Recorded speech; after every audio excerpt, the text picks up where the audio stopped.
Shit. What's up, everybody? Welcome to the Shake Up. Oh man, I am just getting going, but get everything set up and ready. We got Gulfstream and Saratoga today. This shit up.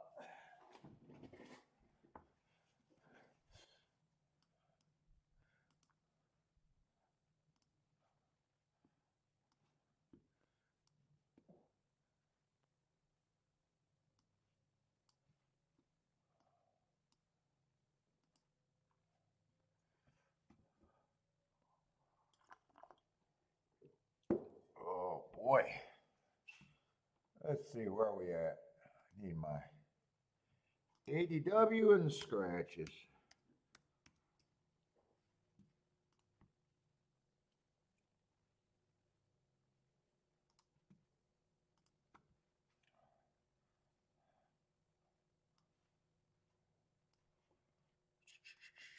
Am I signed in? Yes, I am signed in.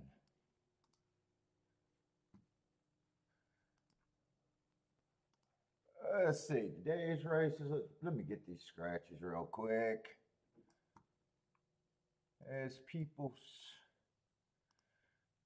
show up.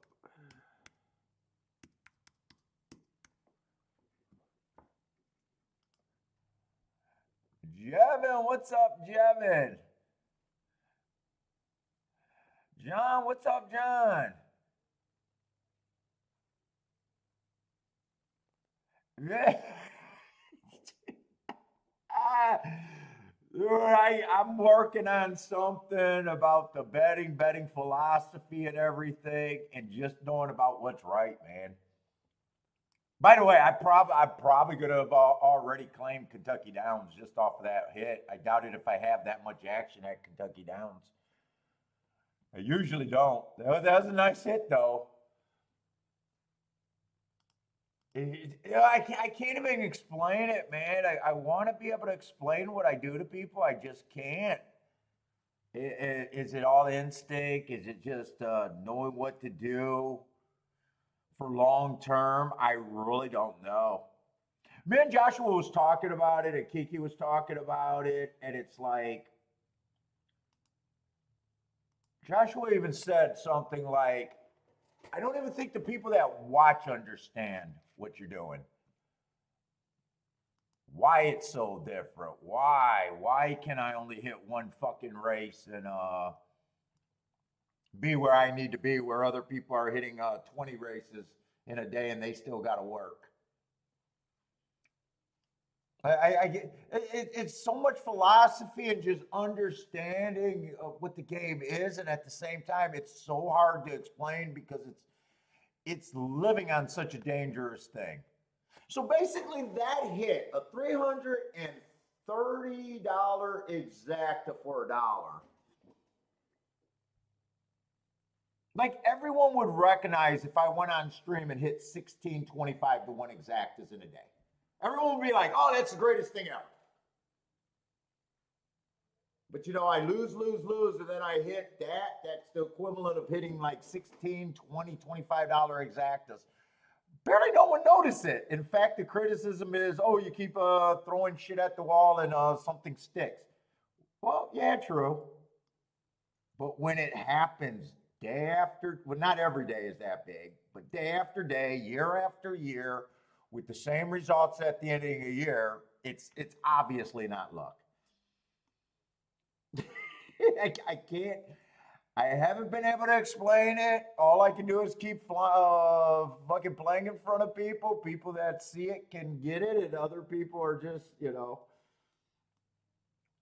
I wish I could because I even know people just don't understand how good it is.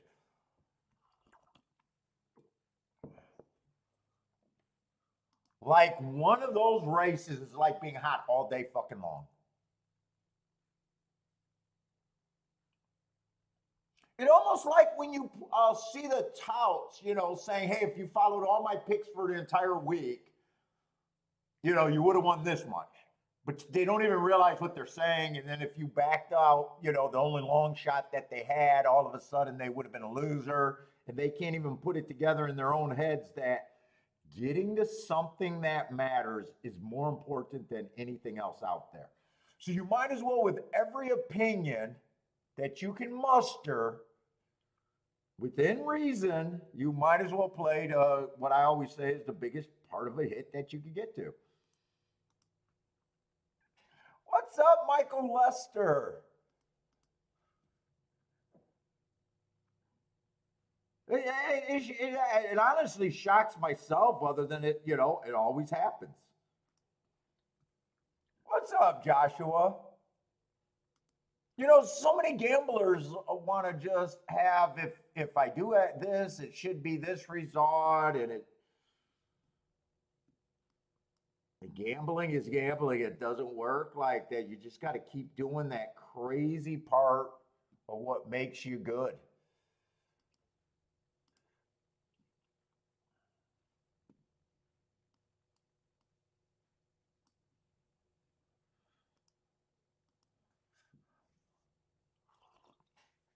What's up, Christopher? Like it's something that you can't even put in a book. You know, it's something that I don't know, because it's so much based on instincts and overall beliefs and trusting what you're doing. It's something. It's just so hard to quantify that. Let's see. I bet there's only 8 races today.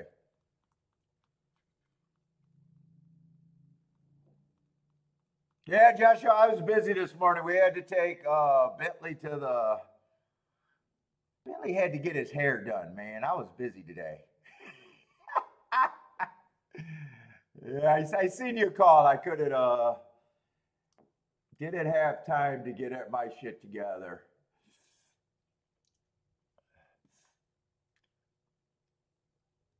Oh God.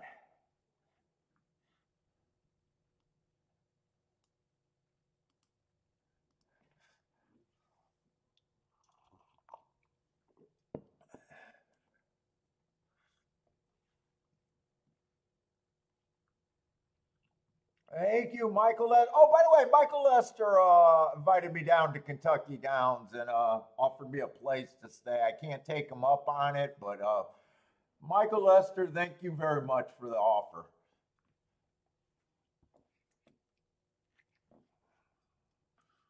See what we got. Saratoga, and I am going to do Kentucky Downs the next 2 days instead of Saratoga. So I did every day of Saratoga except for 2 days this year. Take it for you what you want. It was an easy meet for me. Take it for what you want. Believe it, not believe it, I don't give a fuck. The video's up there. The video's up there. Every play that I made there. You want to discredit me or believe me, or you want to do the work? Go ahead. Go ahead. It was an easy fucking meet.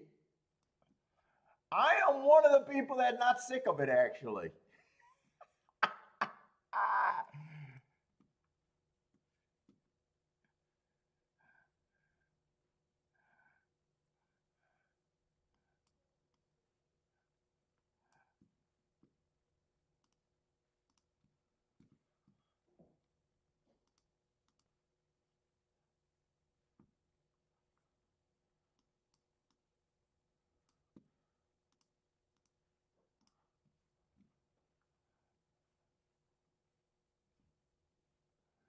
Let's see, but I'm just getting this board up here. I'll set up.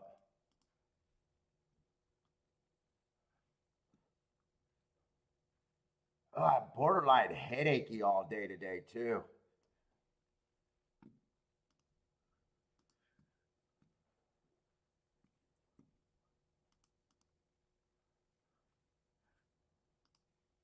What's up, Kevin? How's it going, man?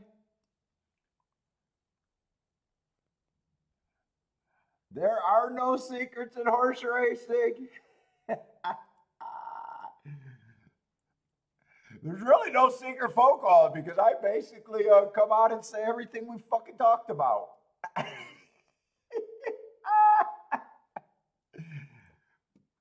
Although I do appreciate the phone call, I definitely feel like my game is even fucking. I was happy with my game for a lot of years, and I just feel like it's fucking better. By the way, the ticket that I hit yesterday was my old way of playing. There's Joshua was asking me about it, how I got there, and I could, I only said, to me it was a play bet because he thought I probably should have made my year on that bet, and I had to explain why it would have been a play bet for me. I had an opinion that the outside of the track was good. I understood what to key off of there. I liked two horses over 20-1, enough that they were my keys. Like I kind of defended that sometimes in those situations, I can't play them as heavy as some people would that actually love horses. Because that was my opinion. Outside of the track, I think the track's backing up. Outside of the track, it's not like I loved horses. It's just, part of, God, that's such a good bet if it's right. I can get there reasonably. Yeah, so I was kind of defending why I couldn't make a year off of that. At the same time, explaining why I had to play it.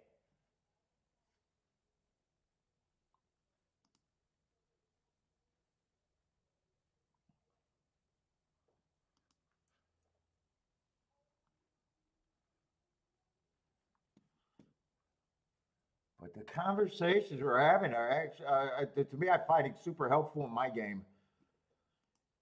And I had to explain why I couldn't pare that down, why I couldn't pare it down and tapped anything more, really. Because it was just the nature of the bet. And I guess my old way of playing, I guess if I was right, was efficient enough.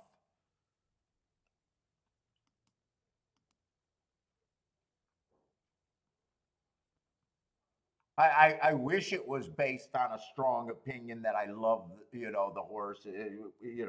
Those bets I do find that you can make a reason to go after more. But Joshua even made me defend why I couldn't go after the bet, why it was always a play bet to me, even though I thought it had, yeah, why it had, even though it had tons of upside. Because a lot of people would say just because a bet has tons of upside, you got to bet more. But when you find 30-1s every day, in your plays are always trying to get there. I was trying to explain that I can't max bet every 30-1s that I have. They're not all equal.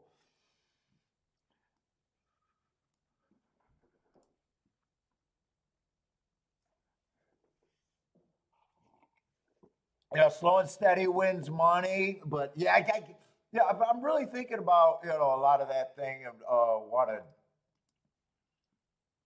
do a betting video, but at the same time, man, it's so just instinct.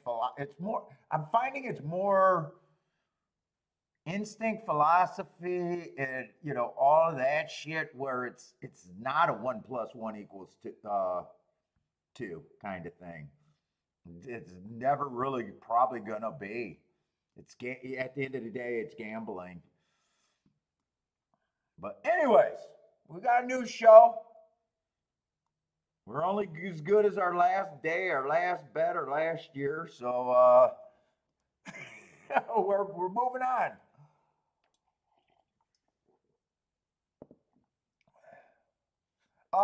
What's up, In? Yeah, today, Gulfstream and Toga. Saturday and Sunday, we're going to be doing Gulfstream and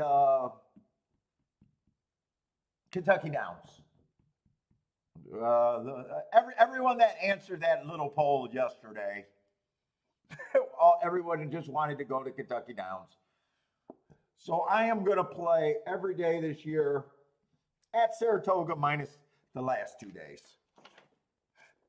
What's up, Greer? How's it going? Watch how you've been practicing.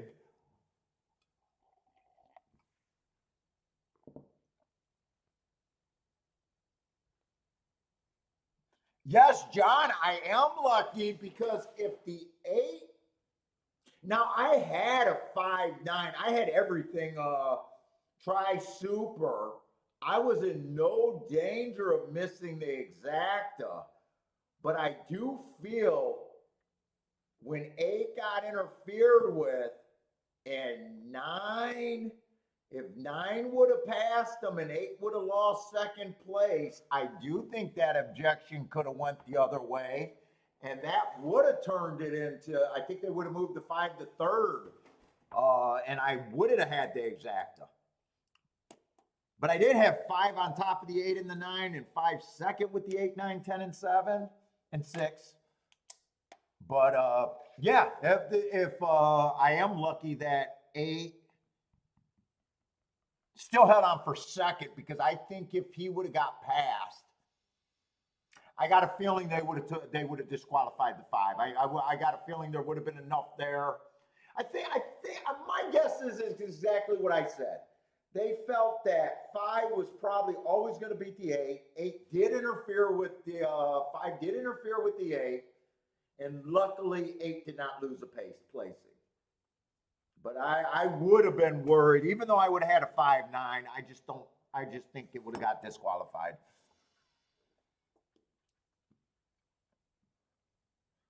But we're always getting lucky. I mean, even think about it. Some people say, hey, Paul, you just throw shit at the board and eventually you get lucky. Think about it the same if I just said that about favorites. Hey, every time you hit a favorite, you're just hoping to see that giant speed figure in your cash. I mean, it's the exact same thing. We create our own luck.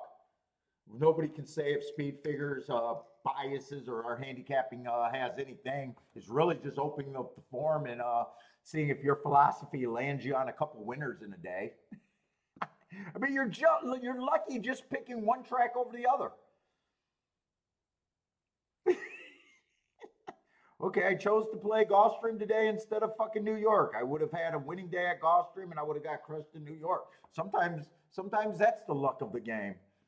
We all got lucky, just to varying degrees. I get lucky on nice tickets.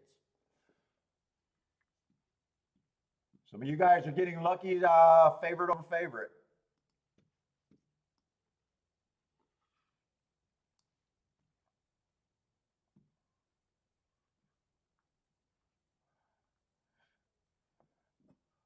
What's up, Blair? Rockin' Ray, how's it going? Rolling.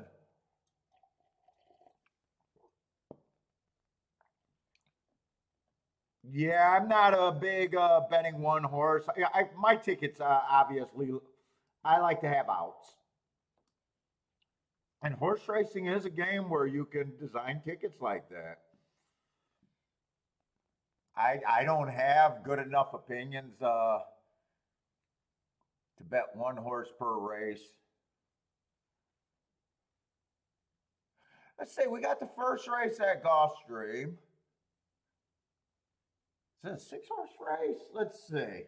This is going to be on the dirt. Looks like we got a 6-horse race. The betting board doesn't look great with the 2 scratches. You got 2 of the favorites on the inside. This is a dirt race, so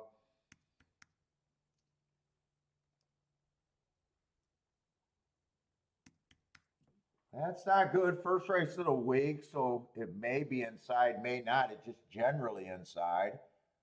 Oh, this is not a good race. 5 and 6 are first-time starters. They're not good for me. This is just a race that I'm going to sandbag on.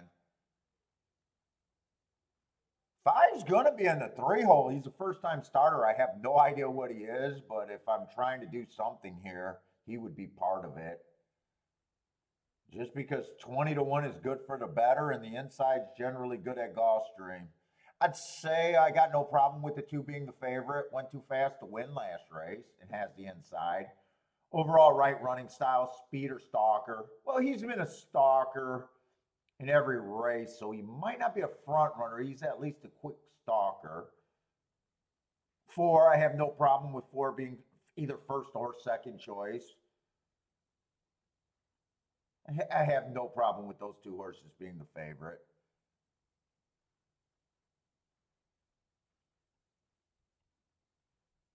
To me, I think 5 has to get first or second on the inside for the ticket to be anything.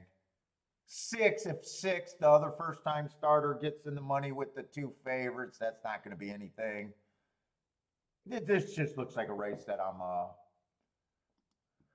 first race of the day.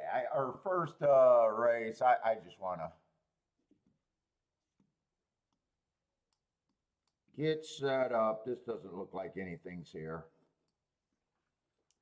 What's up, my stocks? Let me get this on the thing because this feels like it's I don't know if it's a I got a cigar package coming today. Kiki ordered me a sampler pack. I think a 16 or 18 cigar sampler pack from Drew Estate. And then I know she got me a 5 or 6 pack of Drew Undercrown Robustos.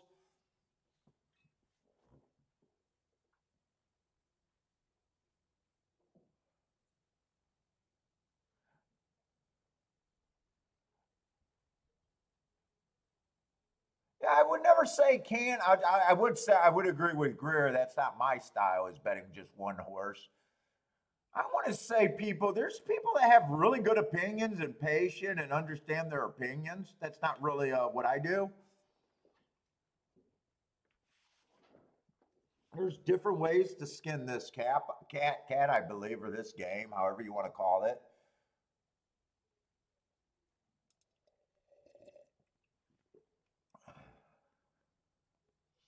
What's up, Matt Gray?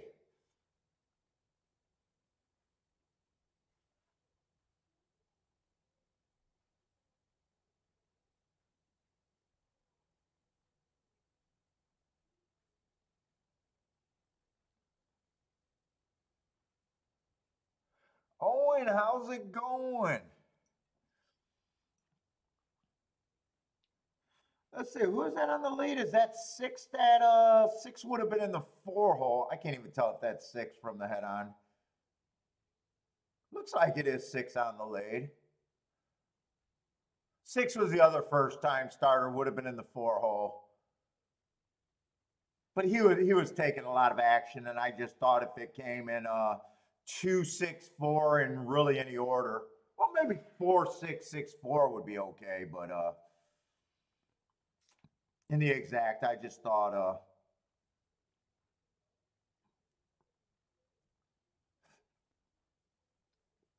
two looks like he has his race under control. Looks like it's going to be 4, 6, or 7. Right now, 7 is in the best position for second. It looks like 7's going to hold on.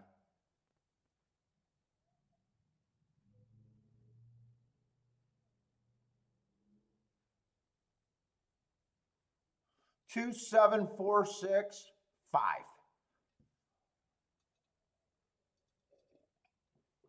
What's up, Isaac Chan? How's it going? Blair with the easy food. Let's go, Blair. Joshua Willis, what's up?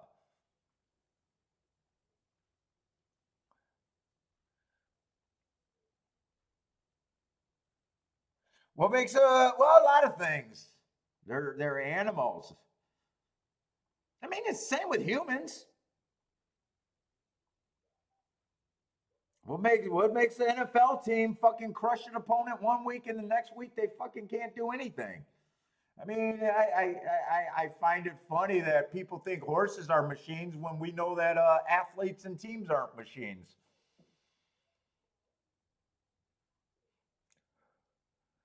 What's up, Leo? Oh, from Hialeah. What's up, Leo? Gary says, Hialeah, been there, done that. I've never been to Hialeah. I heard it was a beautiful track when it was running. That's where Let It Ride was filmed at. Leo, I wore my flamingo shirt yesterday. That's the Hialeah shirt, right? Aren't they known for the pink flamingos? What's up, Boulder? Case G, what's up?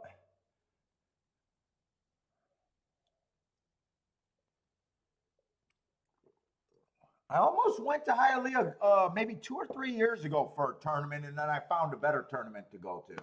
I was surprised they were still around. Well, I did know that they were running. I don't know if they still are, but I know that they ran.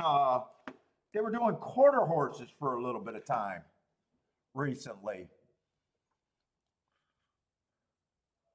That may or may not still be happening, but I know they had a live quarter horse meet. I'm not into quarter horses, so I really don't know. I know they did that for at least 2 seasons.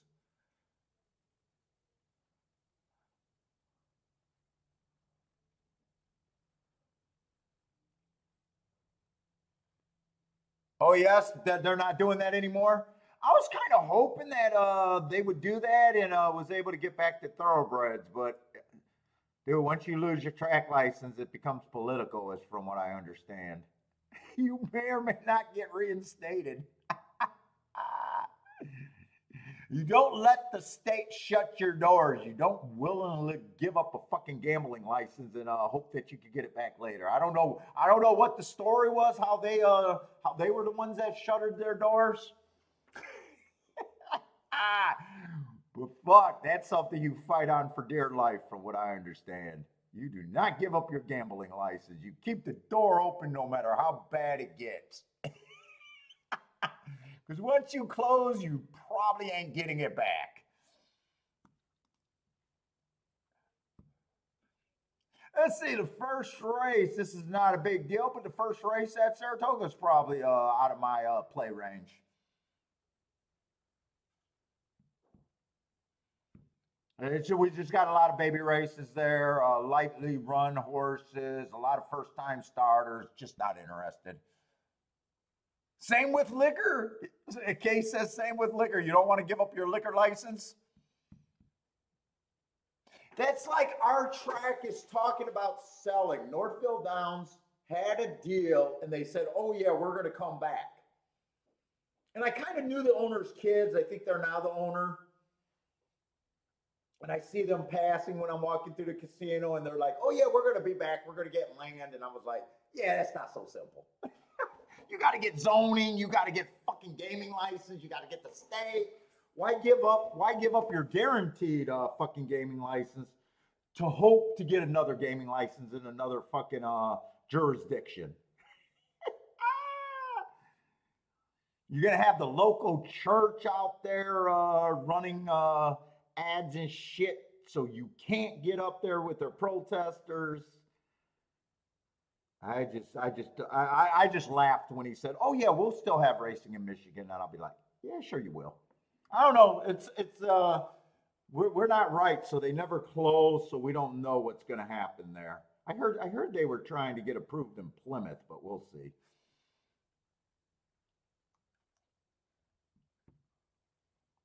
They want to sell that land to development.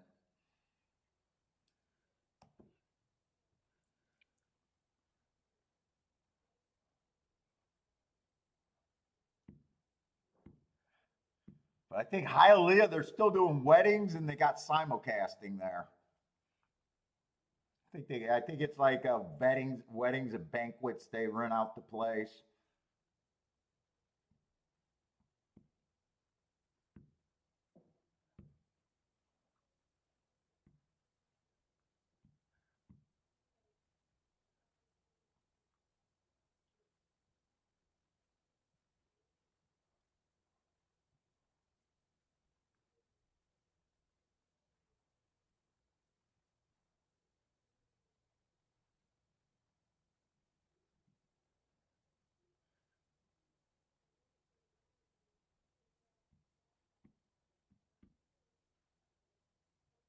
Just a sign. Oh, they got a casino there at Hialeah, huh?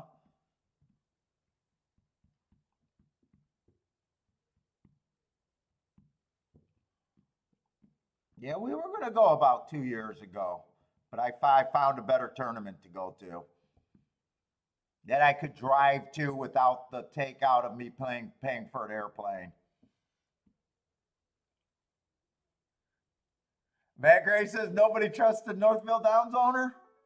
Yeah, I don't even know what happened to that deal. They were supposed to sell that place, and then COVID hit. That's when I started playing from home. Once they said they were going to sell it, I was like, well, I don't need to drive 40 minutes both ways.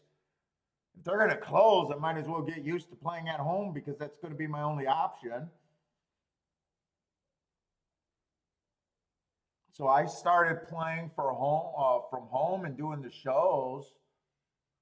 And maybe a year later, COVID hit, and they still haven't closed that deal. I don't know if that deal went away, maybe because of COVID. I have no idea. Maybe they didn't want to develop, or I don't know what happened.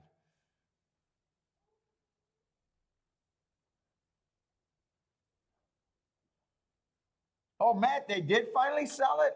You sure that went through?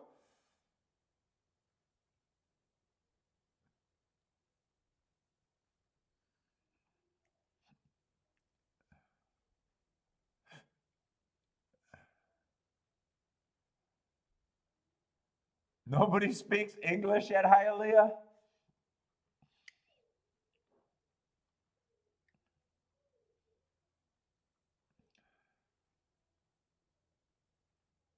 They did sell it. So, but they're still operating though, right, Matt? I think they're still operating as far as I know.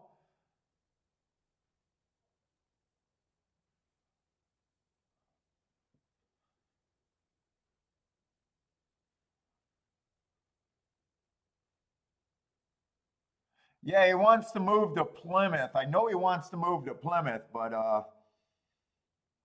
we'll see if he gets the gaming license and everything to go along with that.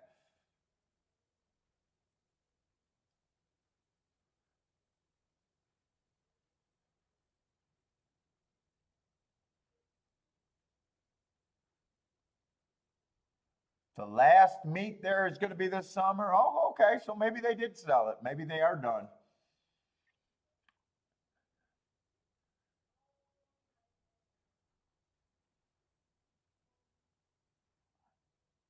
Hey Matt, maybe he'll call me up and try to move the track to West Bloomfield. They could run around my house. They can trot around my house, and I'll do the show from the basement. It'll be live at the track. It'll be Northfield Downs and West Bloomfield. They just gallop around my house. Let's see. When I cut the lawn by my little 2 foot lawnmower, let's see, it takes, when I do the whole lawn, it's 3 miles. How many times do they have to run around the house just to get the mile in?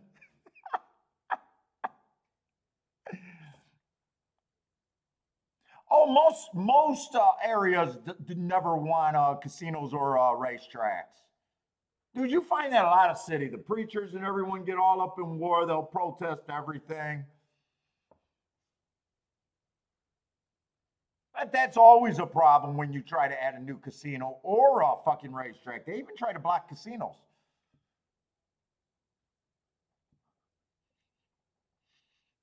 A lot of people don't want that shit in their neighborhood. They don't want the traffic, or they don't want the degenerates.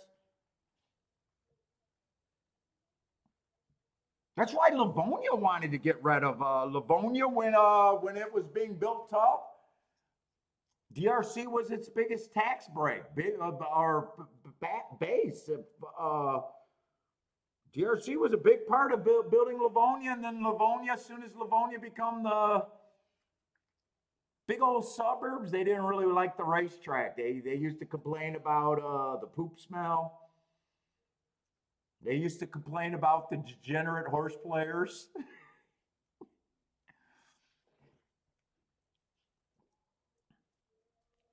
So once they got to be a nice suburbs, then all of a sudden they didn't want the racetrack.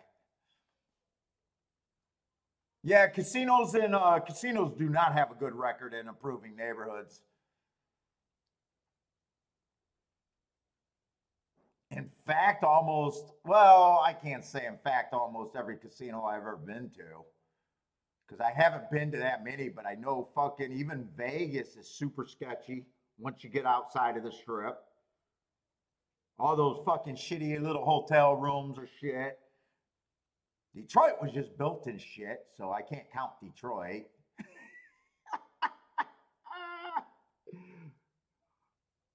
Atlantic City. As soon as you get out the strip, it's a shithole.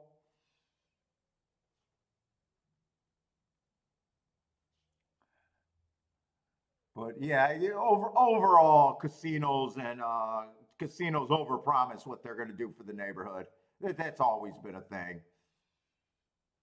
They overestimate how many people are going to get good paying jobs, and they overestimate all the improvements that are going to happen in the neighborhood.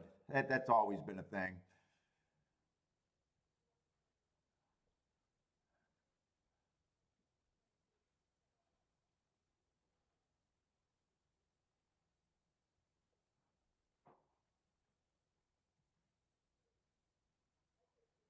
Oh, Hialeah's big, right? Yeah, Hialeah.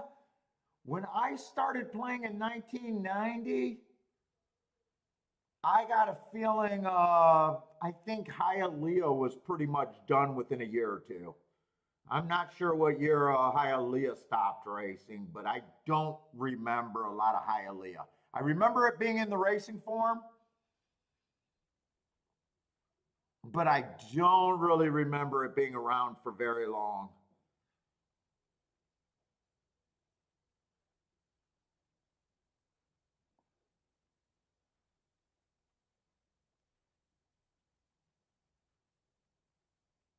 So maybe it was like 92 or 94 because I don't think we got simulcasting. Let's see, when I first started playing, there was no simulcasting.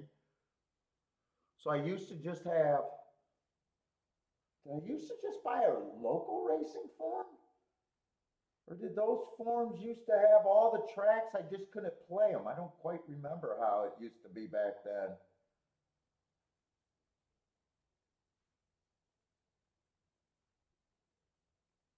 Because the first couple years that I played, there was no racing there was no simulcasting. So,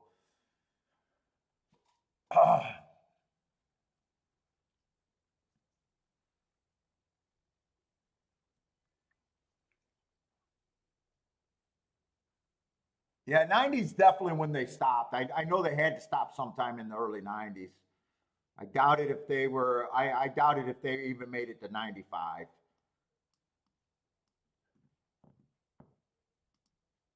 95 even sounds like too long. Think when I don't know when I seen the movie Let It Ride, but I think by the time I seen that movie, I got a feeling they were done even then too.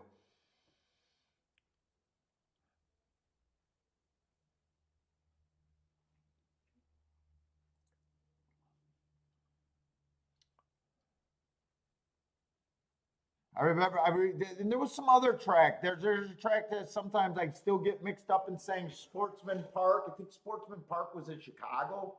I remember that track running for a little bit.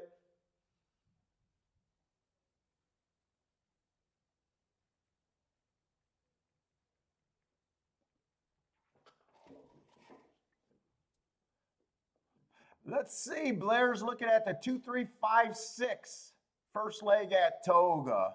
Christopher looking at the 7 at Toga. Charles likes the 5.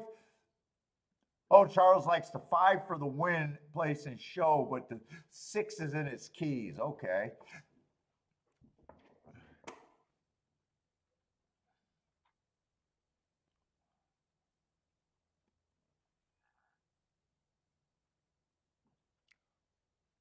Let me just not get zoned out because Gulfstream should be running.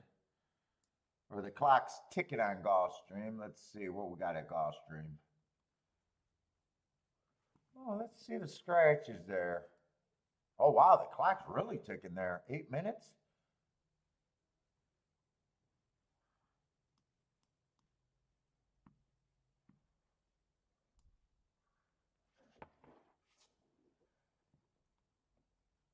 We're going to have a Tapita sprint there. We've got 3 favorites in this race. We'll see. Oh, I put the scratches in the wrong race. Wow.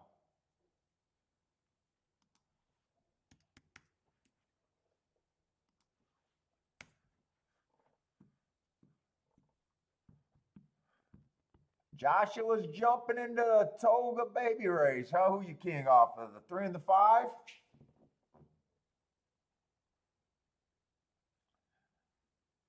I will watch toga and go right to Gulfstream.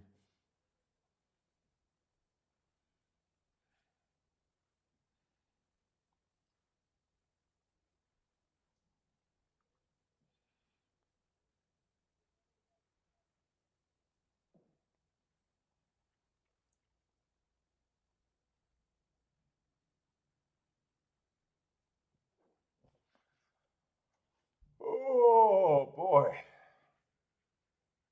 Let's see. Christopher likes the 9742 Super Box.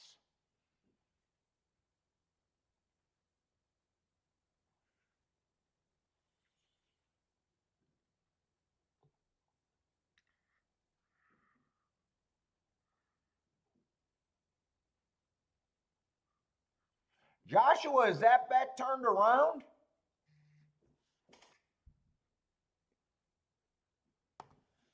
Are you playing that bet? Dude, that's your bets are starting to look like my old bets. If you're turning that around, that looks like a pretty big punch right there.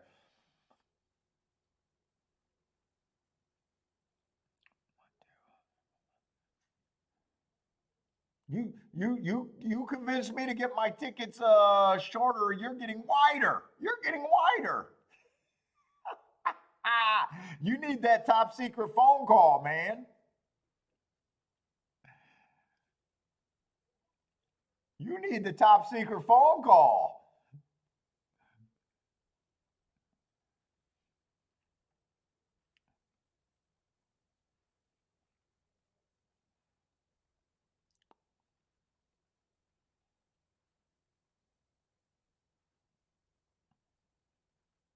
Let's see, 9 and 3 are in the lead. I want to see if the inside looks good and stalkers there on the turf.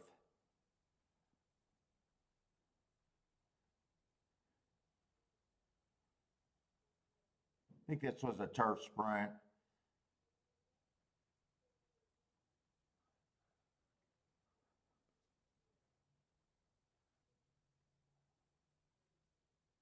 Oh, we got some outside horses. If the 7 wins, he really came from off the pace. And he's going to be a really big fucking number. Christopher, hopefully Christopher hits his super. Christopher got a shot. Christopher got a win place and Sean the 7. Let's go. Jevin with the 7.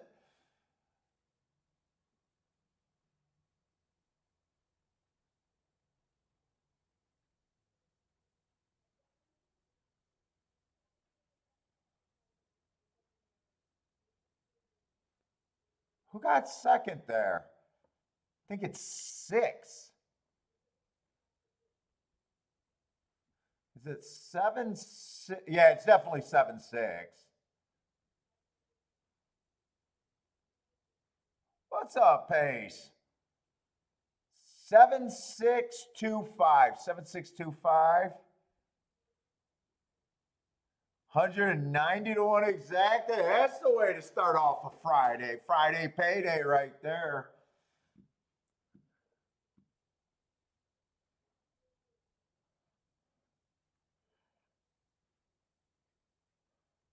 That's the way to start off. Jevin, did you hit the exacta there?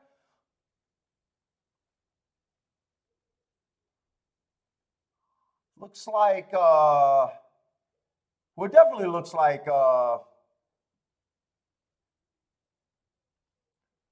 Christopher is going to get paid off with at least a win, place, and show. Nice call. Jevin had the win in the exact. I got a glance. I got a glance. The race wasn't for me, but I just want to see if there was anything here.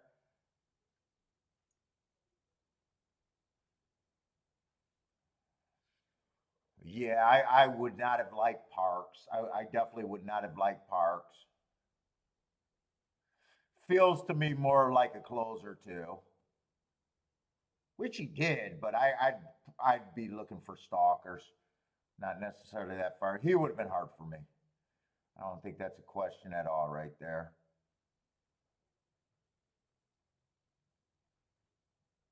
Seven would have made sense to me. Five would have made sense to me. I could have seen the three possibly getting beat on the front end.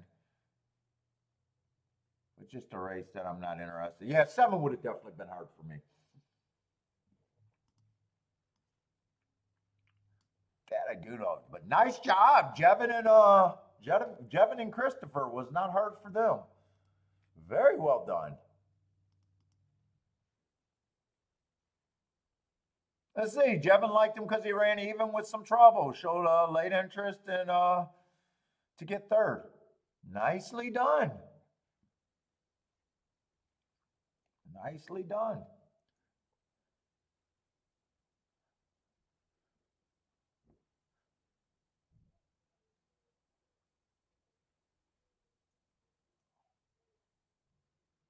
Let's say four is a big favorite over here. What is this? This is Stupida, so I'm looking for speed and stalkers. Let's see, 35,000 non-winners of two lifetime. Four fits. Been running a little bit cheaper, has speed. Overall, he fits. Should he be 3 to 5 is going to be my problem. Two definitely fits.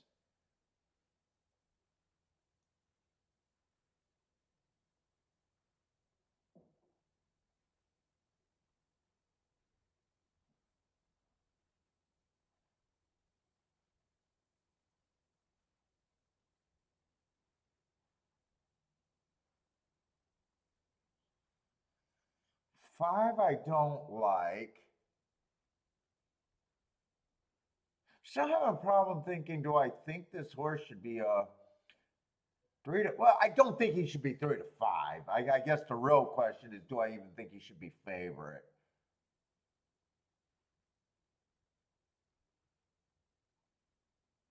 I definitely agree that favoritism should be, in my opinion, between the horses that they're betting, the two and the four. Three, I'd say three got a little. Three should be long. I just don't think he should be 16 to one. So three, I think, is a little bit of value. Just doesn't look like this race is all that playable to me. Not with the opinion that I'm starting in, thinking that both of the horses that are being bet, both of them look tough.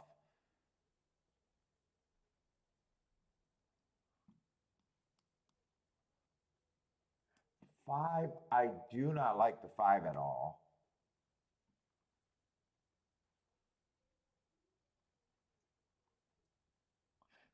Six, I probably think the six is priced right.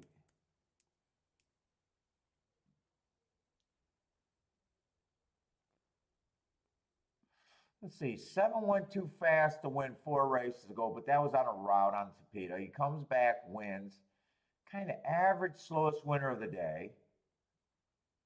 He runs just an average, slow race at 12.5. And the last race, he did like a stalking closing trip on a stalking day at 25,000.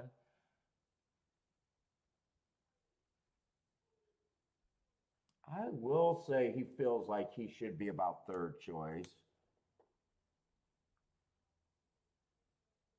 Yeah, and I do think the two and the four are both going to be hard to beat. I think those two horses are the favorite. The only thing I might disagree with is actually they came better. So my betting line, I don't think this is a bettable race for the opinion that I have.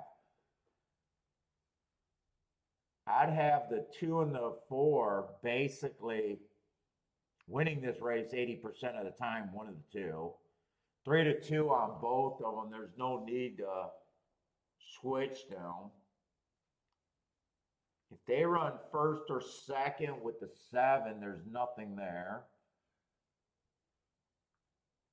I guess three's the only horse that I think could make this be anything.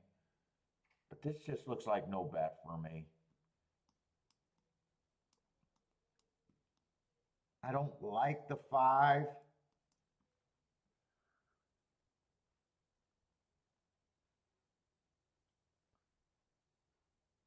Comes in any order of 247. I don't see how that pays anything to be worth having. It's probably the most likely result.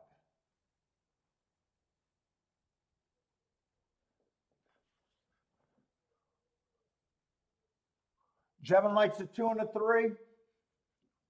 Three is the horse that I think could add a little bit of value. He would be my key if I force something here. But I kind of think it's just going to be too hard to beat the 2 and the 4. And to beat them both, to beat both of them, to get both of them off the board, I think would just be way too hard.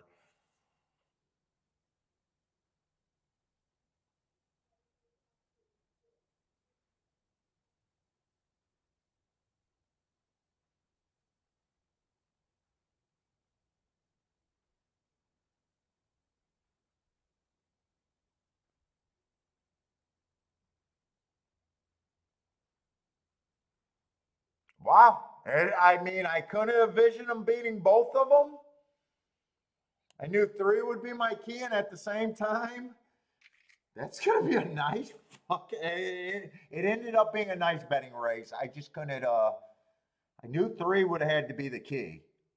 Knew 3 would have had to be the key, so I'm proud about that, but I just couldn't envision both 2 and 4 being out of first or second. Wait a minute, 5 actually ended up winning that race. And 5 was the horse I just didn't like. It would have been, unless you keyed off the 3 all, I don't know how I come up with that opinion really.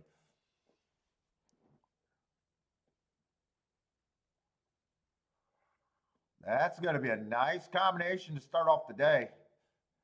Well, actually, both races were great. Second race at Gulfstream and first race at Toga. Jevin wanted that 3 bad. No, I'd still see a pass to hit this. If you're keying off the 3, which I thought was the horse you had to key off, if I could see you doing a cheap 3 all, you got every right to say, hey, I'm keying off of a 20-1. I could go 3 all. I didn't think of that option. But that would be how I would have to hit that.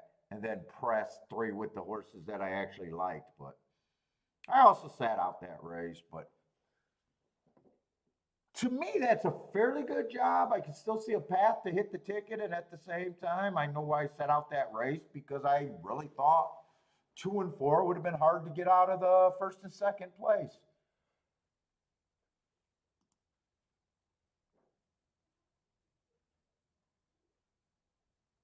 I did get bet hard late. Except I'm not a guy that look at betting.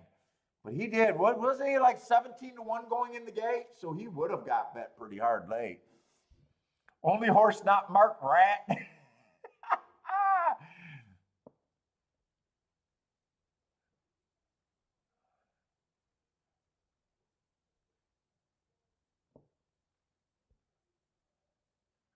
Christopher had the 5, but needed the 3. Oh no, he got the 5 to win there. So, oh no, 6 to win.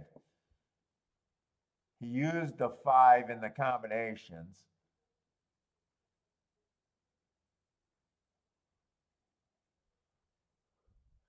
Jevin liked the 2 and the 3. Got a really nice run out of 3. Just got beat by another price horse.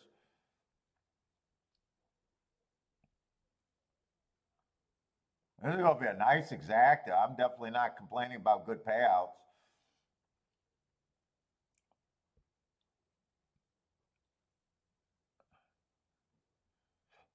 Hard to tell what rats would do.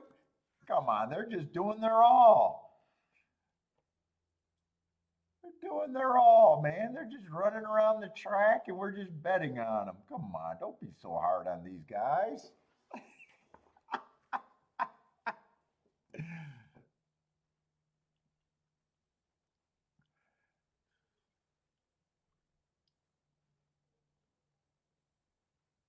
Fast paced, decently fast paced, 21 and 2, 44 and 4.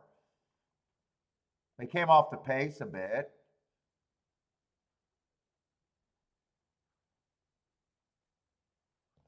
5 was third. Let me look at the 5. Why did I not like the 5?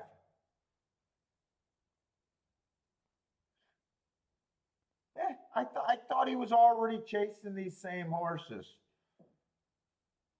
and just not finishing well. With no real excuses, coming off. He's coming off a little bit of a layoff. So the first race I could have forgave off that layoff July. Second race, last race would have chased the slowest pace of the day, would have been stalking. I could see why I didn't like him. I could definitely see why I didn't like him.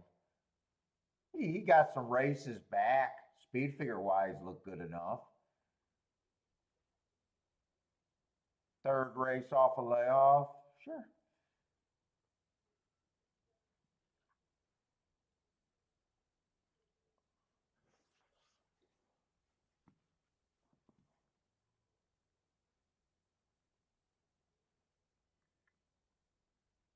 What's up, Lloyd?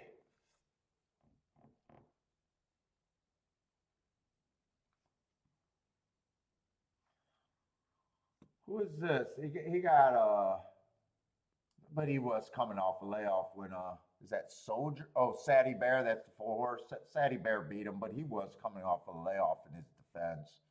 He's coming off a 5 months layoff.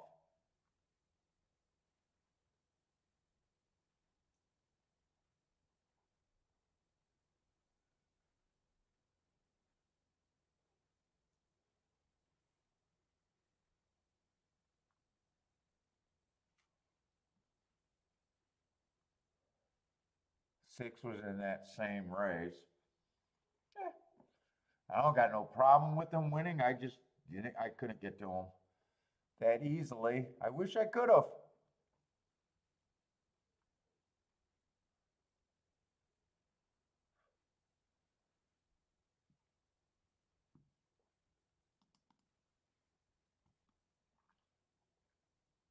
Let's see. Charles likes the 1-3, 4-5 at Colonial. Oh, I gotta wake up, man. I had that coffee and it didn't feel like it gave me a boost. I need a big old boost.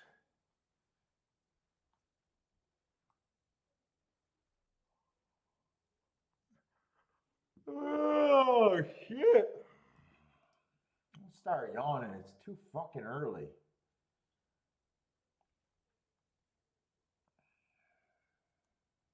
This is not a race for me at Saratoga. Nah, for me. I didn't even mark this race up. And I don't even feel like looking it up. What's up, Skyler? I want to watch that replay then if I got time. See how far back he came from.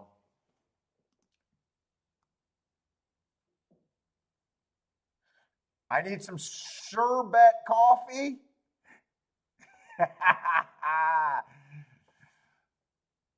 Yeah, they got a sponsor. They're sponsoring other show.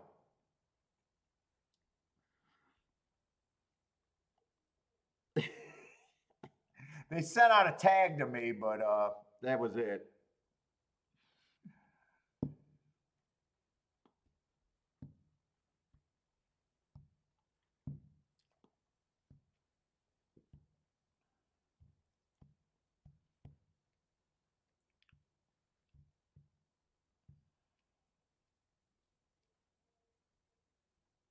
If I was just in good position, if the pace melted down, that's kind of what happened there.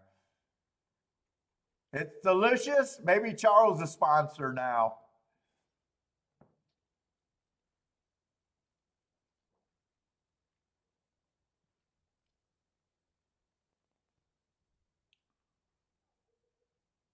Well, I thought the 3 was going to win here. We made a nice move, so did the 5.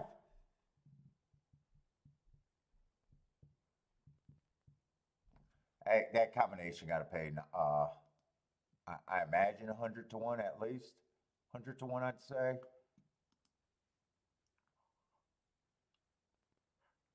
Oh, 109 to 1.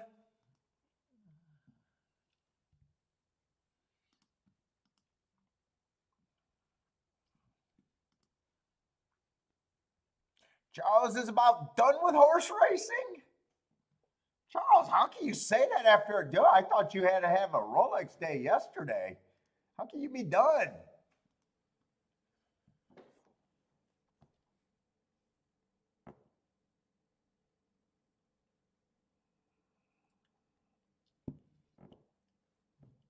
I'm shocked. How can you be done?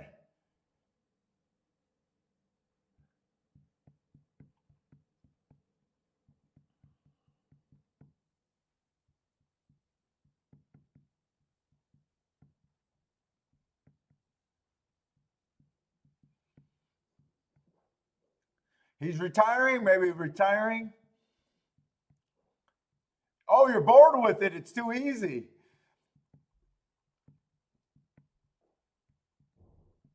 I'm not stopping until I get big enough to live every horse racing executive up on a fucking big ass conference table, pull out my dick and slap them all in the face.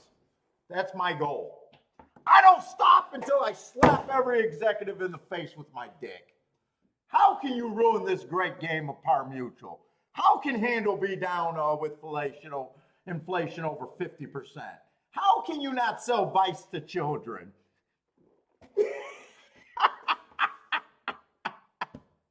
How can you ruin a fucking gambling game? I am not stopping until I reach my goals.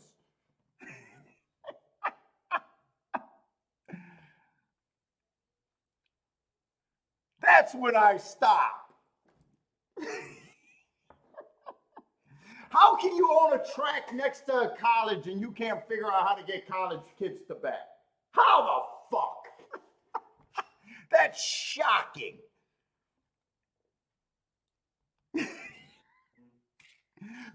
Twin Spires couldn't fucking sell crack to a crackhead, in my opinion.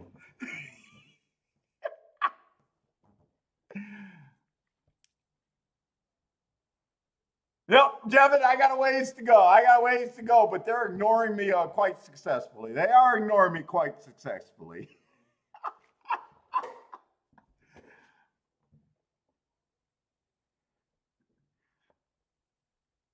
How could you be the biggest gambling sport in like 1970, 1960, and you let everyone walk away with no fight back? How?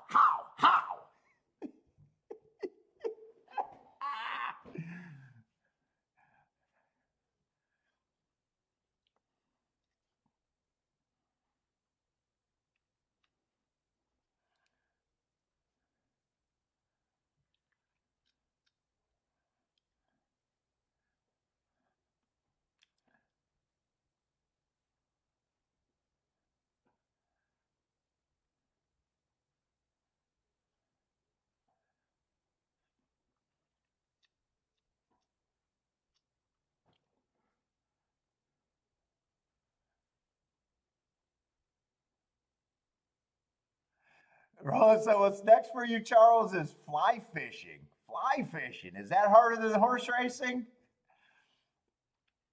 Oh, man.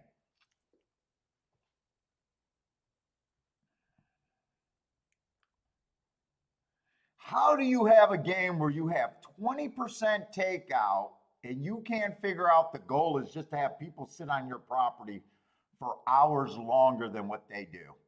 You got the license to print money.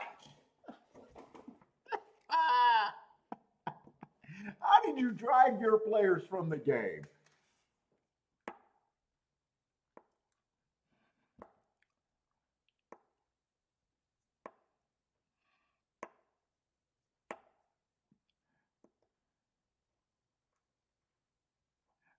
Charles, I'm even pro cheating. I can even defend why trainers cheating helps the gamblers.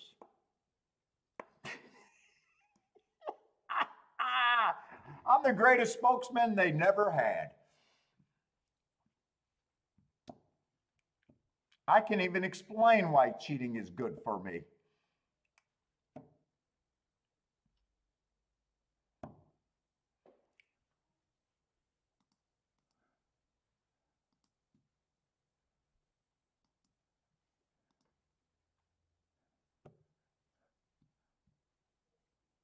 Who else is sliding in here? I'm trying to figure out how to say this name.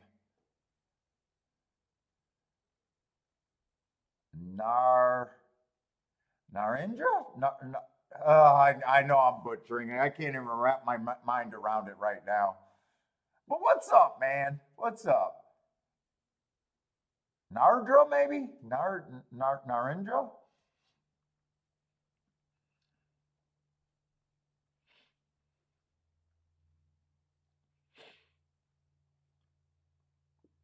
Yes, with Boulder, we are not going in the coffee business. We are going in slapping executives and horse racing in the face with our penis business.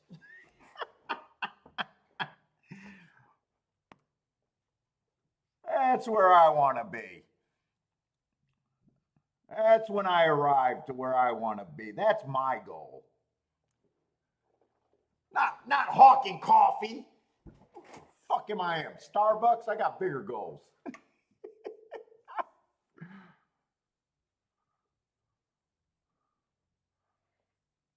What's up, Austin? Yes, Austin. I hit that 5.8 exacta.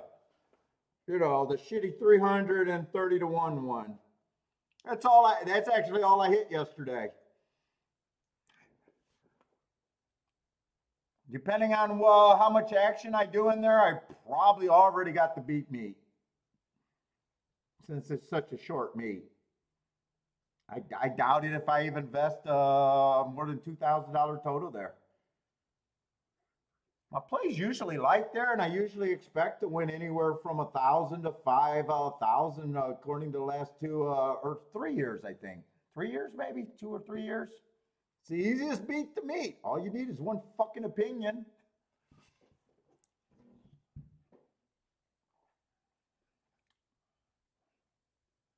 It's like having a good week. If you can't have a good week for a meet, at least put that meat in your back pocket. Rodnanda.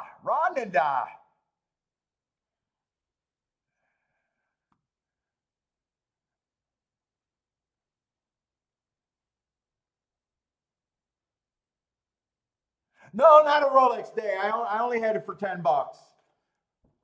I invested $100 in the race, and I don't even know if I invested a total of $200 at Kentucky Downs yesterday.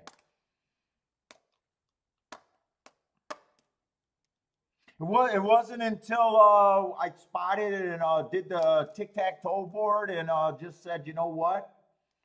Feels like an outside track, and I stopped worrying about running style. And I just said, you know what? It's an outside track.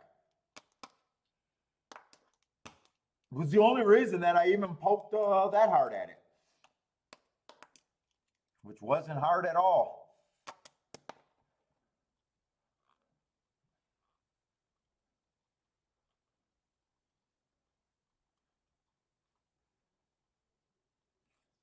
And then Saratoga wasn't that much action. I made a couple plays there.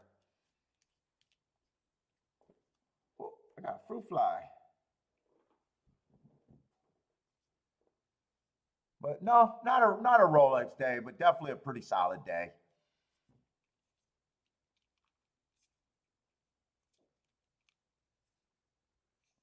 Yes, Parsons was there. Parsons was playing. I'm not sure what he was doing. I'm not sure. I've seen him in the chat room. I'm honestly not sure how many plays I've seen from him yesterday.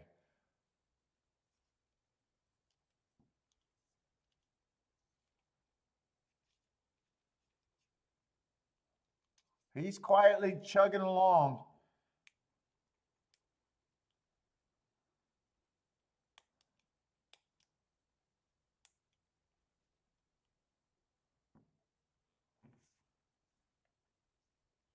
We'll be doing, so I guess I am going to do all the Kentucky Downs.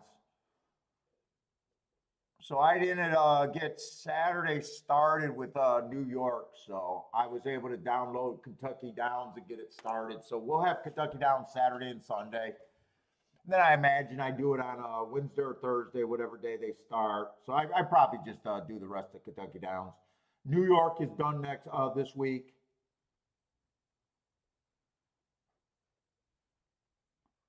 So next week will probably just be Gulfstreaming Kentucky Downs.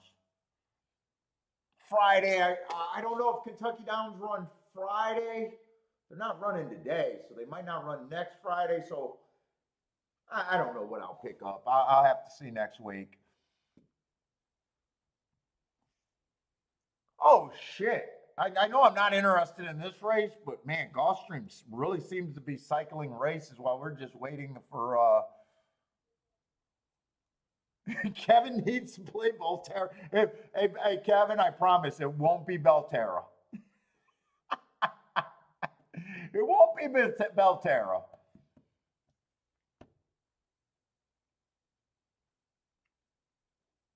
Maybe Woodbine on Friday? Is Woodbine running right now? I mean, I know they're running right now, but are they running early in the day or are they doing that? Yeah, maybe we'll do Woodbine next Friday. I don't know. I do want to slide Woodbine in there.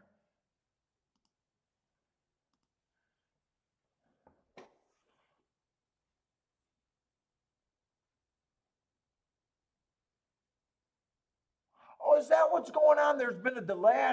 I don't know. It feels like fucking Gulfstream is just cruising along, and I'm just staring at a race that I'm uninterested in at Saratoga. So someone says Saratoga is a delay right now?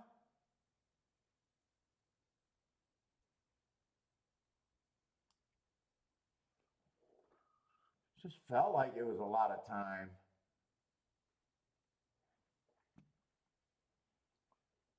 Let's see, we're going to get another Tapeta sprint. What's up, Jay Brom? These Gulfstream races, actually last race was pretty good, but I also was sitting out. Put it this way, so far these Gulfstream races do not look interesting enough for me before the race. First race I think was really chalky with no reason to be in it, and I thought the second race could be, even though that race was a nice payout.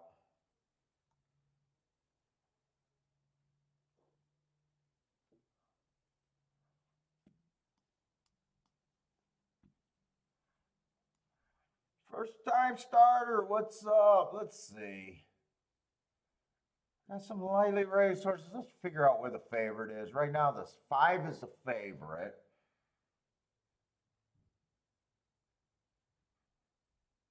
Five's a little annoying, not his fault. He just ran 2 races.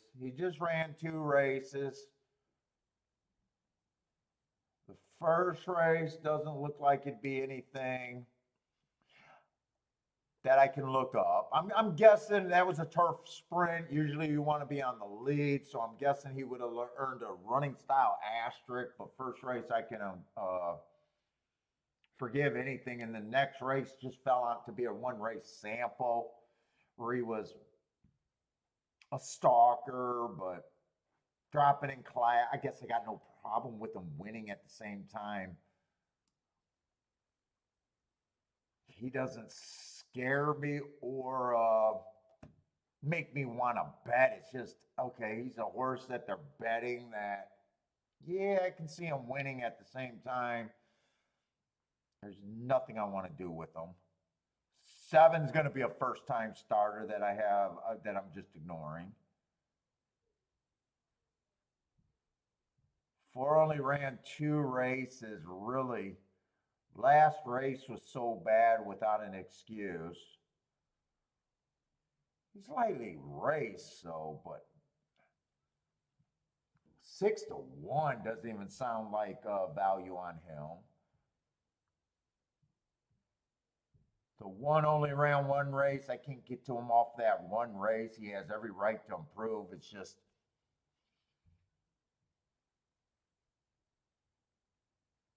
Q's race. I don't have a problem if he improves, but at the same time,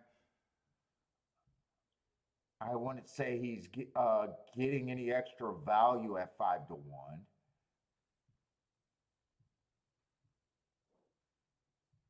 Three, I got no problem with the 3 horse taking action, but at a freaking 3-1, it's not exciting. 3-5, 5-3 is no good. I don't really see a reason to be in this damn race.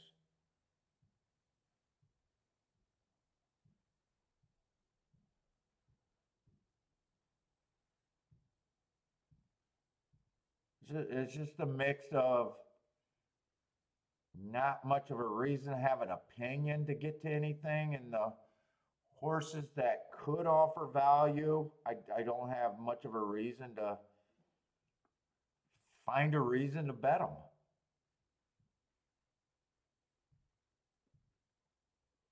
I guess I would say 5-3. I guess on paper, I would say deserves to be the favorites.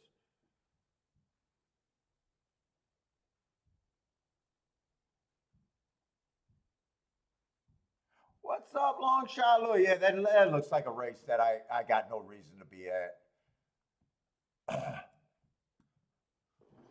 Let's see, they did run the Saratoga race, so I'll have to see what happened there.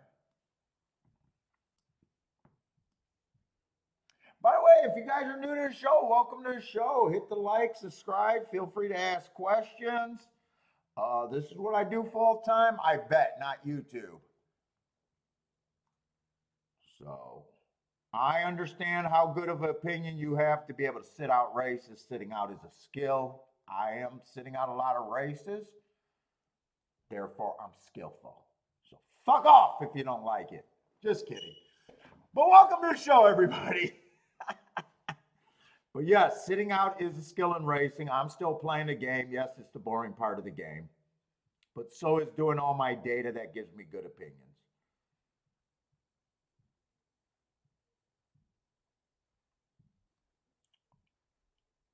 Paulie is a vlogger. trying to shock some people today, yelling at everybody.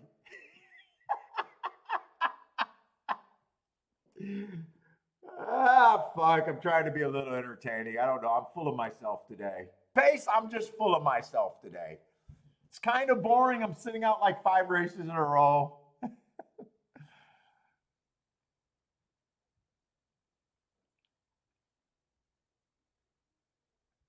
Let's see, Pace is mostly betting tennis, but dabbling in the ponies. Good luck over there on the tennis. I know nothing about betting tennis. I do know that for a little bit of time, sharp handicappers were able to be at the live event, telephone their buddy on the computer, and put in bets that were already guaranteed winners on the little delay that it took the scorekeeper and the ADWs of tennis to catch up. So I love smart bettors. I love smart bettors. I love that story. Supposedly they closed up that gap though. So don't you fly out and try to get your buddy to sit out at the tennis courts, because I think they closed up that loophole in the live betting of tennis. But for a little while it was there, and then some idiots went online and said that that's what they were doing. So thank you, idiots. I don't know. They might have caught on that themselves. Maybe people were winning at too high of a percentage. I guess in tennis, when you're able to bet, they're able to do it in lane or in game, and I guess they're able to bet every point. So, but cool, super cool, interesting story, and I love hearing shit like that.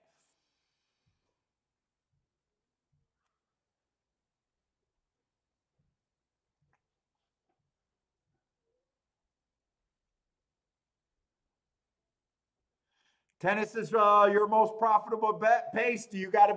Are you up there? No, the only thing I didn't understand is why did they have to call? Couldn't you have just done that on your mobile device? I don't understand why they had to call a person at a computer to put the bet in. That's the only part of the story that I remember questioning. Like, okay, you're there. You got your buddy on the line, so the buddy's always on the line. They're not dialing every time. But why wouldn't you just have your tennis ADW or whatever up and you just bet it there?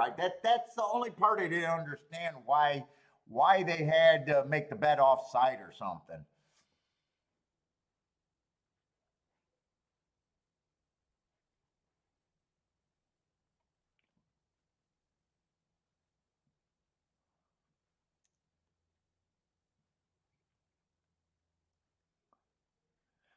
Fatty, what's up, Fatty? I was trying to see who won this race. The 8-horse won, just one of the horses that ran before. My main squeeze.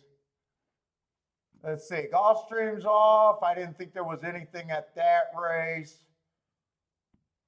It looks like it's 2-5 at the wire. Well, I'll tell you what, if 2 wins the race, the bet is better than what I thought. And if 5 wins the race, 5-2 is probably not that good of an exacta.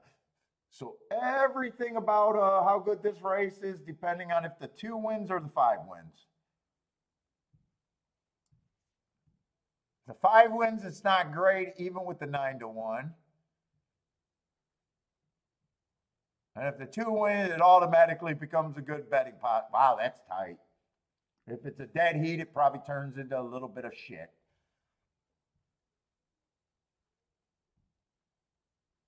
Two's just a horse that ran one race, and I have no problem. Would have been hard for me to have an opinion one way or another. I thought 5 and 3 should have been the favorites. I'm guessing even if it comes in 5-2, I'd say that exact is probably not good. Yeah, that's a $10 exacta, and it would have been, $26 the other way. William, what's up, William? Joshua's fucking around with those tries today.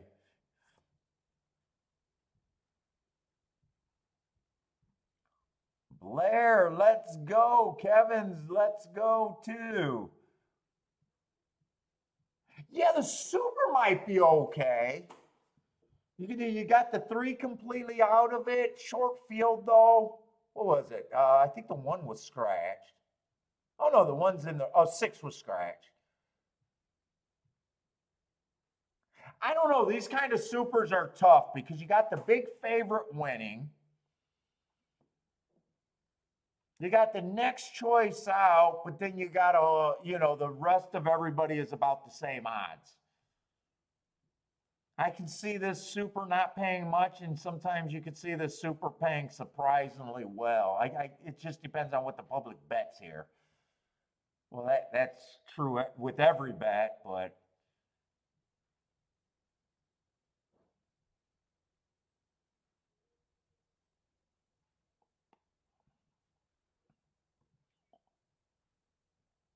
this is like tricky for the price. Because smart bettors would know that you can't have 5 in the 3.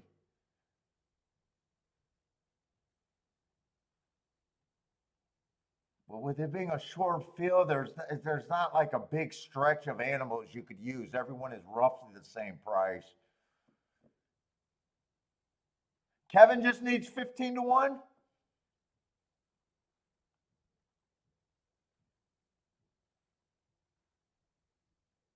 Even the try, I'm like, man, the try could be over that $30 for 50-cent threshold, and at the same time, I could see it being less. I wouldn't be comfortable where the try is either right here. And I do know it's great getting the 3 out of there.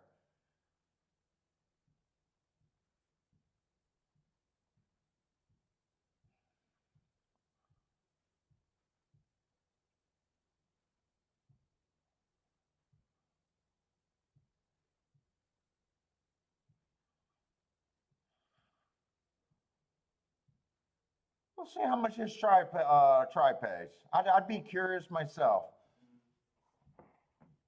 I don't know, when a chalk's on top, I always say that my threshold on if I think the try is good for some reason. I don't know why I settled at $30 for 50 cents. I don't know why I settled on that. There's like no rhyme or reason.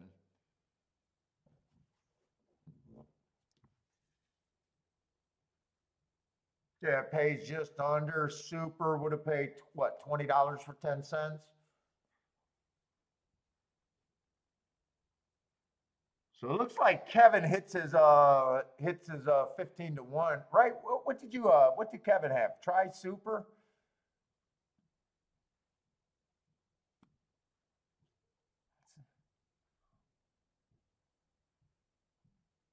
Oh, the try. Okay, you wanted 15 to 1 on the try? Okay, you got a little bit more than you needed. $7 is a big deal when you're hoping for 15.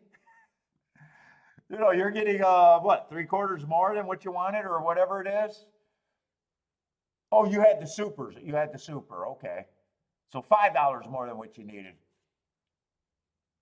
But that's a quarter. That's a quarter of the overall bet.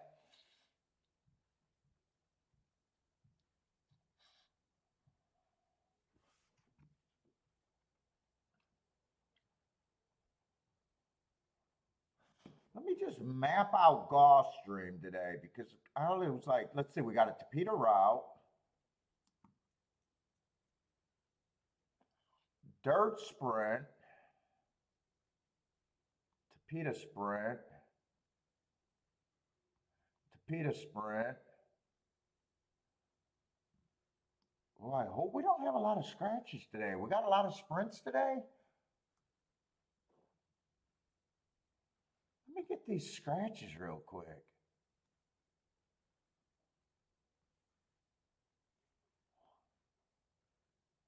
Hopefully Gulfstream held intact.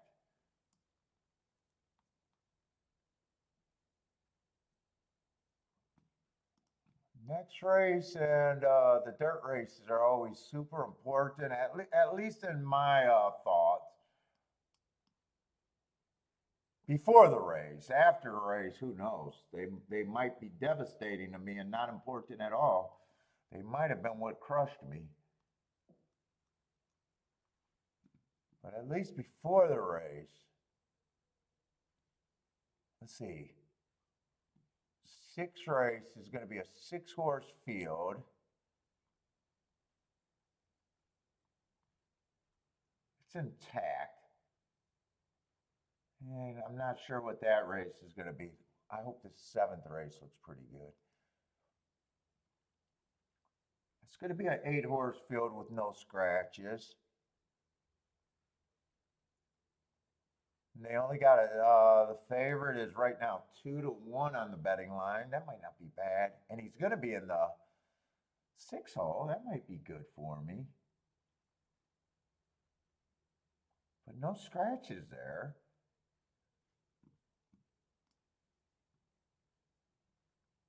All right, so I want to be able to have something at Gulfstream before the last race of the day, I think.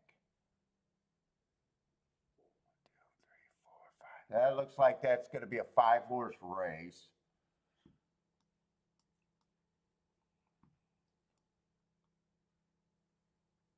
That's the race with a lot of scratches. Okay. So I hope if I need to hit some winners at Gulfstream, I need it to probably be before the last race. Or if it's going like today and I got 0 action, then it means nothing. Yeah, that race could be bet down. And what do we got at Toga? What is Toga today? So I guess today is my last official day at Toga if I'm doing Kentucky Downs the next 2 days.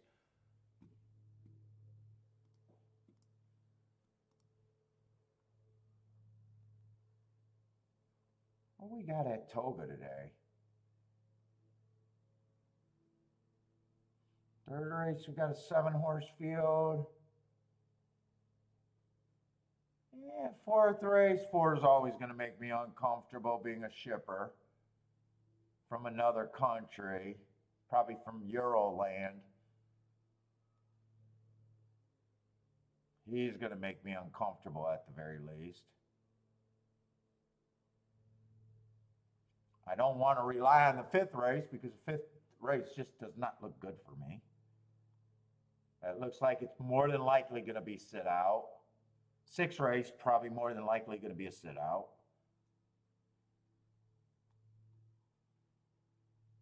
7th race, we're going to have another fucking Euro. They just make me feel uncomfortable. I never quite know what to do with them in it.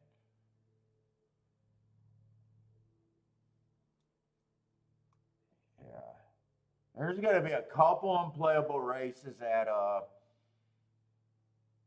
Saratoga coming up. Then the turf races, there's going to be a couple races that might be playable on the turf, but I'm going to have hard questions with the Euros. They never make me feel comfortable. Oh, we got a nice 16. I don't know why I like nice 16 or cheap little races at the end of the day.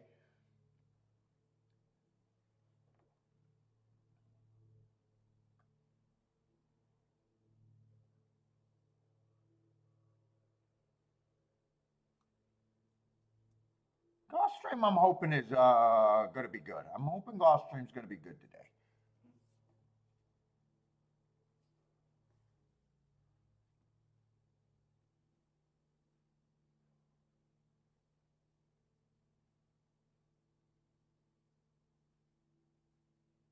What's up, Rockin' Ray?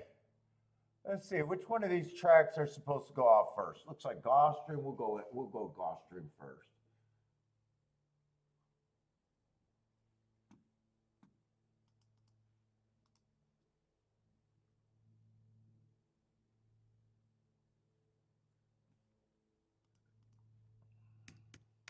And not only have I been liking my betting a lot lately, I like the. I don't know why it took me so long to do it, but on these Tapeta route races, I don't know why it took me so long to do it. Stop worrying about the first fraction and just assume they get that slow fraction. And my play on the Tapeta has been better. So I'm just going to keep doing that until I get lost again. I don't know why I was spending so much time guessing that first fraction. It did me so much better ever since, I don't know, 2 or 3 weeks ago, just deciding they're going to get that slow fractions and bet accordingly.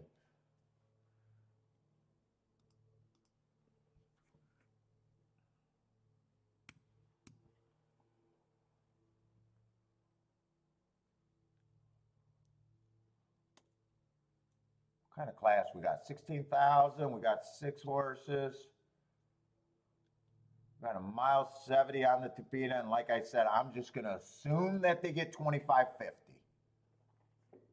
So instead of worrying about closers or saying speed's done, I'm just going to assume they get the closer pace. If they get 25 and 50,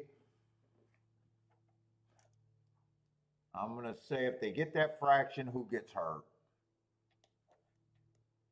Closers. And it does feel like 7 is a closer that would be hurt by a slow fraction. Every once in a while he can rate. Overall, I'm looking at him like he's a closer.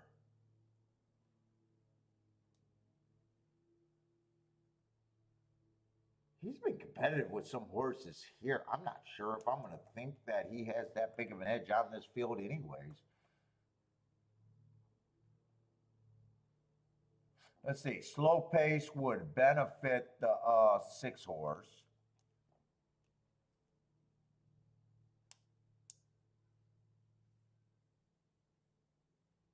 Slow pace would hurt the 5 horse.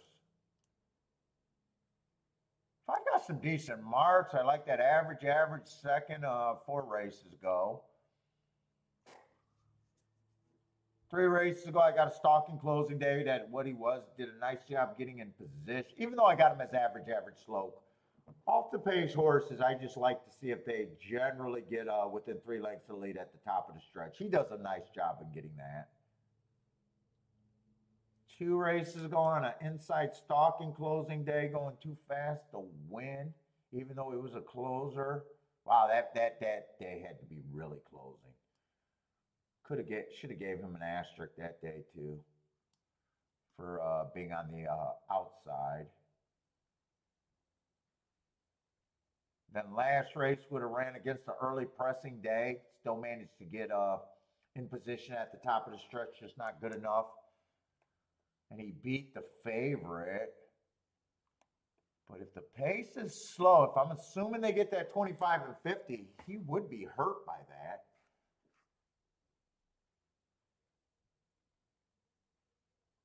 Four would benefit on a slow pace. 3 would benefit on a slow pace. 3's kind of cheap too, but 3 would benefit on a slow pace.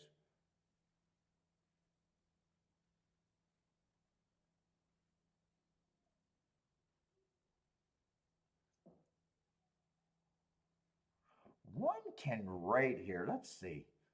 3's a little cheap. Fuck, 3's beat the favorite multiple times, or at least once. Yeah, I don't think I got the 7 at 6 to 5. I definitely don't have him at 6 to 5. He can win, but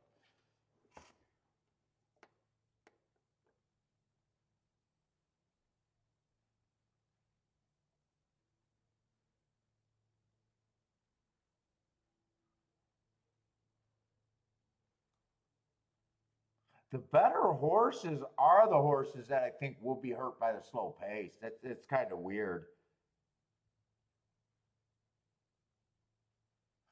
Let's see, if there's 6 horses in this race, I'm going to try to do a betting line here. I'm a little interested in this race.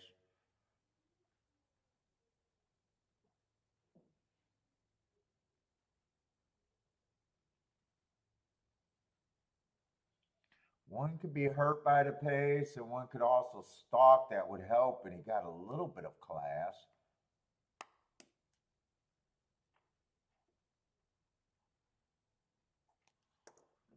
One I probably am thinking about 5 to 1.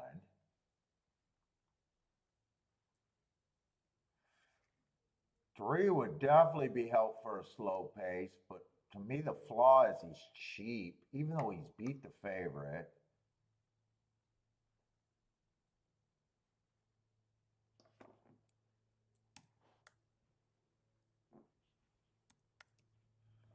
I'm going to say 5 to 1, depending on how they end up.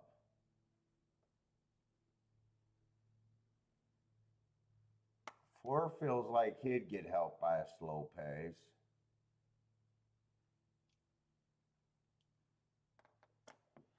5, I think, is priced right. Just because I think he gets hurt on a slow pace. Let me see where I'm at on here. Actually, I'm not sure if I want that.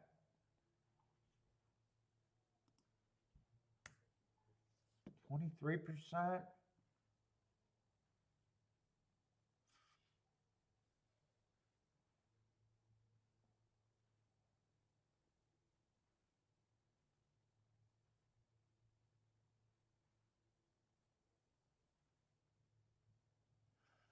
Seven to me is definitely overbet.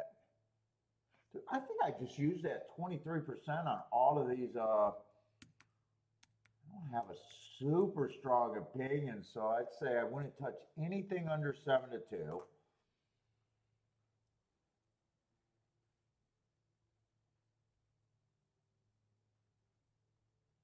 So 5 would be an overlay, 4 is not a big enough, and 3 would be a 1. There's not big edges there. Look at the next race. Next race is going to be a dirt. think. If I was doing doubles, let's see where I end up here. I don't think there's any scratches next race. No, there's one scratch, one scratched. That's going to be dirt.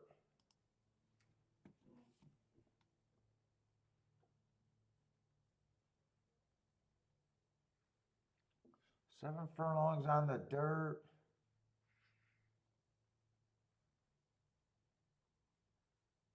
One's out. Two's mostly route to sprint.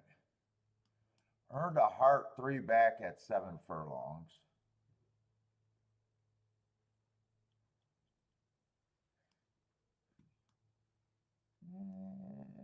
Inside helps, but mostly route to sprint. No, don't know if I completely trust that heart.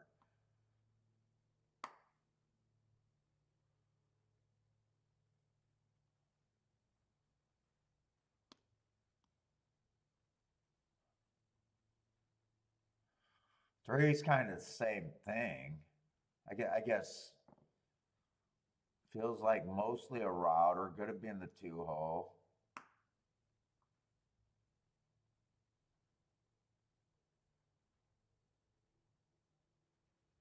Wow, there's actually a lot of routes. Everybody's a route to sprint next race. He's in charge, is the only true sprinter. Well, so is the 7.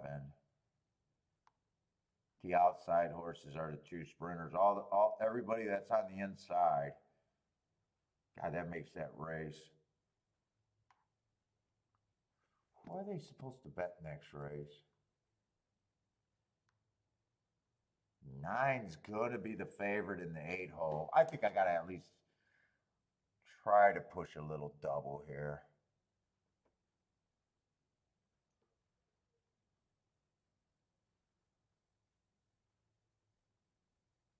Two's supposed to be 8-1. 3's supposed to be 15-1.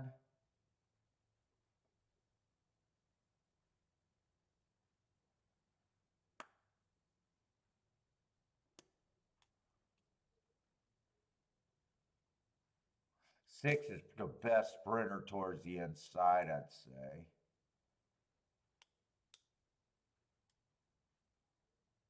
I think I want to try at least a double. I think I'd use the 6, the 2.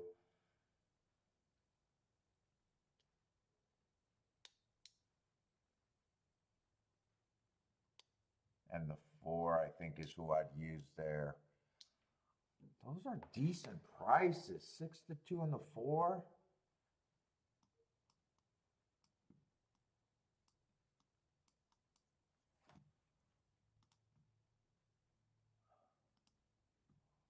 Let's see, this is a 4th race. Let me see what these doubles are paying.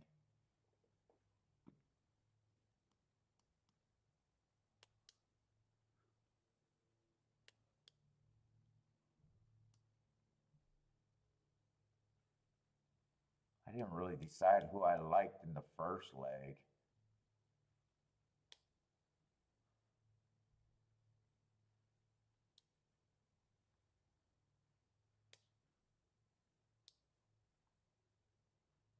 Yeah, I don't really know who I like in the first leg, and I went to doubles.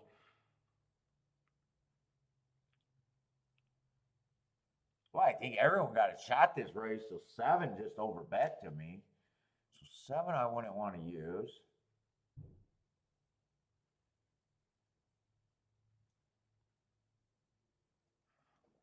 I think I'm going to have to decide this by payouts, I think.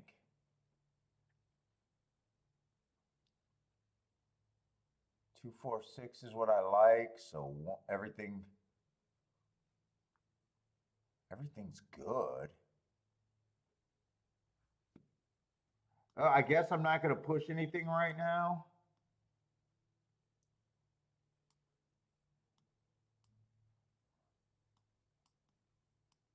I'm going to start with a $12 base bet.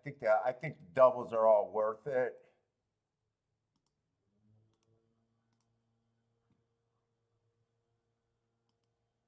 1, 3, 4, 5. That's a 5.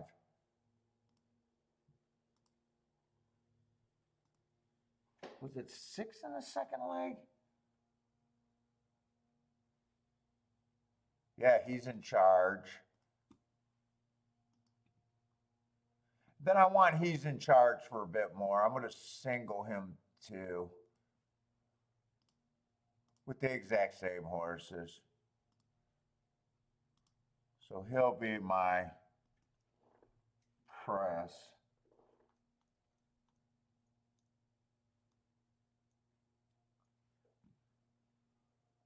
So this is a 5. Then it's the same horses.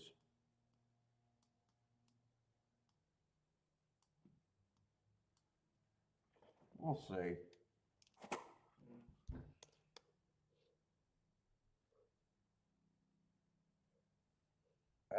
6 got the lead. Well, he got bet down. I was hoping he couldn't get the lead by himself. Now, he better be going too fast. Otherwise, I don't think I can get alive if he's not going too fast.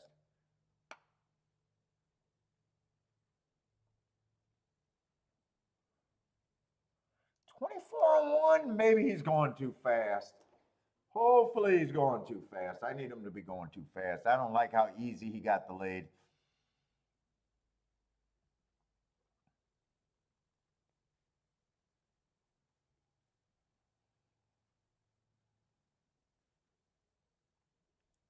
I think he's going too fast. The problem is that helps the 7 that I was against. Oh, 7 looks like he's struggling. I got enough horses that feel like he could be there. Uh-oh. 6 is kind of re-breaking. This doesn't feel very, I'll be honest, this doesn't feel very good right now.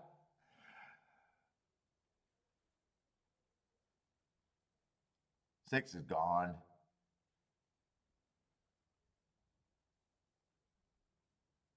All right, I was trying to get through just by buying it, and I left out the 6. All right. He took the late money. He got great marks and everything. I knew I was in trouble as soon as he got the lead that early. I was like, fuck, you're in trouble. I was just hoping that he was going fast enough to collapse.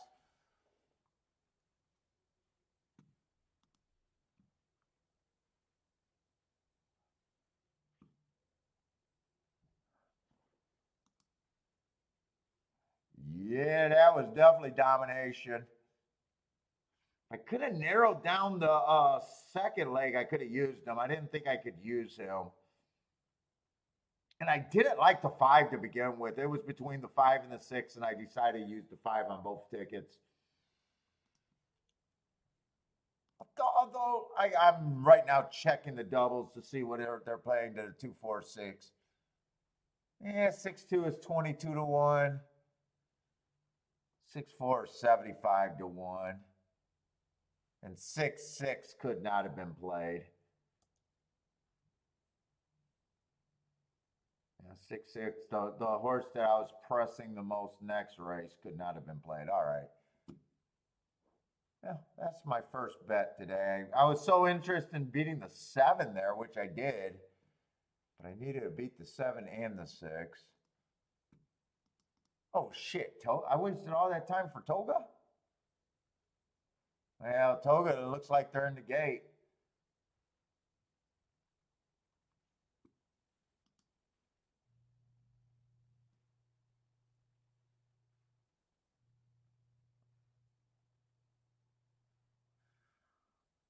Five and 4 got nice marks.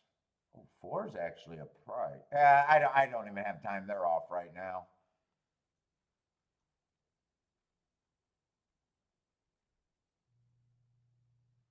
Five and 4 marks caught my eye, so that's what I'm rooting for.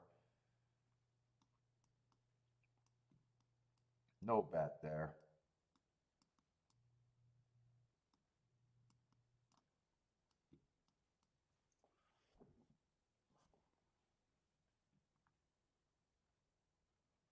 Six got the lead there? Who's the six?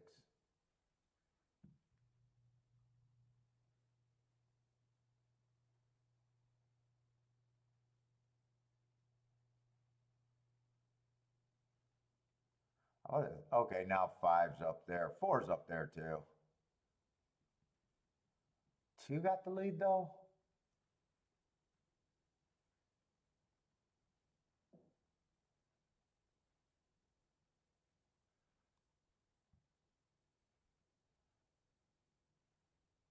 Whoop! Ooh, five took a bad step. Two won that race. Two would have felt like he would have came off. I got class, but a little back class. Security code. I'm gonna want to get the tic-tac-toe board going there.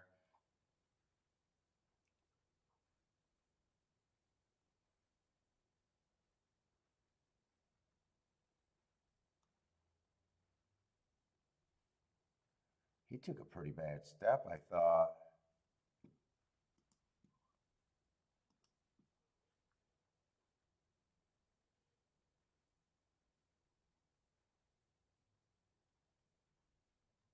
Woo! Woo! The executives at Saratoga, heart just dropped when he took that bad step.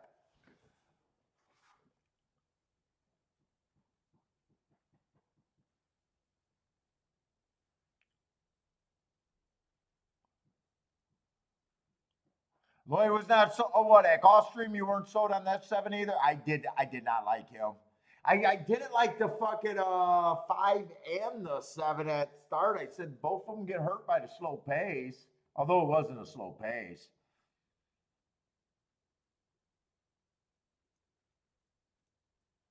Then I used five anyways. Although six could not have been used with all of my horses, so and he couldn't have been used with my press horse.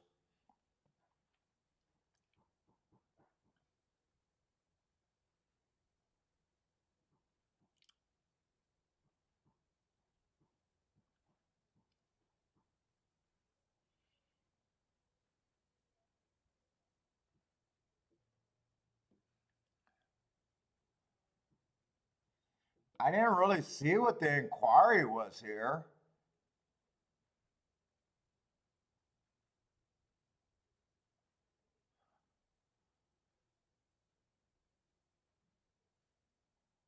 Someone better go out there and look at that spot where that five horse fucking took the bad step.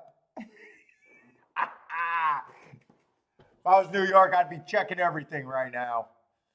Let's see what happened here. Everybody's in a little tight. Oh, I see. One kind of got knocked sideways, but I don't think one had a hole. Where's his hole? Let's see what this looks like. Two didn't come over. Two's on the rail. That's what. Yeah, one does not have a claim here. I don't have to make a hole for you, and two had nowhere to get off the rail or be on the rail. This is not going down. I'd be shocked if this changes anything. You got your horse in a bad spot.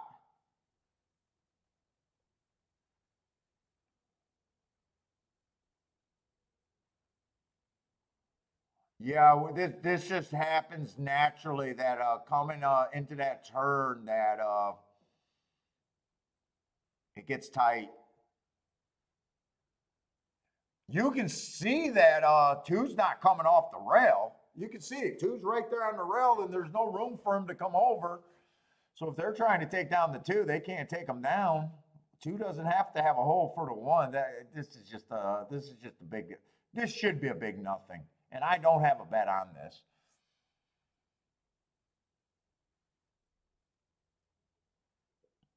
It's a nature of running around in a circle.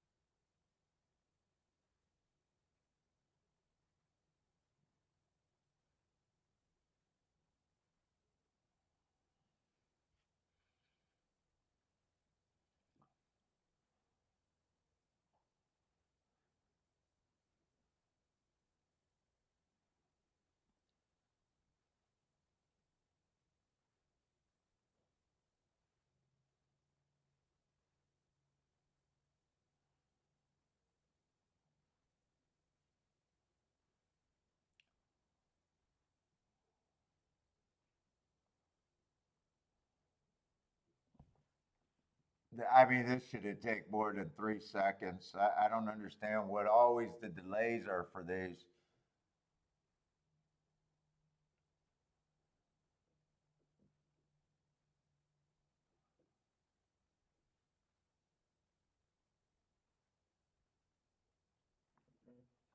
Yeah, you got your horse in a bad situation. Every jockey knows that. That's what happens. Is track gets fucking shorter coming into a turn.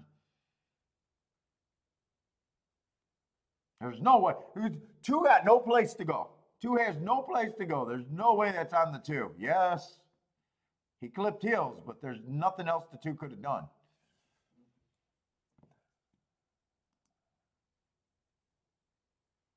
Yep, never apply logic to horse racing. That is true. Like there's problems that happens, but that's not one of them. That's just the natural running around the fucking oval.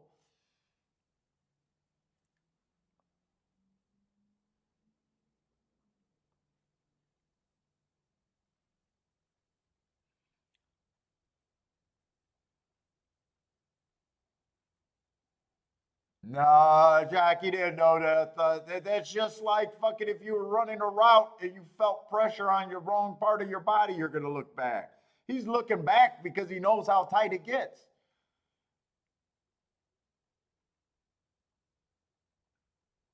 I mean, yeah, there's a close call there.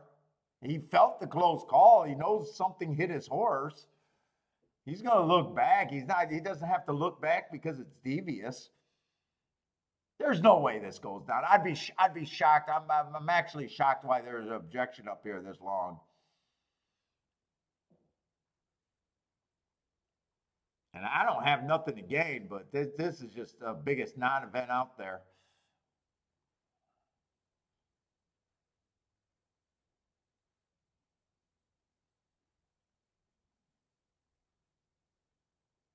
Come on, take down the two to make the host look bad. Take them down, make me look bad.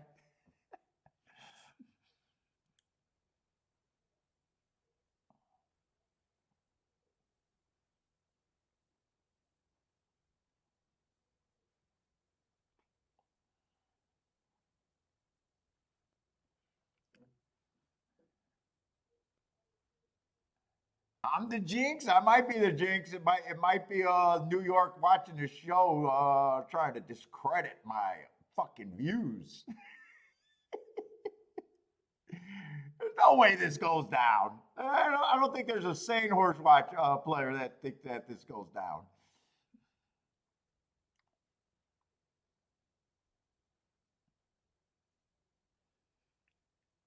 Charles said, yeah, it always feels like the longer it takes, it gets worse. But what was the two supposed to do? Not go for the same spot that the one was going for? He didn't come off the rail. So if he doesn't come off the rail and he stayed on the rail, and they're both going for the same spot going around an oval,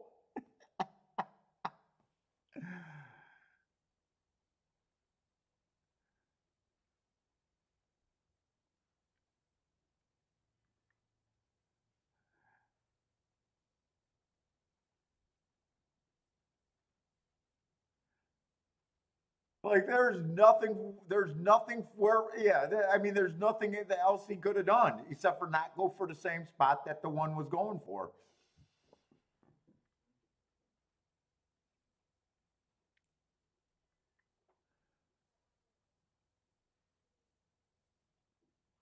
Yeah, he didn't change lanes or anything. You could see he was on the rail and he never got off the rail. It's just when they come around that circle, near the rail, it gets really tight there.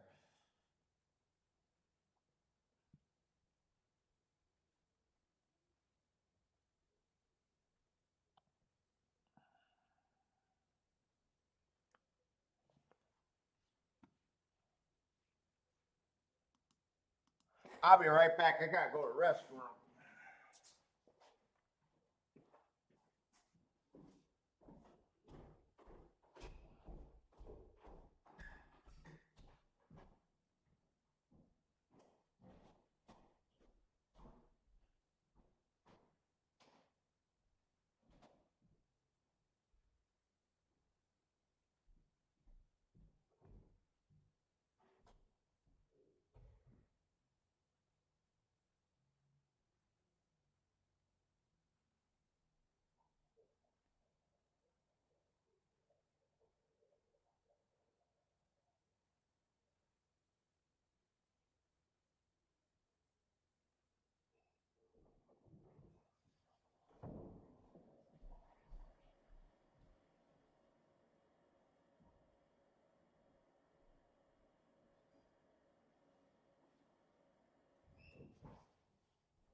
right, where the hell we at?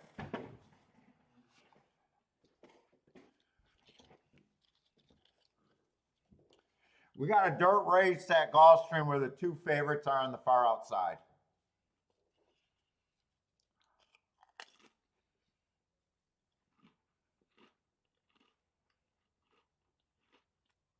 I'm going to have to do something here, just probably no matter what. I don't know how aggressive I'm going to be or what I'm going to come up with, but I was trying to get it live in doubles to the 246. But Gulfstream tends to favor the outs or inside.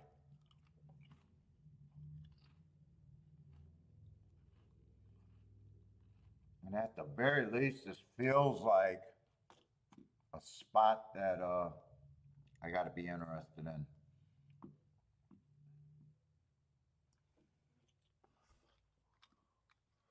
What are these doubles paying?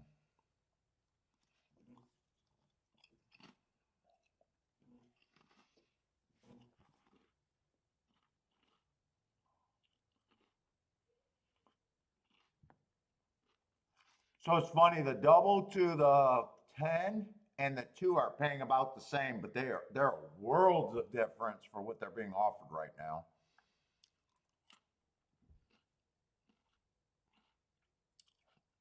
Six and 9 are the two lowest doubles. Those are the favorite doubles.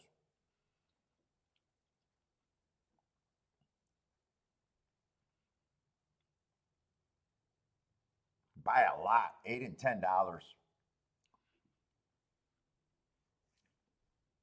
God, I wanted to get a live, but didn't happen. Did not happen.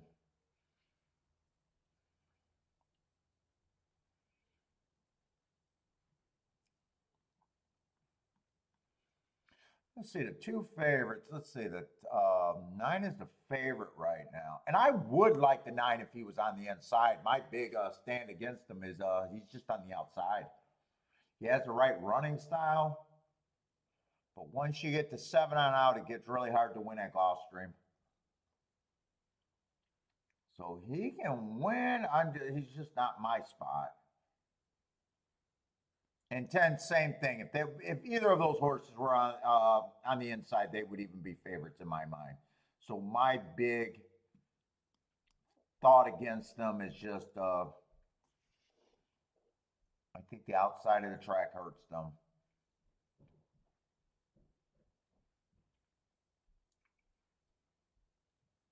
I think whoever gets the inside and the lead is probably the most dangerous horse in my head. Six to me is just the best sprinter towards the inside. He's still in the middle of the track. He's going to be in the 5 hole.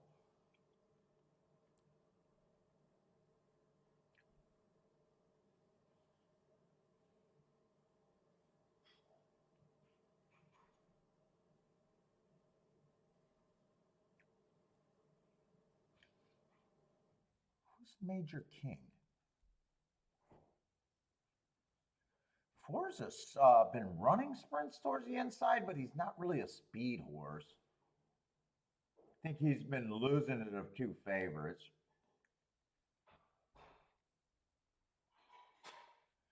Yeah, he's been losing to the 10.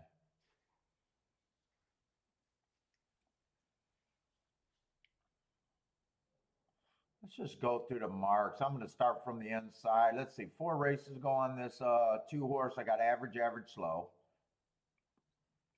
Comes back. Average went too fast to win average on a route. He did run to the 10 horse. 2 races back. Slowest pace of the day. What's the favorites though? He's just not quick. He just doesn't have that. He does have the inside that helps, but I don't like the route to sprint, but he does feel like he could be quick enough, and the price is going to be worth it.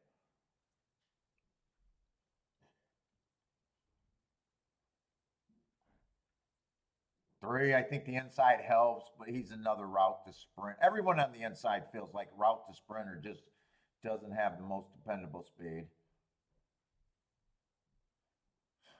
Let's see, 3 races gone. The 4 horses just got slow. Would have chased the slowest pace of the day there. Lost to the favorites. But I think the inside is a world of difference here. 2 races ago, I got an inside speed day. He did have the inside, but he's just not a speed horse. And last race would have ran against an inside bias, had the 7 hole. I still like the 4. Just got to decide how much I feel like this is a spot. I just got to decide how aggressive I am.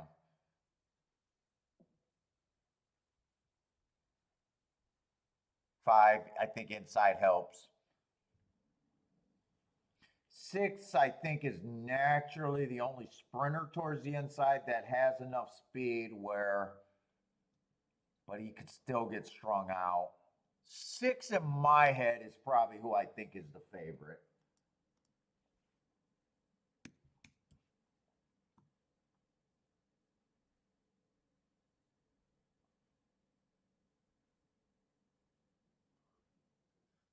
It's just so, I know 7's going to be in the 6 hole. It's just so hard to win once you start getting wide at Gulfstream generally.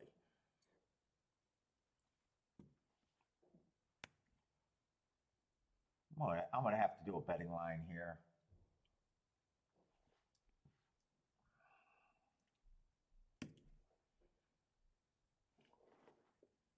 Nine and 10 is hard for me to do a betting line. Because like I said, if they were probably 5 hole, maybe even 6 hole on in, I'd say that they're hands down the favorites here.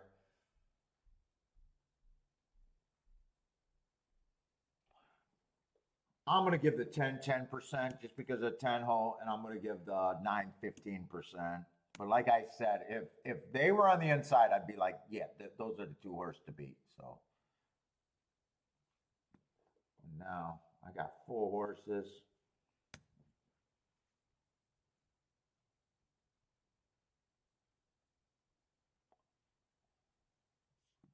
Oh, I put that in the wrong spot.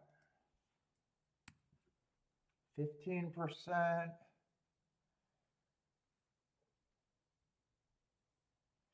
3, I could probably just get away with like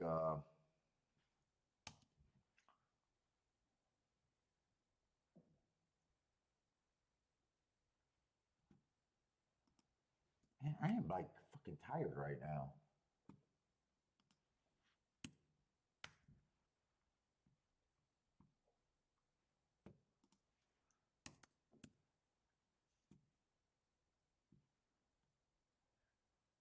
Five is the other sprinter, right? 5's the other sprinter. No, 4's the other sprinter. Wait a minute, I got the 5 and the 4 mixed up. 5's a router.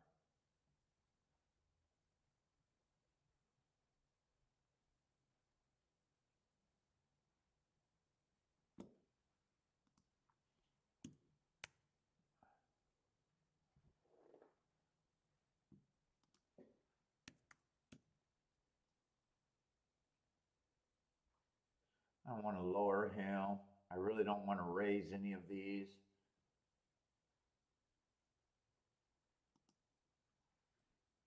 You know what? I'm just going to give them to the 2 horses on the outside, just to make my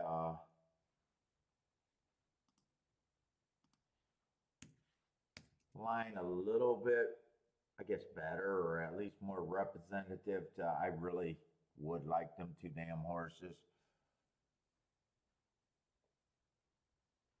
Let's see, but I got to decide how bad I want to go for this race, because I do feel like this is a spot.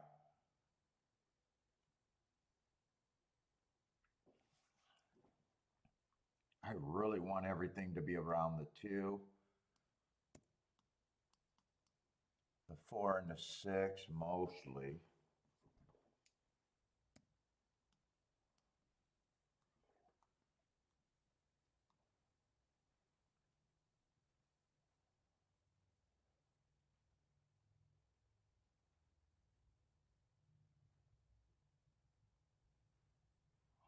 Who's the 4?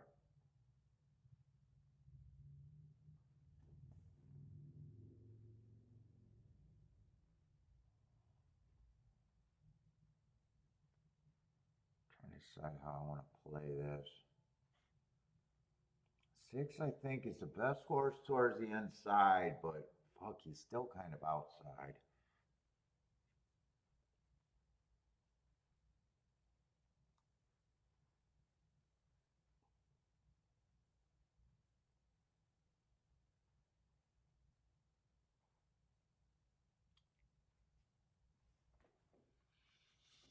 The biggest hit I can have is king off the 4. That's the biggest fucking hit I think it can have. How do I play this? Let me look at these combinations. I really feel like this is... Oh, is it raining or something at Gulfstream?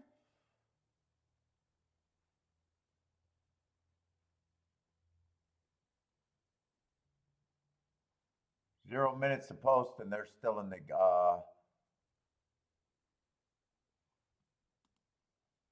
must be pouring or something there.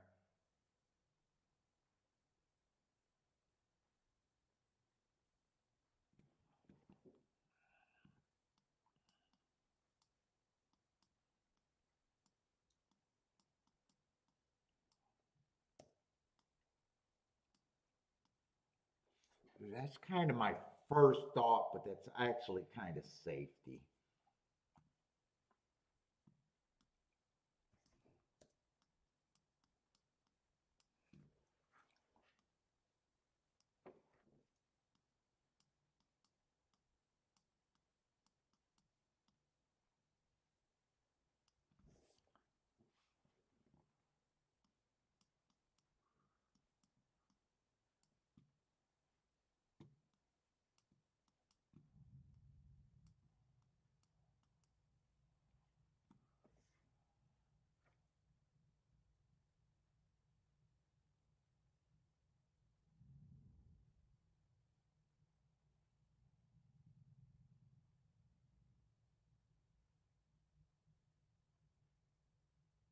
I want to see what's going on. Can you show me the fucking weather? I imagine it's pouring at Gulfstream.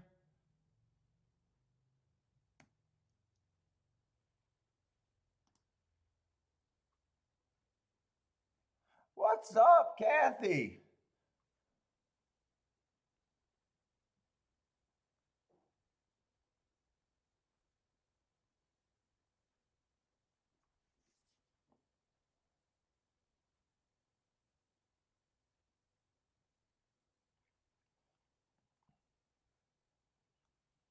Are they saying what's going on? I imagine it's a weather delay. I have no idea. Kind of stalled right here.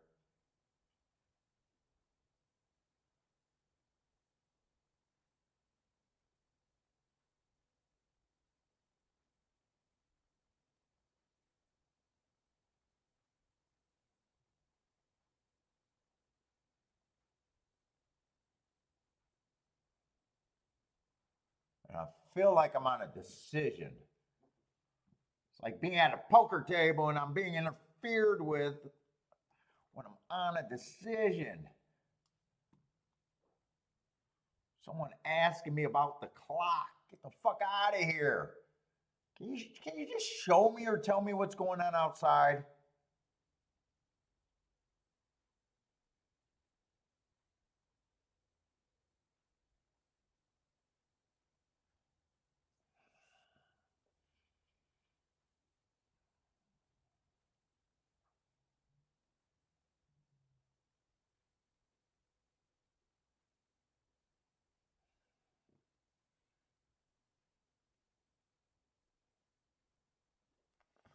Let's see. I'm going to look at Saratoga right now because I don't know what to do right now.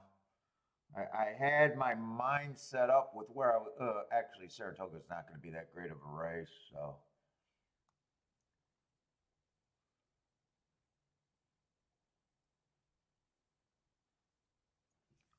boy, they've been having a lot of scratches.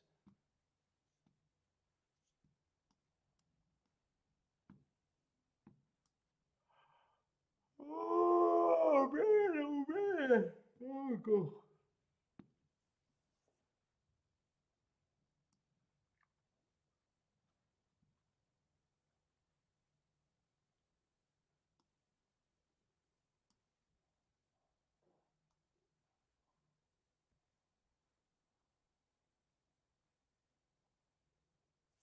Two is 2 to 5. The Chad Brownie, he's done very little wrong.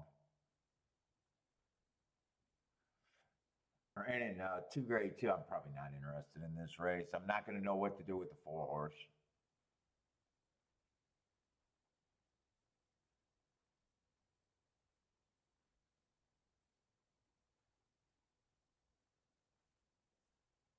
Six got some decent marks.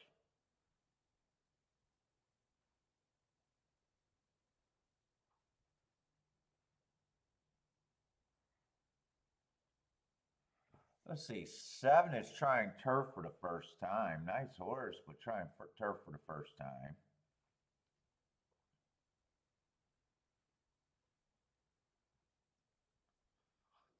Six is the most interesting horse to me there.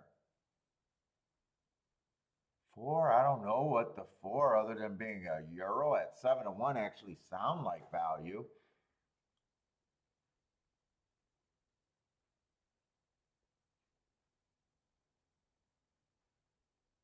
Does 2 have to win this? Let's see, if 2 wins this, 2-4 is nothing, 2-6 is nothing. So I'd be in a spot where I don't even have to question a 2. 2 would be left off the ticket for first place without a doubt.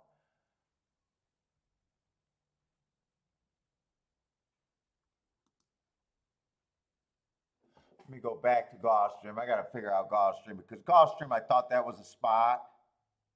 Oh, fuck, were they in the... All right, I was expecting to see a monsoon at Gulfstream. Maybe they had a shoe repair or something. I have no idea why they were just walking around in the... But that really threw me off, and I'm really shocked to see that it's not a monsoon. Do they make announcements about ever about what the delays are? No, not at horse racing. We'll never know. Does anyone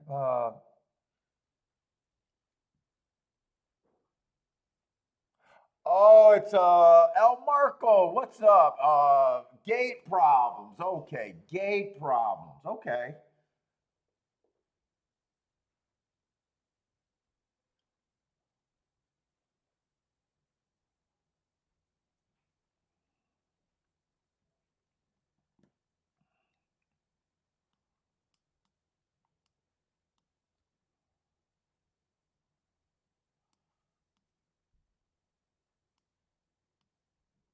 I already got 6 a million times with the 4.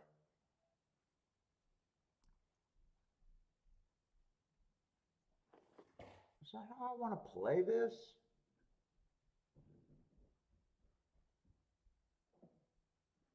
Two got a lot of press tickets there.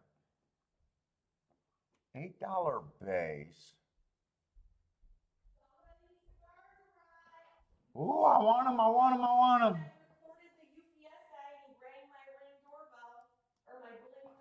Oh, wow. Blink doorbell already paying off.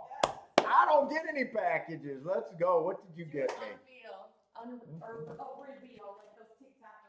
I hope I don't have to pay with this with my body sometime. Jesus. I hope I don't have to pay my wife with my body.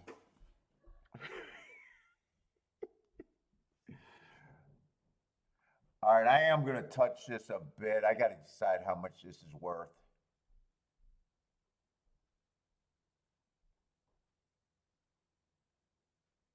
You know what? I'm keying off the 2 and the 4.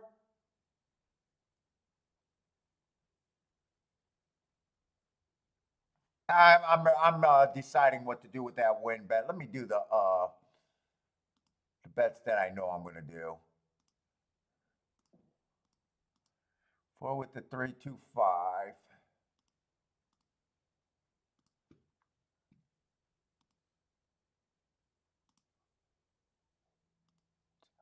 2, 4, 6 in a box.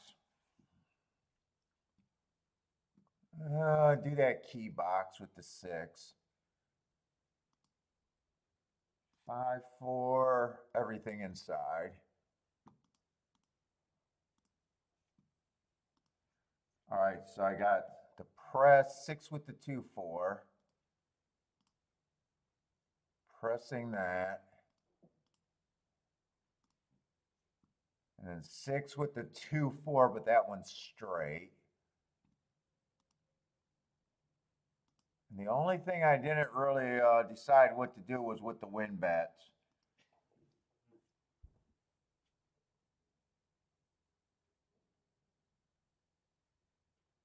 Well, there's going to be no win bet. I couldn't decide if I wanted to do the 2 or the 4 to win or both. I didn't think I wanted to do both, and I couldn't really decide. 9 and 9 is going to be a problem, I think. I need a 5 to someone inside of the 9 and the 10 to, well, 9 is off the inside. Come on, 3, keep pushing. Except the only horses I got with the 3 is the 6 or the, come on, 3. I need a 6 or a 4 with the 3 if that's good.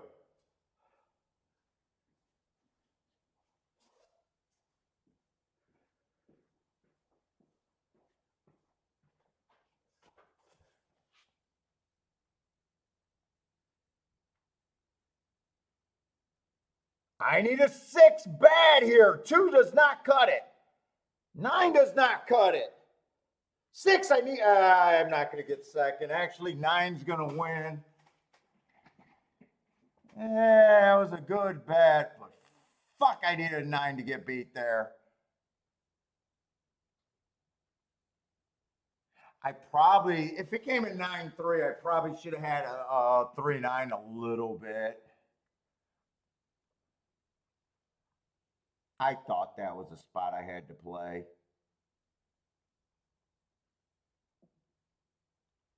I think it came in 9-6-3 though. I think it came in 9-6-3.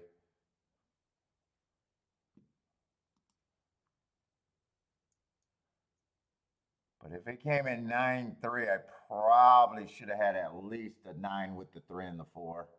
Probably should have at least had that.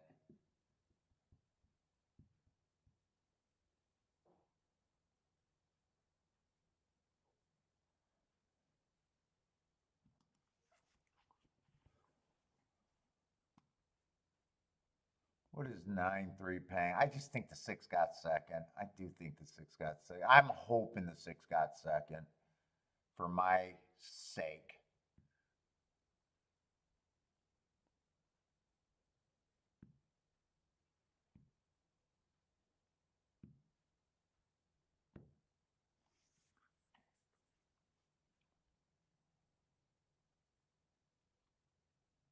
Nine six isn't worth having. That's obvious.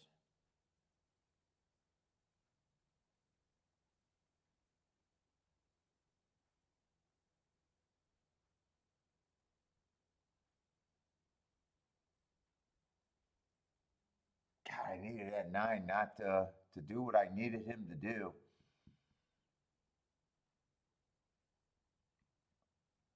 So I kept saying if he was on the inside, he would have been the fucking horse without a doubt.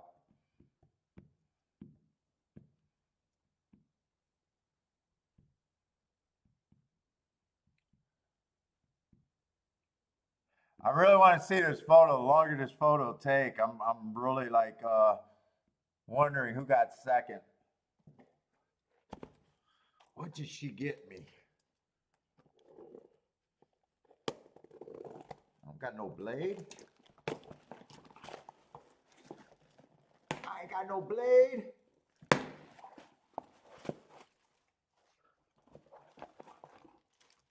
Ooh, that's a nice little bundle.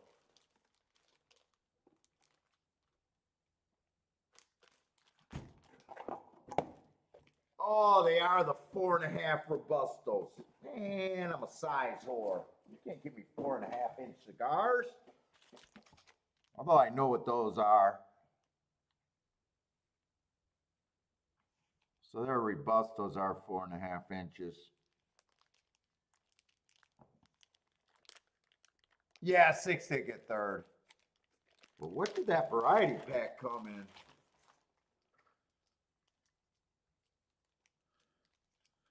Got some fat bottom Betties.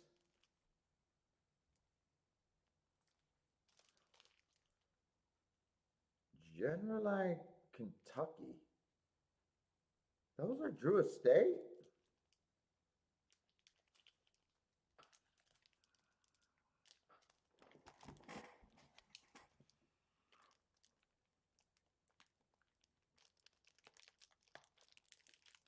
Why did that 9 have to run? Fucking bastard. They cheated. They cheated to get a favorite in there to beat me.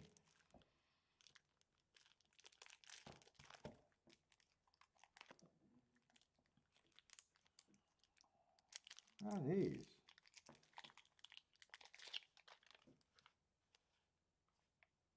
Oh, that's a green leaf, not a wrapper? That's weird.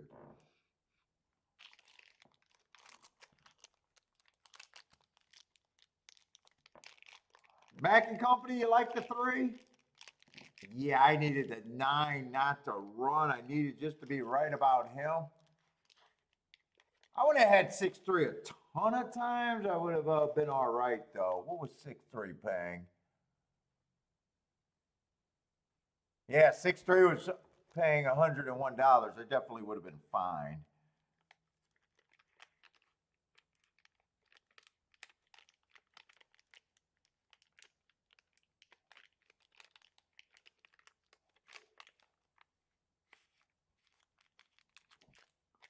What else did they slide? Oh, they slid in some acids. Well, I had that Tabar. That's like coffee. I won't miss Saratoga because I'm distracted. I'm a child. Man, I need a knife. I need a blade. I paid okay, but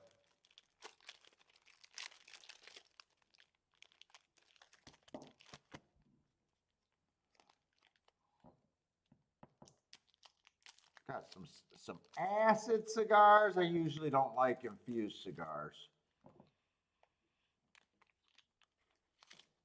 Infused.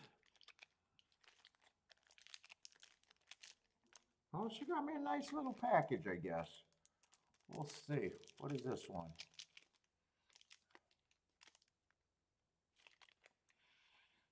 That smells like coffee.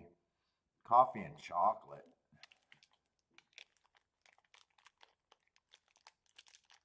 Oh, Daddy, what you getting?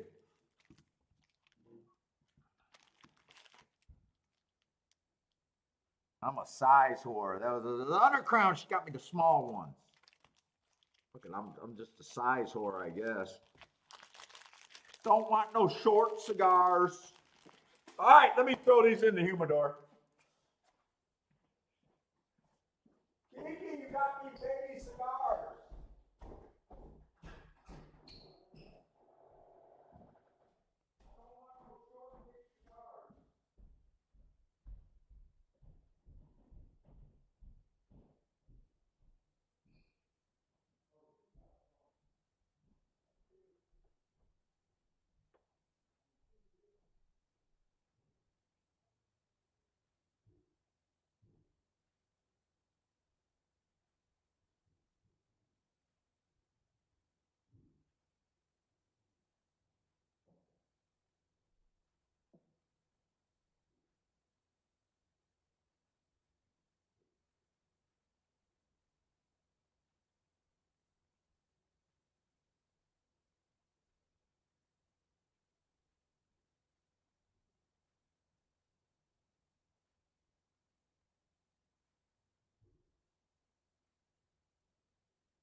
No cigar smoking today, though.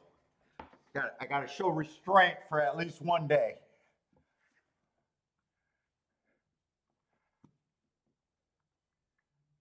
That was a brutal stretch ride because I wanted the 3 to win and I wanted the 6 just to pass the 9. That was brutal all the way around.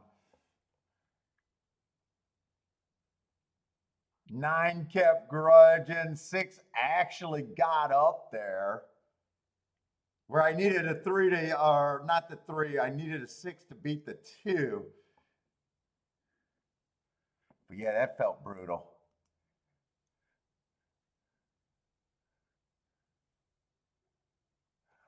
What's up, Ashley? Let's say in Saratoga, I just missed. Saratoga, I just missed.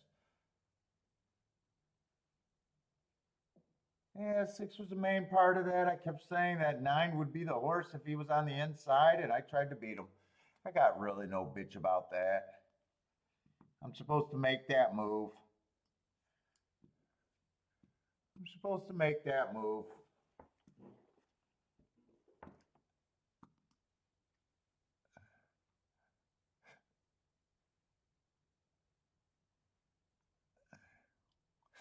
Never really smoked acid cigars, but I'm not a big infused. I think acid is for the college boys, the beginners. Let's see, what just happened at Saratoga? But my humidor looks loaded right now. That's cool. Oh shit, I missed nothing over there at Saratoga. Carl Spackler won. Paid $2. Oh, okay, that was that horse.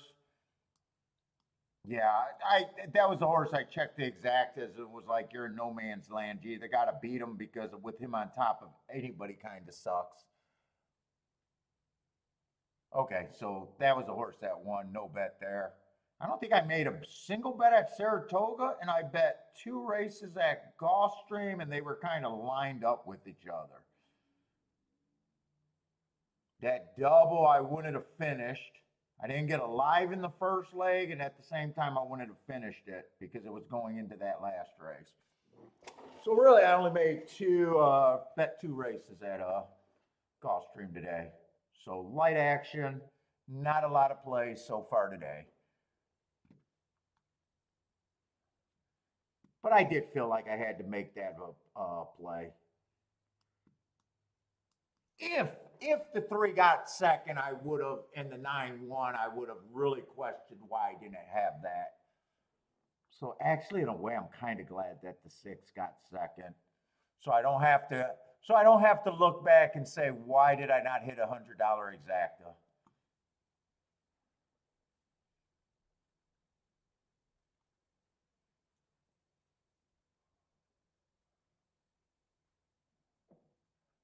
What's up, Marco? By the way, what's up, Marco Lou, Thaddy? I know I missed a few people. Buy stocks.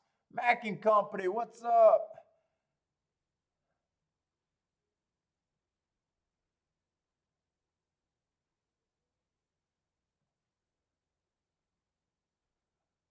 Long shot Louis with the kaboom. Got the super triple and exacta. Oh, that must have been at Gulfstream 639.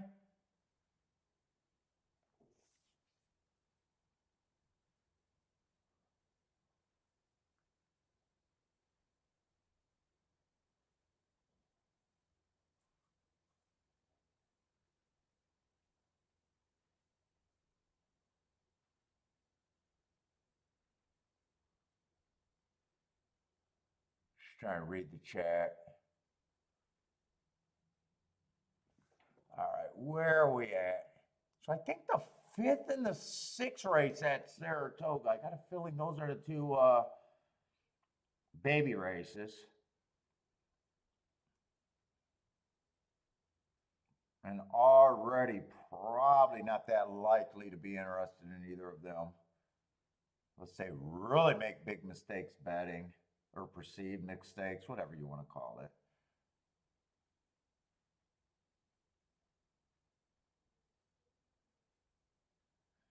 5 only ran one race, got steadied at the start. Rail was, if I'm right about the rail, was bad. May or may not be a closer if he got steady by the start. Yeah, he can win 6-5. It's definitely not a mistake on him. He can win. Well, it's a mistake if he's overbet and he loses. I guess that's the mistake, but that's not the mistake where I would bet. 6 at 7-2 is not a mistake that I can bet. I don't think I'm getting overpaid on that proposition. 4 at 21-1. 4 might be interesting. I got a nice note on him that I thought the rail was bad. Coming out of the exact same race with the 5.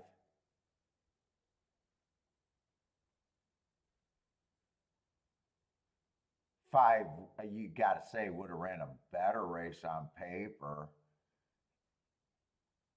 Even though I got an interesting note, it's just bad rail. Is that enough reason for me to bet him?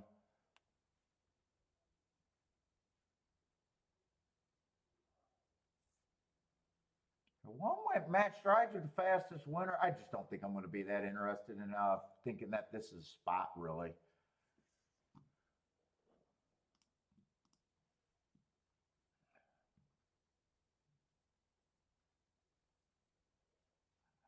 What's up, Richard? Guys, I really hate to say, but you are getting to dislike Chad and hope he loses to Linda. Who is the Brad horse? 6? 6 is the Brad horse, and who is the Linda?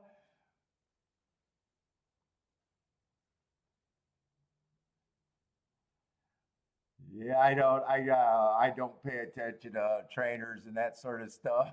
But you're on record. You're disliking Brad. Good luck.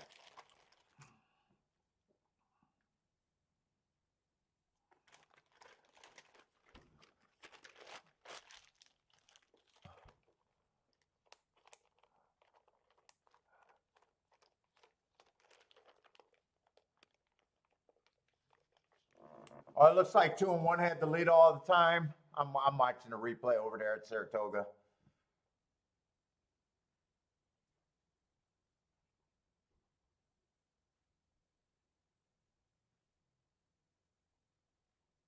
Betty, you don't like the infused cigars? I really like those Betty ones, but they were too sweet. I got them maybe about 4 or 5 times, and I was kind of done with them.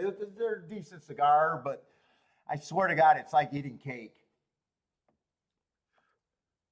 I think she paid, they said that was like a $210 value for that 16 pack. Probably gave more acid than I would have liked. But I think she said that cost her like 40 bucks. So I was like, okay, at least I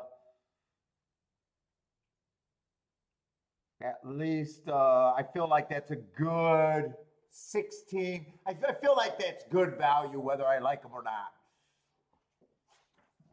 You know, if I got to give them to my other cigar smoking friends. And then the Robusto Undercrown. I love that cigar. I had to even look up. She kept saying, yeah, I got you the Robusto for more flavor. And I was like, I don't know what Robusto is. So I looked up the term for Robusto last night, and it's just a cigar between 4 3/4 or 4.5 to 5.5. And I was like, Kiki, I don't know, but I got to tell you, I'm a little bit of a size whore, and I hope it's not the 4.5 inches. But that's a really good cigar. That is what I get. But I can't blame her for not knowing what Robusto means. I didn't know either.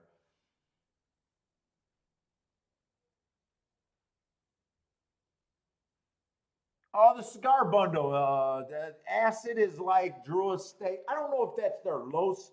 You generally when you get like cigars that are mixed too much infused, usually that's a sign of cheaper tobacco.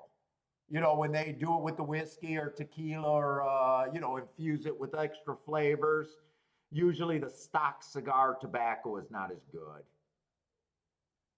Doesn't mean they're not good smokes. But I think the acid is I kind of miss the acid stage. I think that's when like what's your first time cigar, like once you stop doing the Philly blunts and Swisser sweets and you actually go to a cigar place or you buy one from a gas station humidor. I think acid is the popular for like that type of guy. I'm already past that point.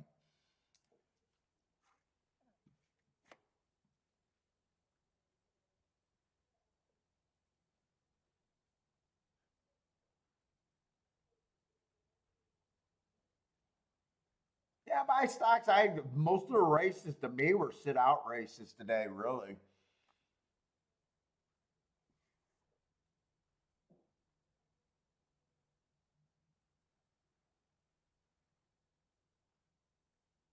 So yeah, Kevin, a size and a tobacco snub.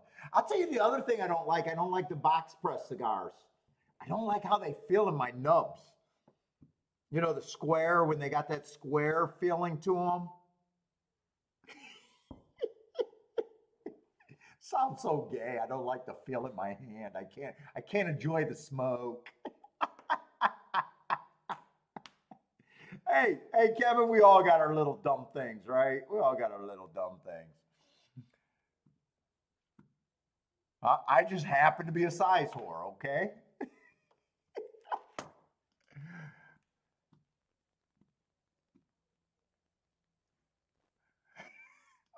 Sounds so wrong.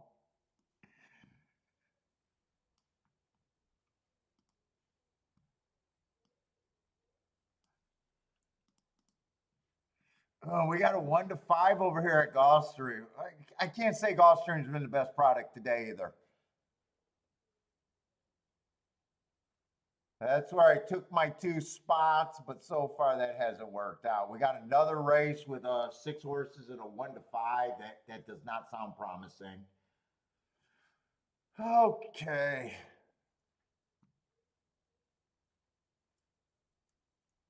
Good thing your wife isn't like me.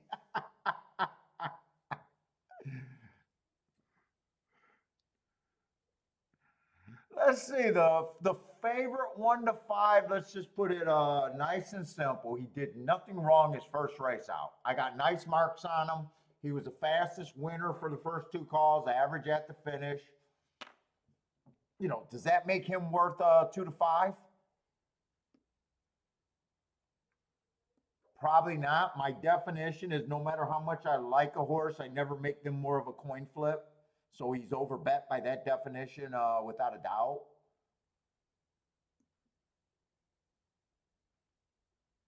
I think horses at that range hurt you more than they help you. Even when you're right, to me, they just don't help you. Ah, is he enough to intimidate me out of this race? I don't know. I really don't know. Let's see what we got. First race out on the 1, I got a bad rail early pressing day. I gave him an asterisk for having a 3 hole. Okay, and he wins next race. He's done nothing wrong. He did have to drop in class to win though. He started his career at 25,000, so and he went to 16,000 to win. So I guess that's a little bit, if I'm poking holes in him.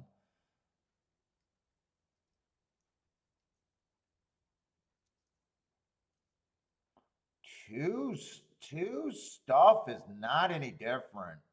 First race out, 1 ticks slower than the fastest winner, average just missed. Comes back, fastest winner of the day for the first 2 calls, average at the finish. And then last race, I got him running against the inside. Two's a spot if I get 6 to 1, 5 to 1. I don't know about head to head, but there's not much difference between them. And just knowing that 3 to 5 is not good for a better, but 5 to 1 is better for a better. I got a hard time separating both of those 2 horses on paper.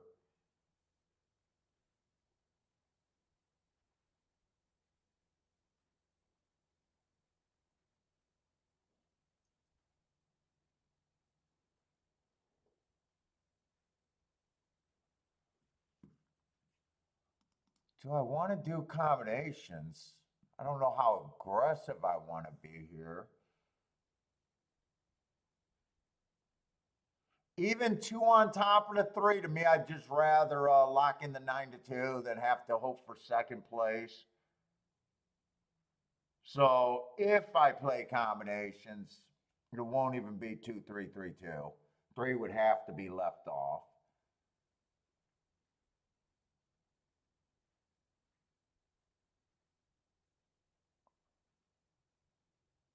This is Tapeta, right? It is Tapeta.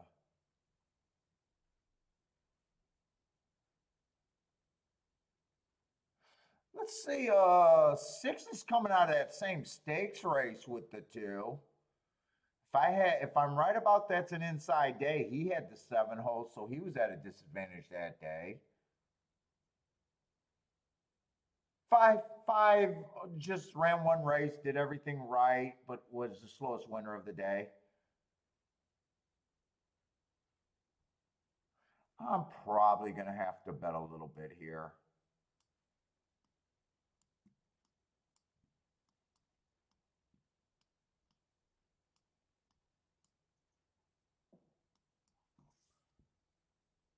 But I don't think I got many more combinations than that.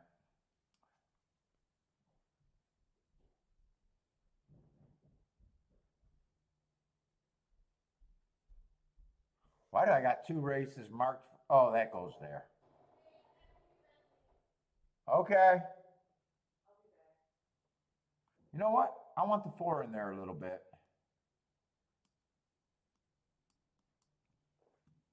Whoa, whoa, whoa, whoa, whoa, whoa, whoa, whoa, whoa. Hold up, hold up, hold up. What? I don't know. I got to smoke them. I haven't smoked anything. They look good. I mean, I think you did a nice job. It just, am I going to like the acids and the. Yeah, no, no, I'm not complaining. I love loading them up in my humidor. I feel like a little kid and I'm laying out my baseball cards or something.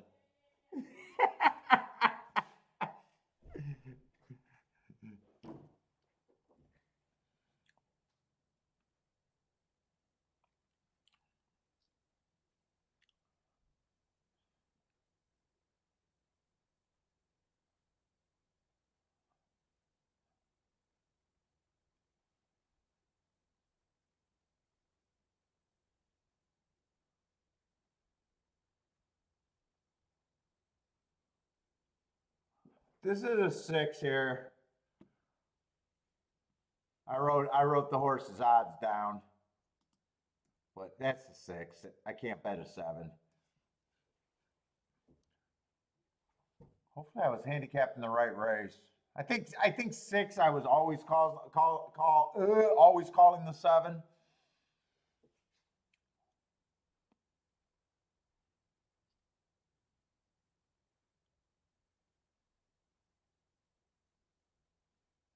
Oh, two's not the fastest. Two looked like he had a lot of sweat on his neck right there, didn't he?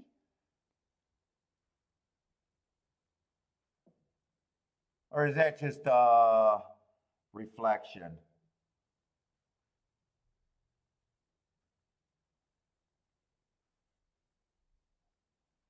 I didn't want to go that much here. Come on, 6, win and bring this 2.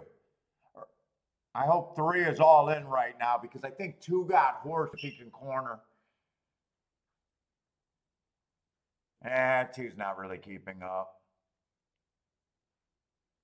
2 has to be first or second. He's the farthest back. Yeah, 2 can't be there.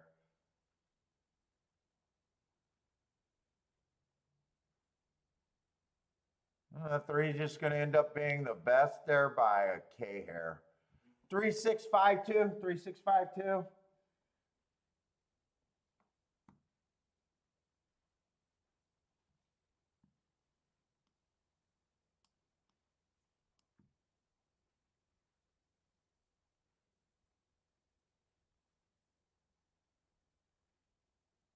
Yeah, 3652. And 5 was the Other horse that ran one race. Five felt like he had some more. I'm not sure Five ever got a really good ride there, by the way.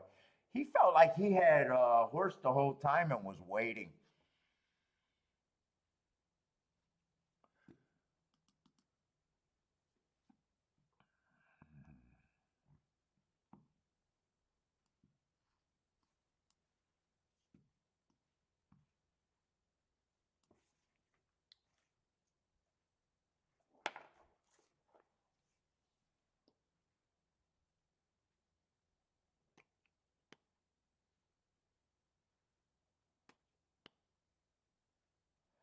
Saratoga. Do I even want to poke around here?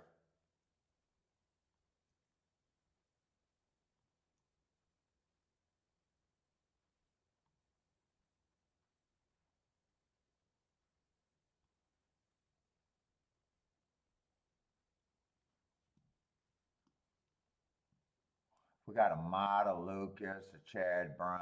I don't think I want to poke around. Another cat, Brad Cox. Fives of Fletcher. I don't even know why the fuck I'm looking at this. Yeah, I stay out. I was thinking about poking around and doing something like this. No, it's 1 and 4.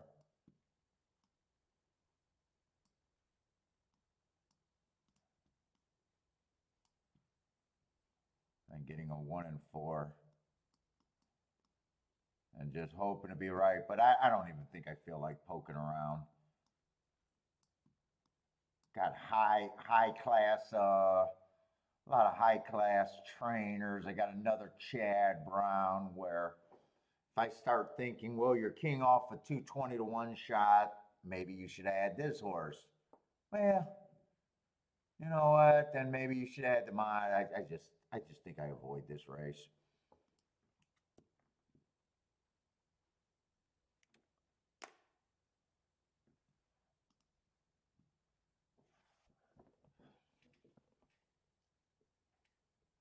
J-Brum loves the 6 horse here.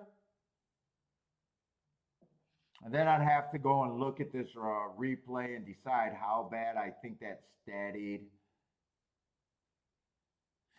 I do like this note on this horse. That doesn't, just because he had the bad rail and was on the bad rail, doesn't mean he can run. I got to keep telling myself that. It's not like I got other running lines where I think it's an excuse. It's an excuse, but if I had running lines, I could say, well, I think he's this sort of talented. Best turned out Pimps and Ho Award. Let's go. Who's the pimp and who's the hoe on the Best Turned Out Award?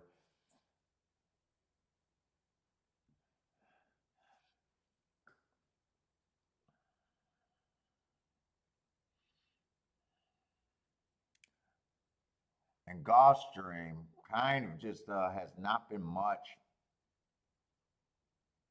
Although they did have one nice race with a very nice ticket. And set out that race and just could not get there.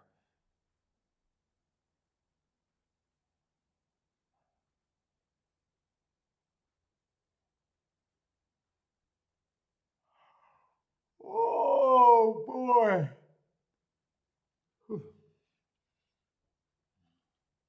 I don't know why Saratoga feels to be dragging today. It really feels to be dragging today.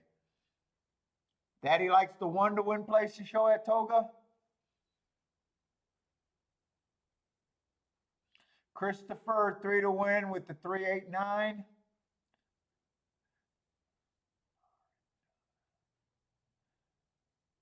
Yeah, 10's taking some money.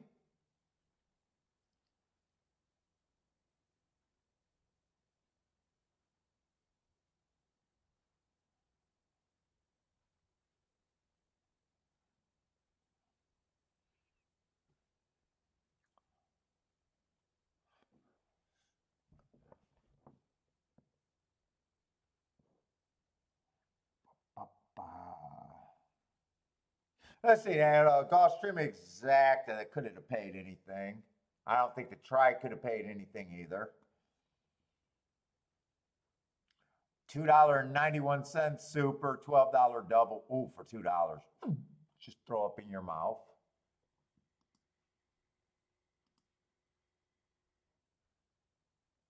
Yeah, the exacta paid 7 to 1 and the trifecta paid $10 for 50 cents. Just not supposed to own tickets like that.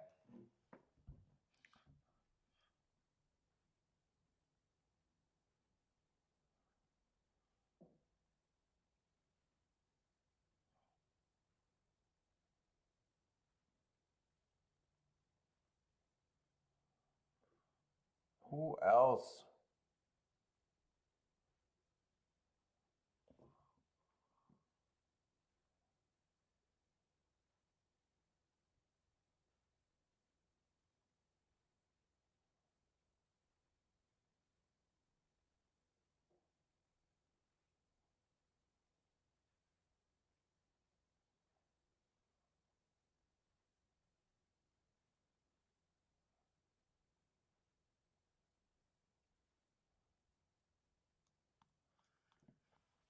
Ooh, come on, let's go.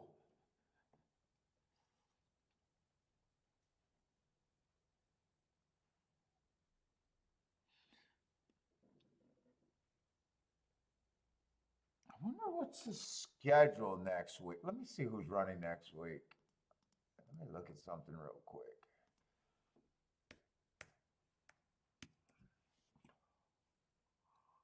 Oh, data files.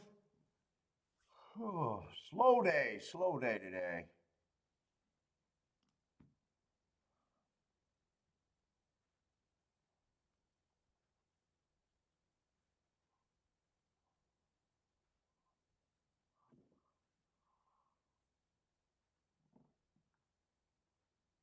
Doesn't look like Belmont at the Duck or whatever the fuck it's gonna be called is running next Thursday anyways, or Wednesday, unless they're just late on forms. I don't know if I'm gonna have a Wednesday show next week. Kentucky Downs is running Thursday, so I'll probably have a Thursday show.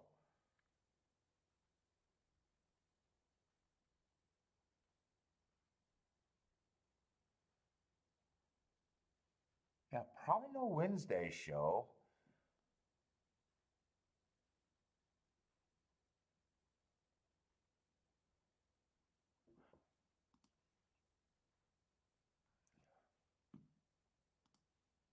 All right, they're loading in the gate over there. What's up, Parsons? King off the 9 here.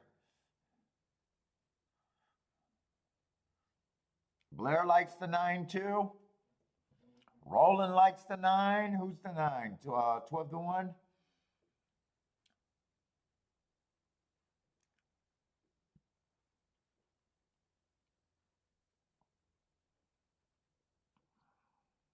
Oh, today's Friday. Would they have Belmont's forms out? If they run Thursday or Friday, I don't know. Oh my God, it's slow day today. Boring, boring, boring. All right, they are off. One got the lead.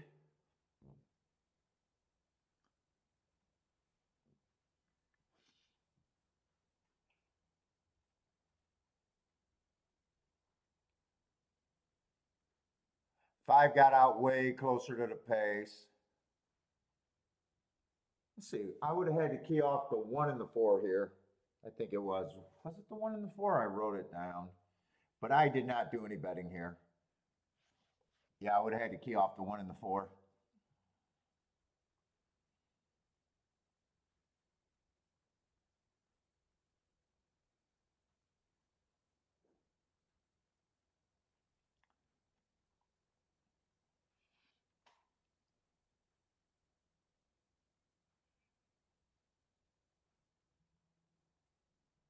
So far, it's all the horses that ran that are up there. Let's see. Five's taking off with the lead. He gets first run over to 6. It does look like he's probably going to be able to win this race fairly easily. 6 is still trying. It just seems like there's a pretty big gap, and it looks 5 body languages looks really good here.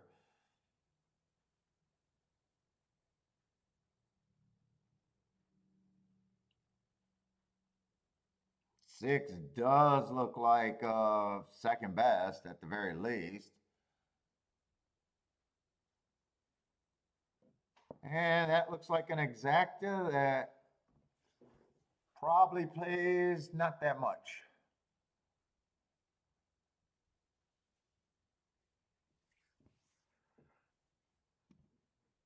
So 5 took care of business pretty good.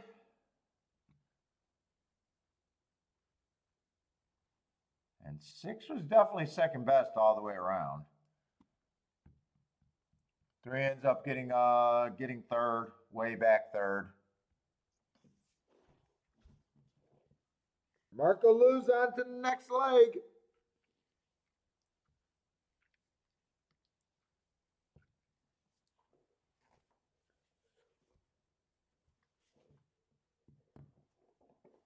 Oh, all right, Gulfstream, give me a competitive race. Competitive race. Yeah, 6 definitely ran a good race. Nothing's wrong with being second best.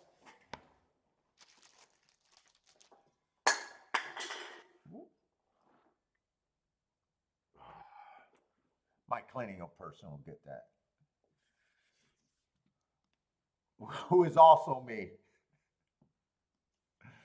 My cleaning person will get that, who is also me.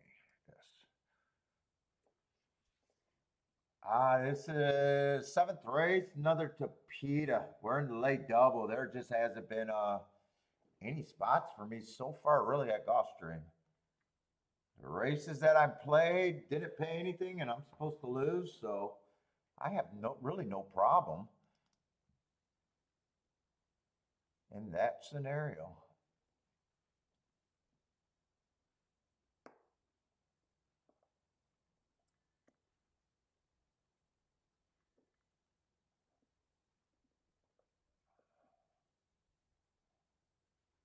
I'd have a hard time finding that try pays anything. You talking about at Saratoga, Joshua? A lot of times you look at the exacta. I got a feeling that's a $5 or less exacta. Even with 35 to 1. I mean, that's what you. Ooh, why am I froze? What the fuck? Did I just freeze? No, I didn't freeze.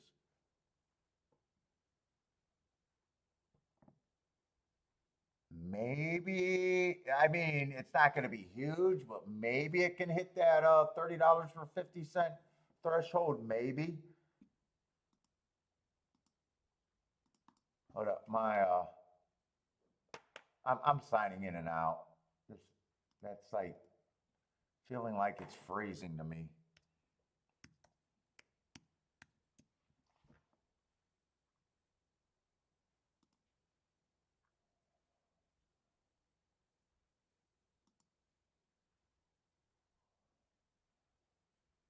Yeah, I noticed I notice it's best when chalky exactas are like in the teens. When they start getting too low, it's no matter what gets third gets super hard.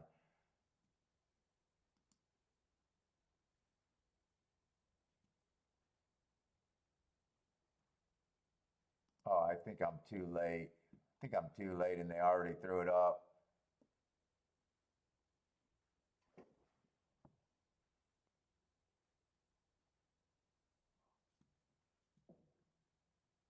Yeah, 5-6 is paying $3. I don't think there's anything in the world that can pump that up. Yeah, even with the 30 to 1, I think I think it gives you the best shot, but I'm thinking this is going to be below quite a bit below $30 for 50 cents.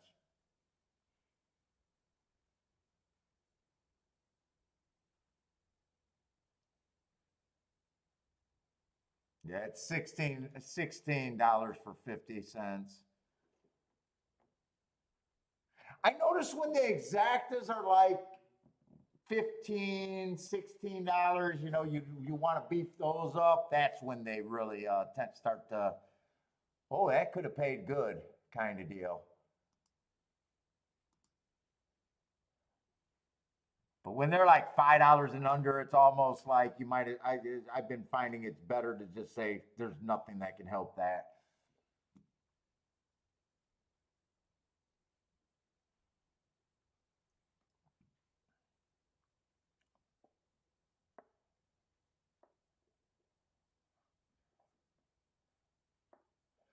All right, we got another favorite. This is a Tapita. And we got a dirt race. Ah, that's right. And I did not want to have to rely on the last dirt race today because it turned to a 5-horse race. I kind of forgot about that. I needed a hit before now, I think.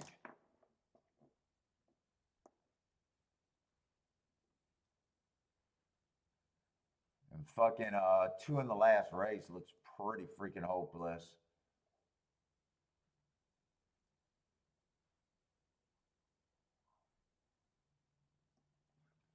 Yeah, I got a feeling this is going to be rough to make a double payout.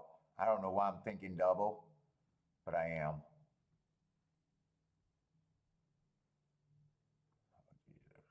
If you like the 6, you're in death. I'm in Death Valley. If 6 is a horse here, I'm flirting with death.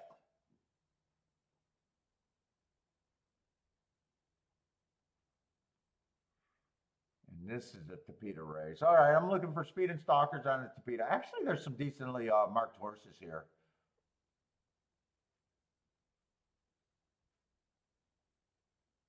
6 definitely fits as a stalker, but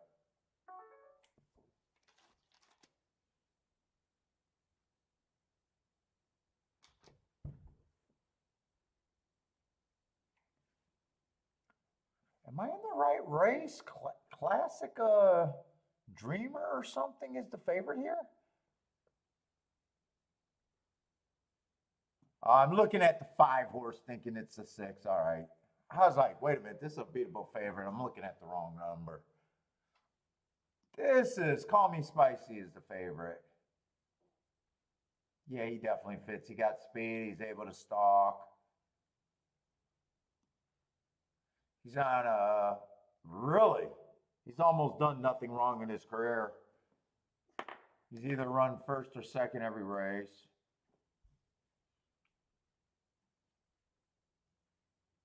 First 2 races, I don't have marks just because one was a 1-race sample. 2 races ago, I do. If I'm poking holes in a favorite, which I got to do, it was an early pressing day. He was just average, matching strides with the slowest winner. I mean, that's not the scariest, but it's not his fault he beat him by being the slowest winner of the day. Then he comes back, average, fastest winner of the day.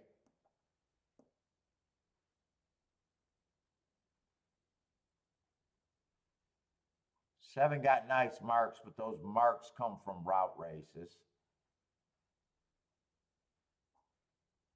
Ugh, I hate route to sprint. Actually, 8's another route to sprint.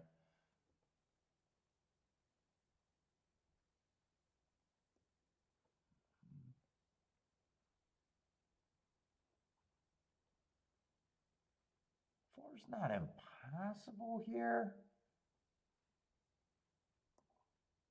4's not impossible. 6 to 1.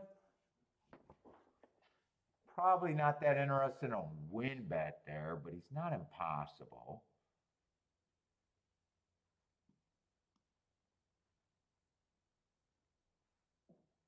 Two got some decent quicks.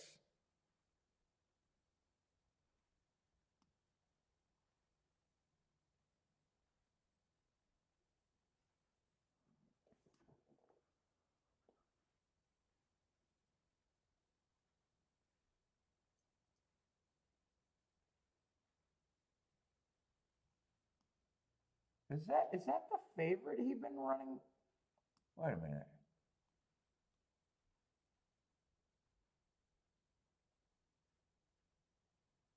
Call Me Spicy is the favorite.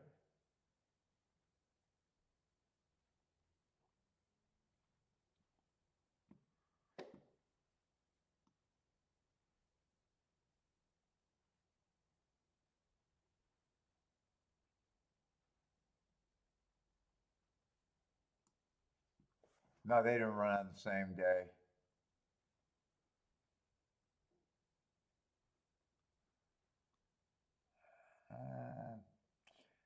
I got no problem with the 6 being the favorite. I'd say he does. He just feels a little overbet.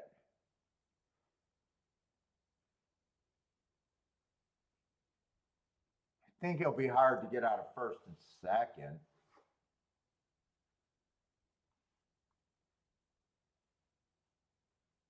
It's just kind of chalky at Gulfstream today. I'm kind of.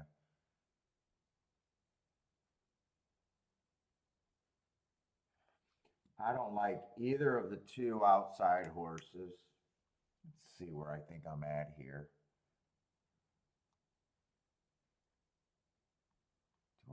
Do I think he's a coin flip?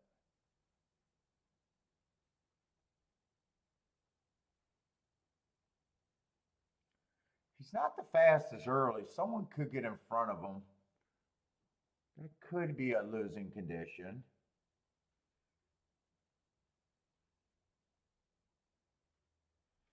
Five, I think, should be long too. I can't really get to him.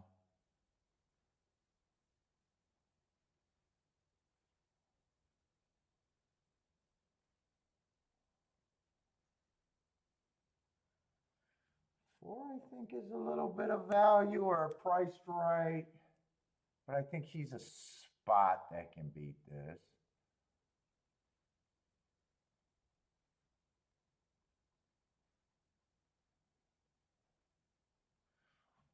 Three, I think, is just an overlay. Two, I probably think is about 15%.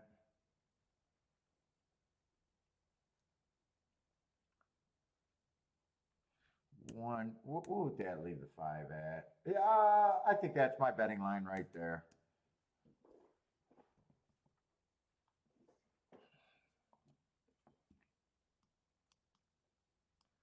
I think 6-3 is the only thing I can look at there. Might not even be able to play that, by the way.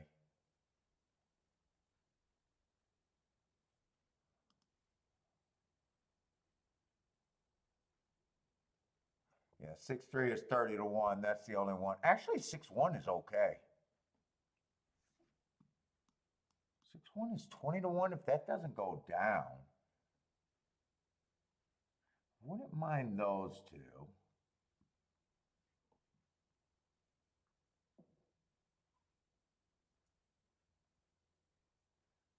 In the double, I'd just be interested in the 1 and the 4, I think. But I don't know what I could do with that opinion. 6, I don't think could be played in the double. I'd be shocked. No, 6-1 is paying $6. 6-4 is paying 12. So in the double, I'd have to beat the 6. And the only horses that I think could do it by committee is 1, 2, 3, and 4.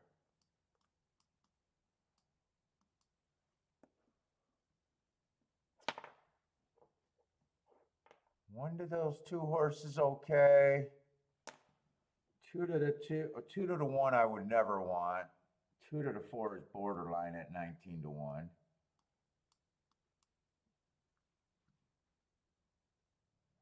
Three to those two horses would be acceptable. I guess 4 to those two horses. So what is that? 4, 6, 7 total combinations there.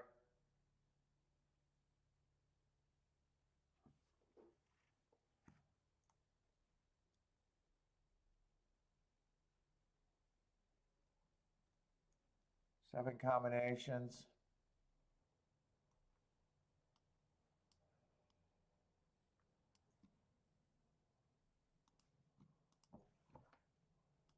It's kind of two different fucking directions though, Paul.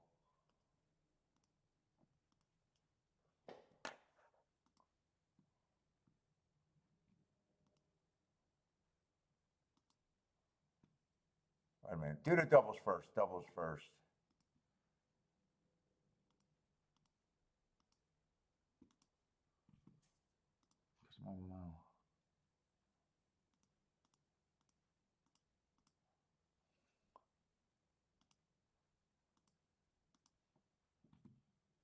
All right.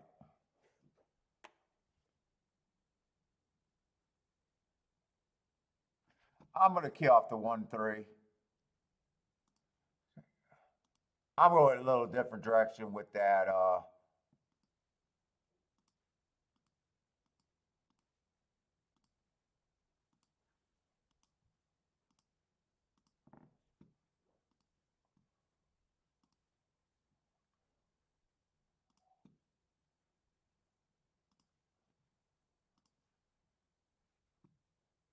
Then I want a 1-3-4 box. If I can get that in.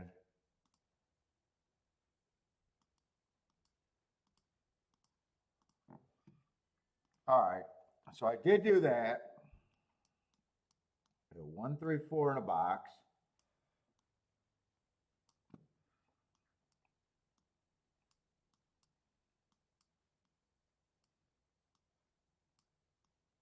Kind of fell back to my old habits right there. Kind of fell back a little bit there.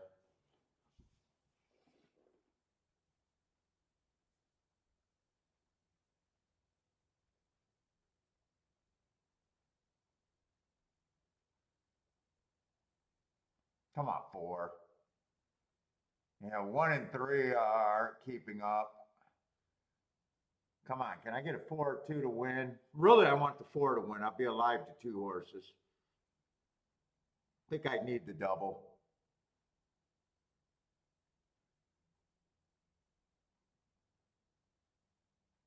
This 1 doesn't really got a horse. 4, I just need you to get. Nah, I got nothing. Unless 1 gets second, but he's not coming fast enough. I got nothing. And I bet 6-1 even got bet down, really. Let me see the exact. I bet 6-1 got bet down. I shouldn't have done anything there. I probably shouldn't have done anything. The 6-1 exact went way down.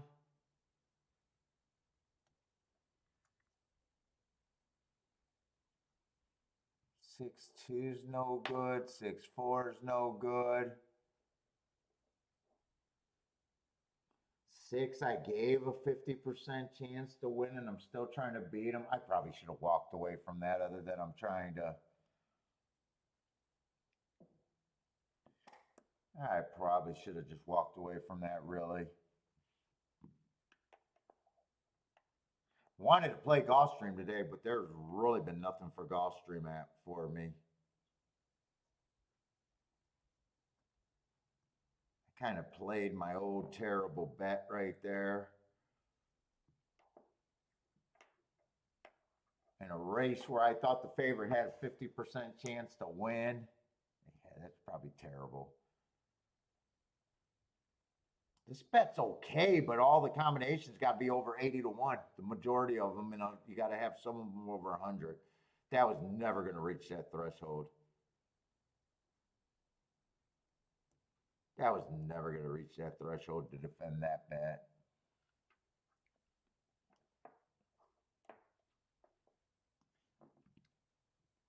Never, ever, ever.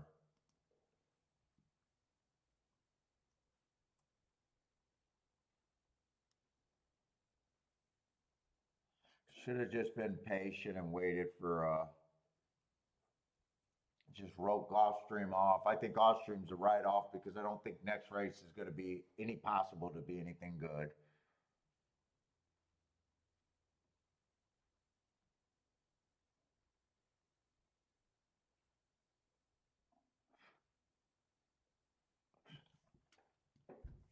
Oh.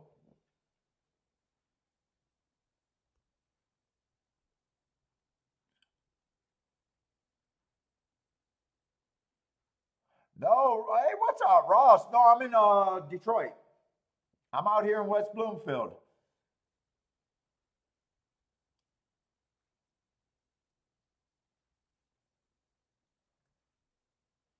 Nope, I'm out of Detroit.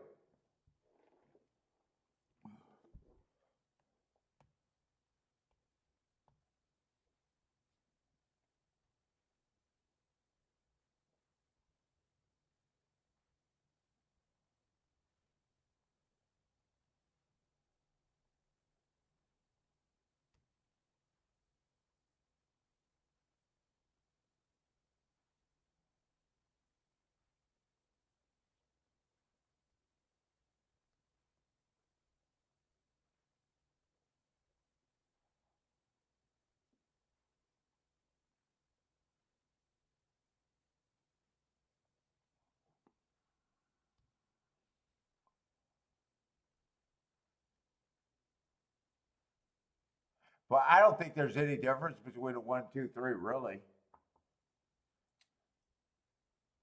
They all ran one race. They were all average, nothing for the first two calls. But I just don't think this race is a race where I'm all that interested in.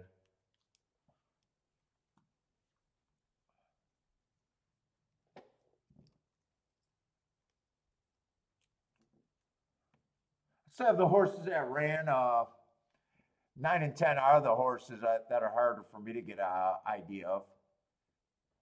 But no, anyone can improve here, and I wouldn't have a problem with it. It's not like if the 10 runs, I'd be like, oh my God, what happened? It's just a horse that ran one race that looks hard to get to, and a horse is improved second time out. I just can't make a real reason to get there.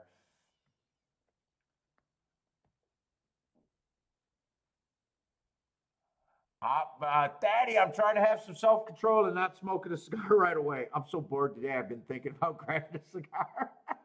I'm trying to be good. I'm trying to be good today.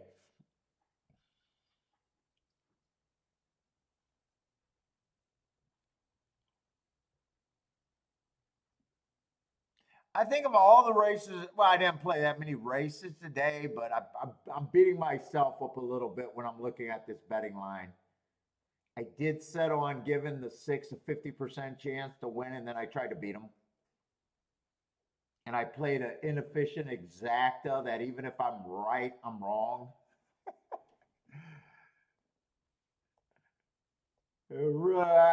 That's a play that I'm not happy with today. I can't defend what I did last race at Gulfstream. I could defend the doubles that I thought I could try to beat them, but the exactas were bad. Maybe if I stopped with the 6 with the 1, 3 and just stopped there, but this combination is just bad.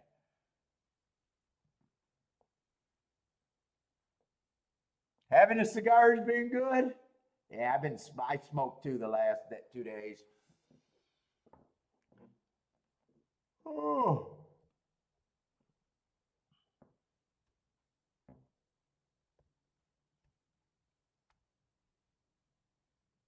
Boater says, is Statty anyone we know?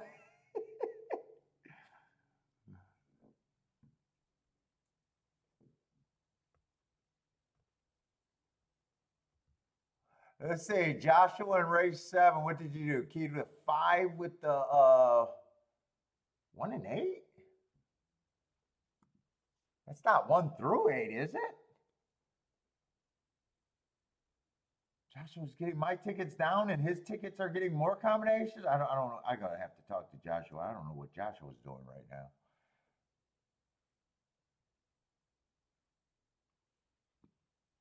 Who's the 5? I'm looking at the wrong form. That's Gulfstream? I'm curious what you did. Trying to see where his thinking at.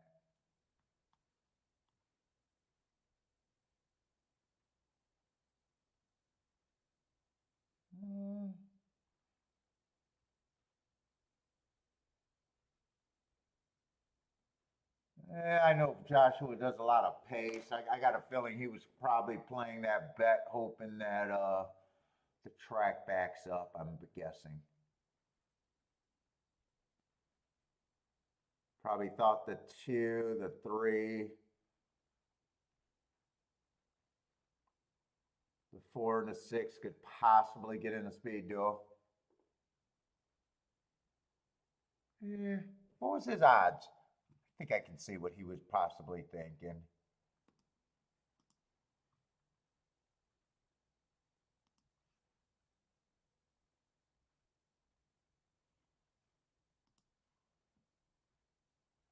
He was king off of 64 to 1. I think I know what he was thinking.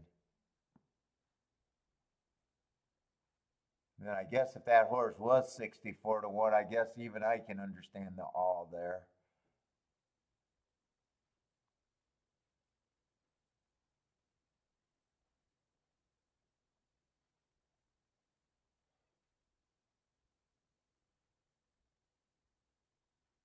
Oh, it's headed at 100 degrees today? Man, I thought it was nice and cool. Or are you just saying it's hot in Detroit because it's a shithole? I'm a Detroiter, and yes, it's a shithole.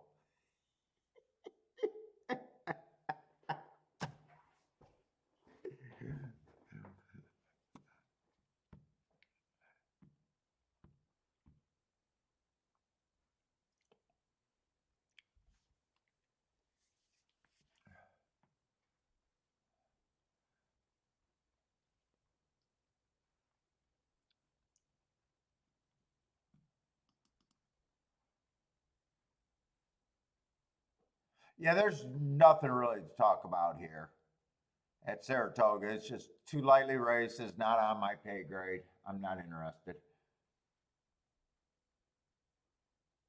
Gulfstream, 5-horse field, probably going to be the exact same. What did I play? Did I play 3 or 4 races today? I don't think I played anything in New York today. I don't think anything yet in New York.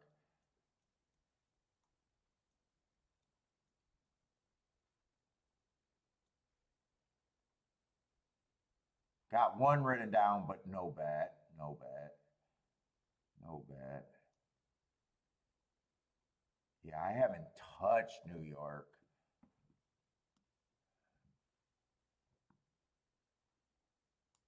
Gulfstream, I either played 3 or 4 races. I'm not sure.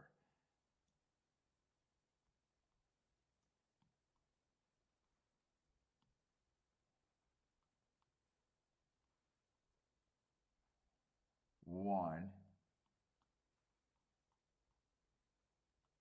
2,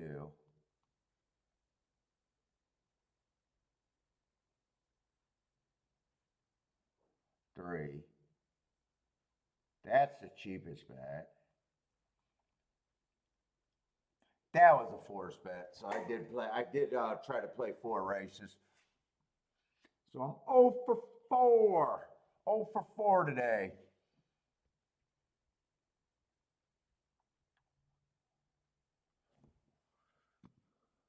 I was trying to get live to the 1 and the 4 at Gulfstream. I just don't. Yeah, 4 to 5, 1 7 to 2. I just don't think there's any reason for me to go back there.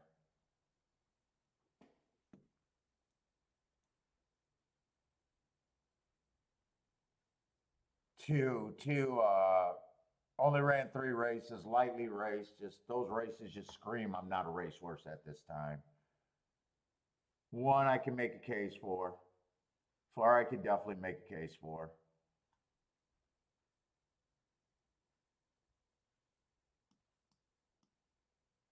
6 I wouldn't have a problem if he wins. I'm just not there at 5 to 2. And 8 horse, I just hate route to sprint, especially in a 5 horse field when there's a horse that's not even a contender. So I just don't see how this race. I'd be shocked if that paid anything. If Gulfstream's last race pays anything that I'm interested in.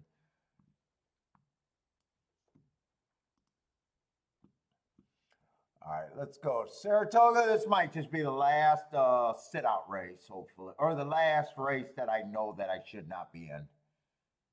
I mean, there might be other sit-out races if I don't have an opinion or something like that, or there's no value, but this is a sit-out race that I'm like, I can't have an opinion. I guess my opinion would be, yeah, 9 and 10 are the hardest ones to get to that ram before, and I don't see much difference between the 1 through 3. So if I was going in this race, I guess I'd have to make a case for the 2 or the 3. Or I'm sorry, the 1 or the 2. And if anyone else wins this race, it'd be a first-time starter.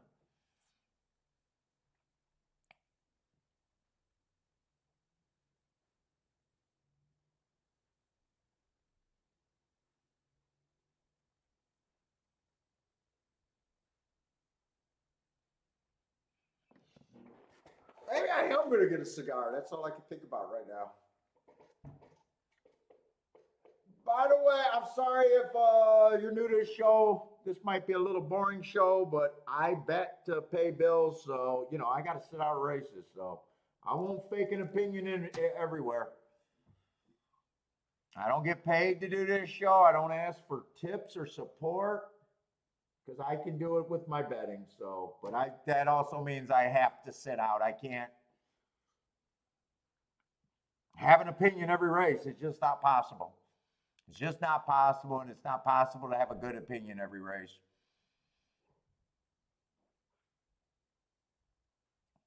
Oh, where's my little Bentley? I know I swear to God, she doesn't. Did you grab me any candy out of her bowl? You bastard! I am fat enough. Does he look good? Yeah. Did he? Am I going to be pissed about his bangs? Yes, I am. I can tell the way you said it that she cut him super short. Oh my God, it's so quiet when he's not home and I don't hear the tiptoes. It just feels good to hear him home. Oh, that boy is so spoiled.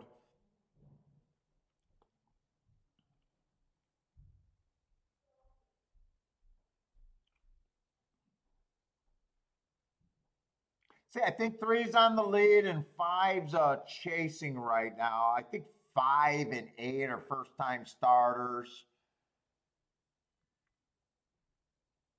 Three looks like he's going to handle his business here. Well, actually, it might get a little closer. It's definitely getting a little closer. But I still think three has it. If he gets beat, it's going to be by the 8. And I think 8's just the first time starter. It's either 8-3 or 3-8. I'm pretty sure it's 8-3 though. And one got third.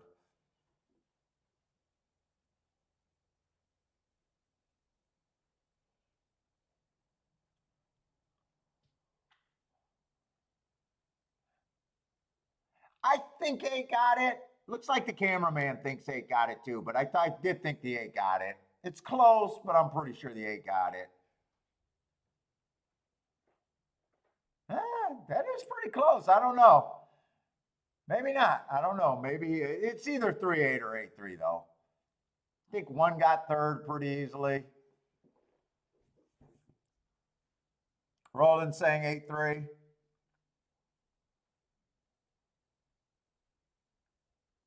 Cameraman seems to be, there it goes. They put 8-3-1.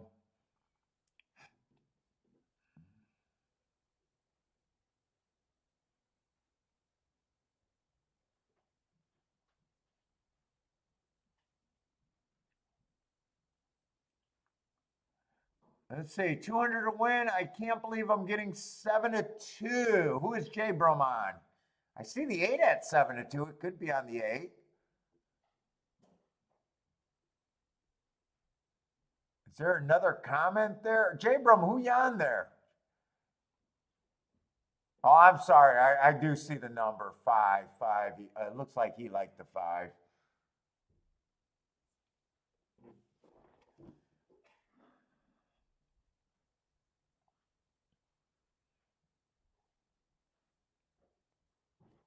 Take it easy, man. I'm sorry. I didn't see that you had the 5 there. What's up, big guy? How do you look? Come here. Oh, you always look good. Did she butcher you?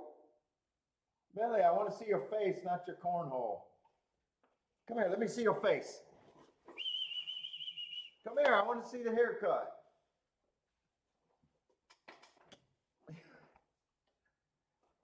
She did. She didn't butcher you. She cut you a little bit shorter.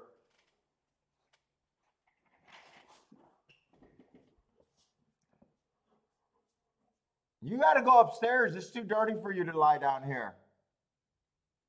You should go upstairs. You look nice and clean. Oh, and he plops on the ground.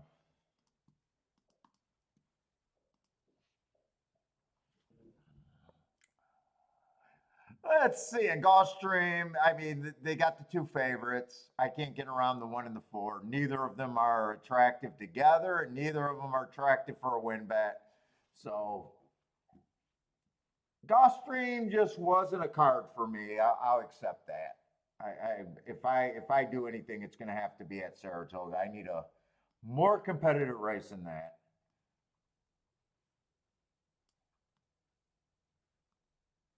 I can just walk away from this bet. I'll be shocked if this race produces anything worth having, though.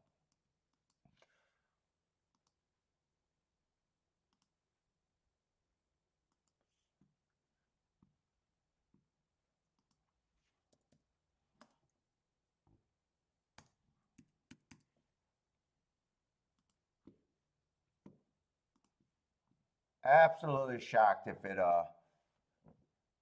By stocks, I have a single, need the 88812. Where's that at? By stocks. Is that at Gulfstream, Saratoga? Where you at? Good luck by stocks.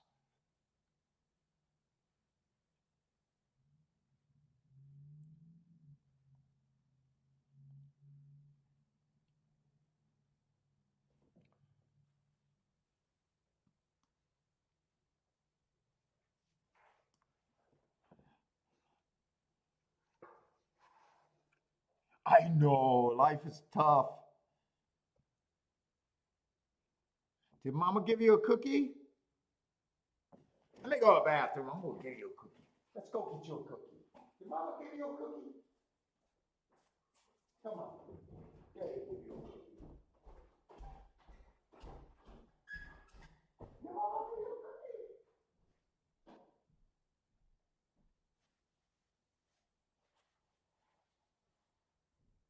There you go. I know you're probably hungry too. Come on. You so thirsty when you go home?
Holy shit, this thing is like candy.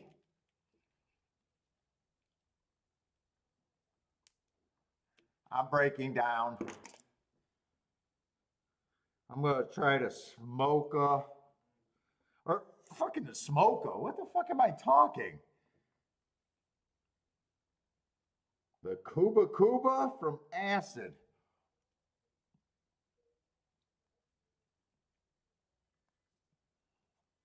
God, that thing is sweeter than fuck.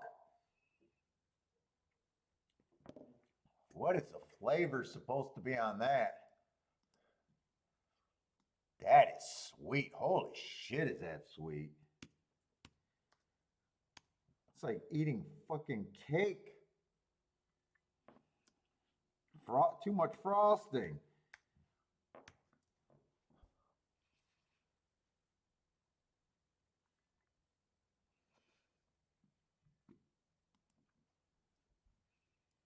Oh, I did acid. I meant to do Cuba.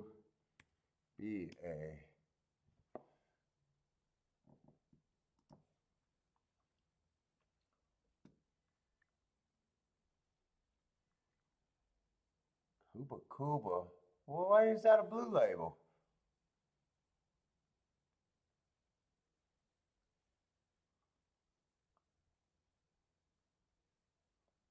No, well, that's the only marking it got. That obviously isn't this cigar.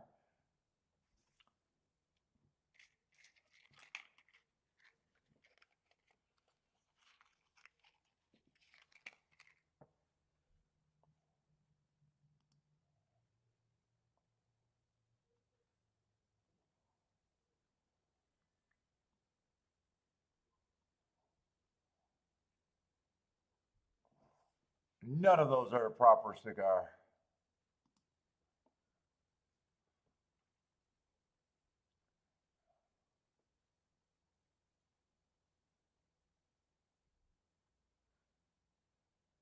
Citadel, Sumatra. I don't know what this green leaf is.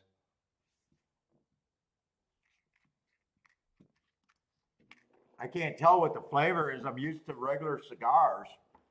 It's sweet.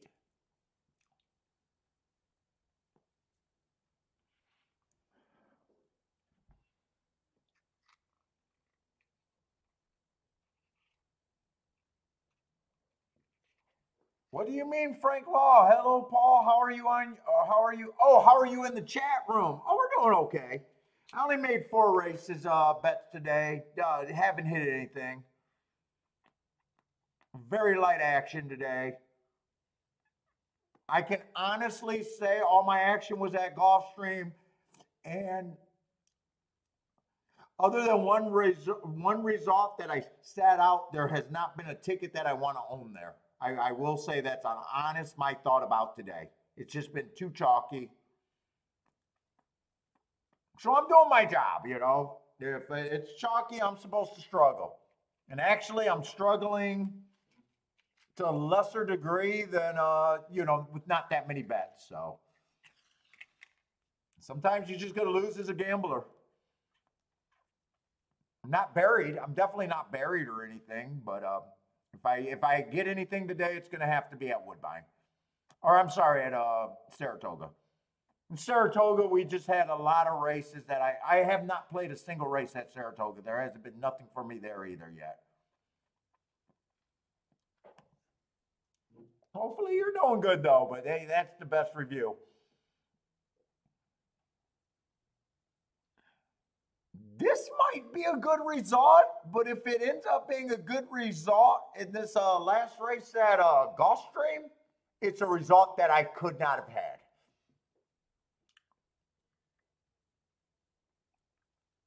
I was on the one in the 4, and I said if it's 1 in the 4, I don't want to be right with a bet. That was my opinion. That keeps me out of the race.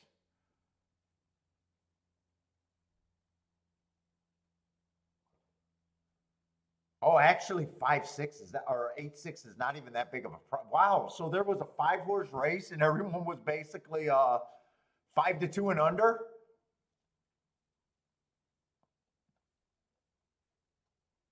I'd say that's an upset there, and I still don't want to be right.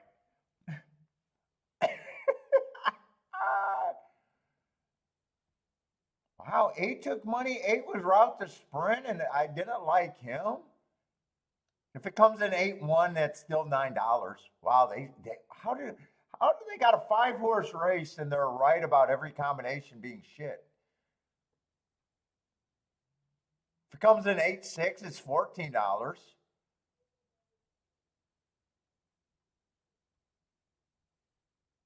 Two's the only combination not covered. I don't understand how. Well, there's not that many combinations in a 5-horse race, I guess, especially I guess the handicappers decided this was a 4-horse race.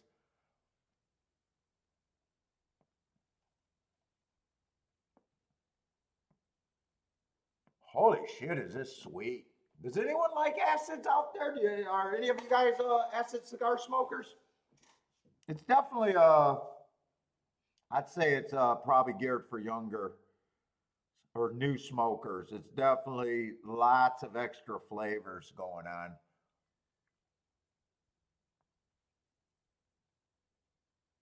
Not your like standard cigar, coffees, chocolate, wood, leather kind of tasting.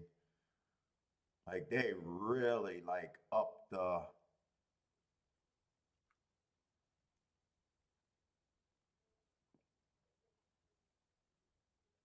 I can't say I hate it. It's just not really. I definitely can't say I hate it.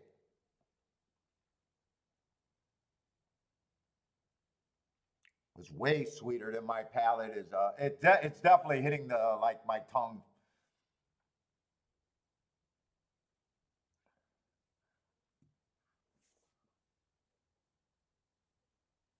All right, so Gulfstream was just a non-event for me. I think they only had one race that actually played. That 5-3 combination. I could get to the 3 there. That was 20-1, but the 5 was the problem. And I didn't even bet that race because I thought the 2 favorites would have been tough there.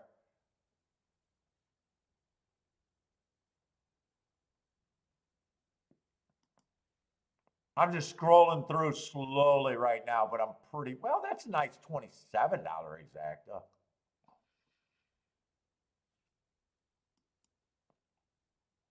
But even $27 exactas, I know I'd be better just yeah, other than that 5-3 that paid 109, there wasn't. There's been a lot of 10-1 in 10-1 and under exactas there.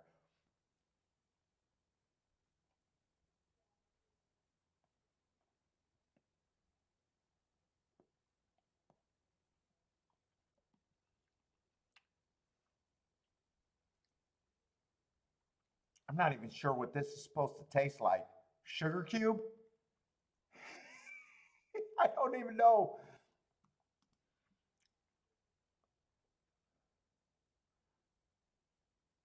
Like I'll definitely smoke them.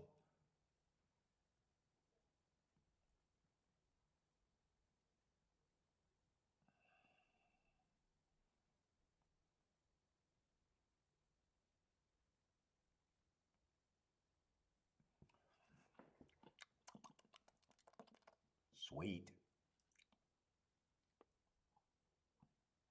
And then it leaves like a stinging feeling on my tongue. I can't even say it's a flavor on that back end. It's like a sting. If you're a cigar smoker, you might know what I'm talking about. If you're not, you're like, yeah, fucking shut up, you idiot. Shut up, you fat fuck.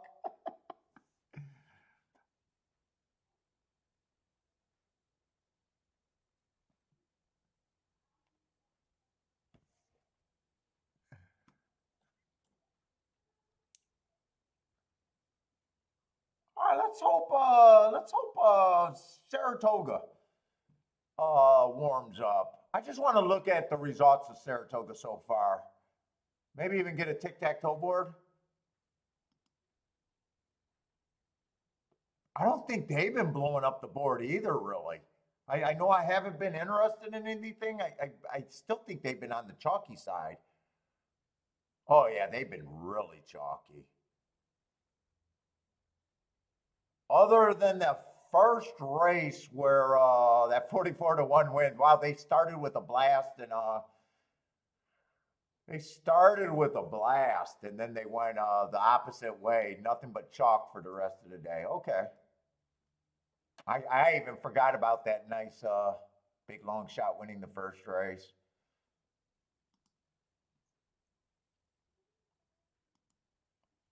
Well, let's do a tic-tac-toe board. Let's give ourselves best look. Sometimes I got to recheck in. Chat room seems pretty quiet. I haven't been asking for other picks. Let us know if you guys been doing something, and feel free to, like always, guys, throw up the other picks at the other tracks. I haven't been asking for that today, but we got a slow, boring ass day. I feel like I'm sitting at a poker table and I'm card dead. I'm in on a poker shift. I've been at the table 8 hours, and the best hand I got was a fucking unsuited 8-3. I'm just sitting here for 8 hours, fucking card dead. That's the equivalent. Wondering if it's time to go home or will my luck change? I don't really have anything for reviews on plays today because you got beat by big chalks.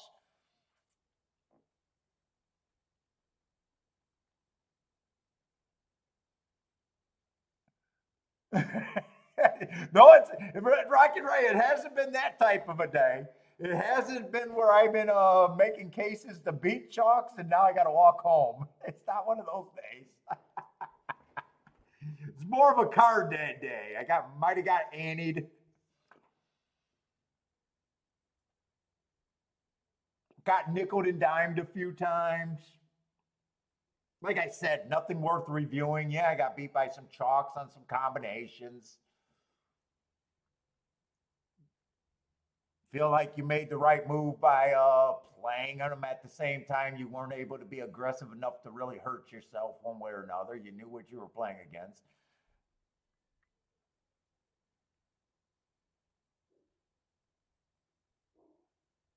Let's see.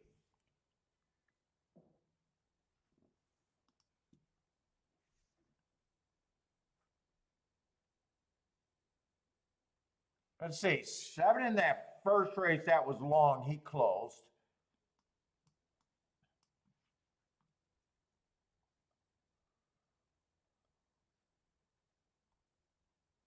Second race, the 8 horse went wire to wire from the outside.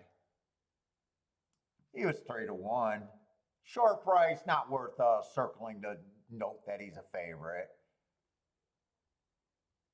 Third race, we got another kind of favorite winning, but he's 5-2, so it's not really worth noting that. Like, I only want to circle the giant favorites. If they're like a useful favorite, or you know, you can do stuff with 3-1s and 5-2s. They're not terrible, and at the same time, they're not such a big part of the pool. Not like this 2 horse in the 4th race that won.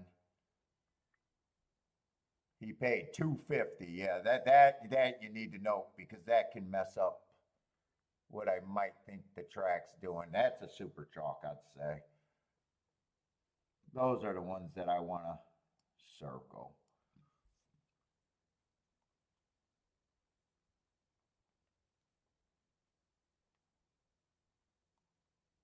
Five went wire to wire, paid 75 cents on the dollar. I think I could circle that.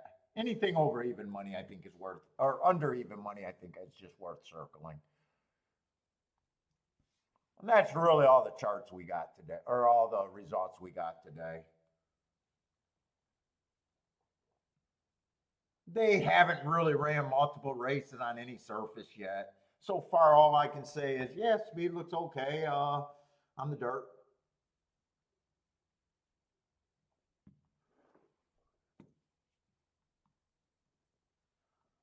Let's look. We got the 7th race. Let's see if I can get my head together and start at least getting back in the game of feeling like there's something to handicap. In fact, I think at Gulfstream, we weren't even making betting lines for most of the races. Yeah, I probably only made betting lines for 4 races.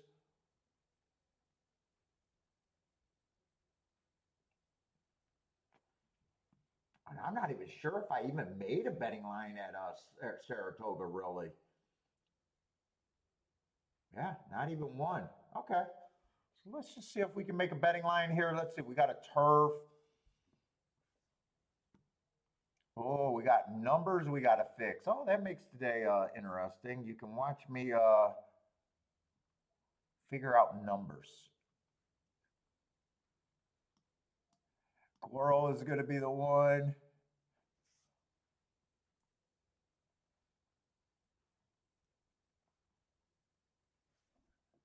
That's going to be the 2.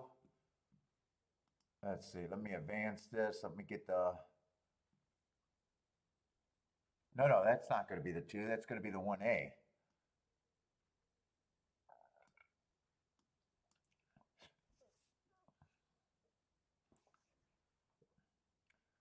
Then everyone else should just be in order, but...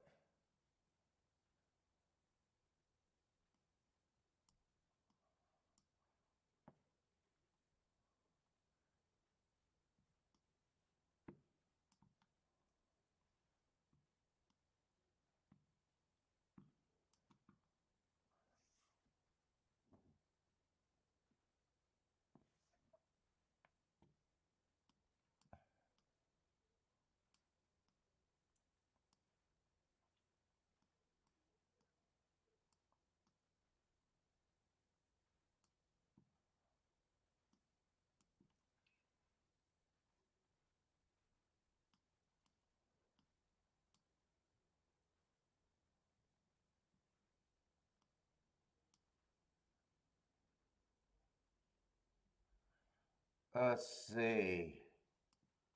Shouldn't draw in, shouldn't draw in, shouldn't draw in, shouldn't draw in. So I might have all the horses, huh? These are all main tracks, yeah. Everyone else is out.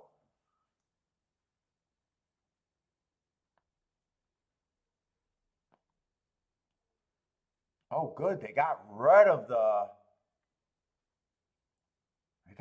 Euro. That makes it confusing for me.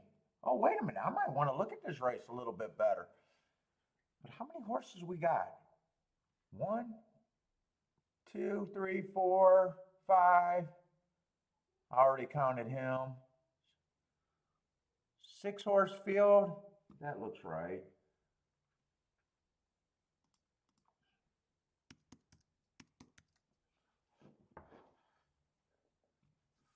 Blair, what's up, Blair? Everybody's been silent today. 6, 7, 8 over there at Toga. Let's see, 8 is the favorite. I got no real problem with him mark-wise. 3 races ago, I got a stalking closing day, what he was. I got him average. It was really a closing day, stalking closing day that day, because he came from 12 lengths out and was still earning hearts going too fast to win. So that makes me think it was really backing up. The next race, 2 races ago, I got a bad rail stalking closing day. He was average, slow. But he did run a new top off of that heart. So you guys know my deals with hearts. I expect them to either, if they get a bump from the heart, to either win within 3 races or to get a speed figure bump like a top, which he did. And just missed. And then last race, 1 tick slower than the fastest winner, 1 tick slower than the fastest winner, average before getting tired.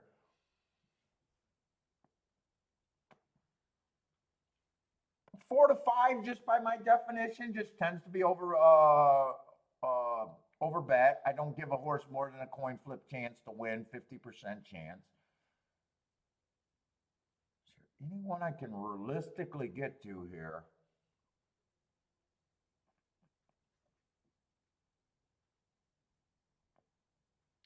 Two horse I got running. I don't know why I gave him an asterisk last race, to be honest. I got an inside early pressing day.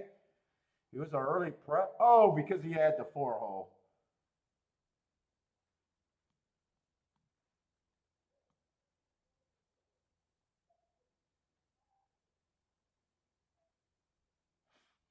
Let's see, I wanted to see the running style of them. I'm going to guess that the 8 is either a speed or stalker. Really, the only time he closed was on that stalking closing day. Yeah, he's probably speed or stalk or so.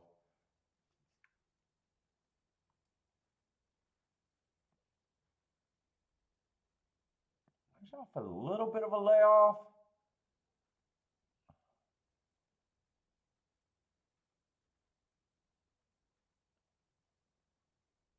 Six, I like that race 3 back. 9-1.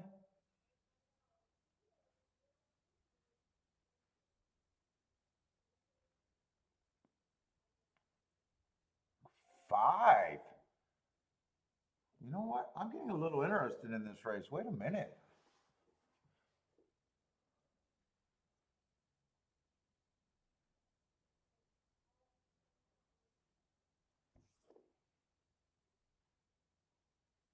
There's a mix of class horses and decent mark horses in this race.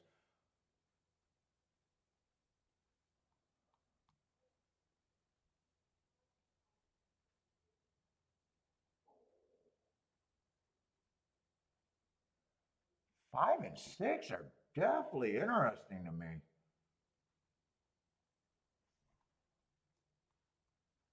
Do we have 6 horses in this race?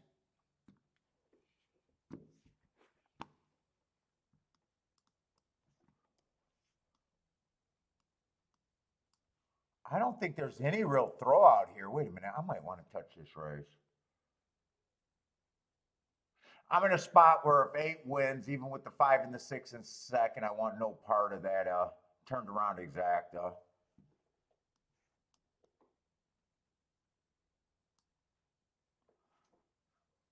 Do I like one of them better to win and one of them better for the key?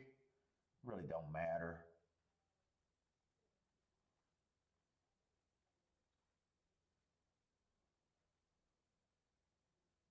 I think I'll bet 6 to win and key the 5. I think it's how I play that. 6 to win and key the 5. It's pretty much. I want to go 5 all. No, I don't want to go all 5 because I don't want to pay for the 8-5.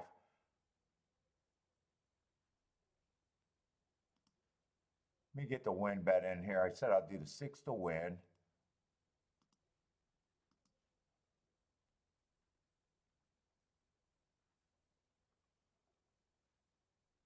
You know what? I'm not paying for the 8 at all. I'm trying to beat the 8 out of both spots. Key box 5 with everyone but the 8.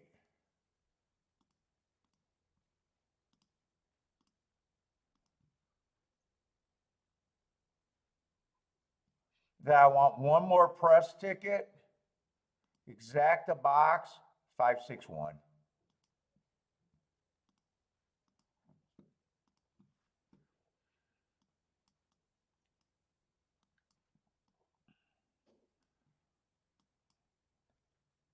What is that? 1, 2, 6, 7, no 8. No 8.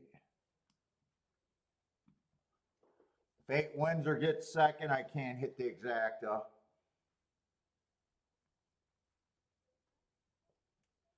My best outcome is probably 6-5, 6-5 straight.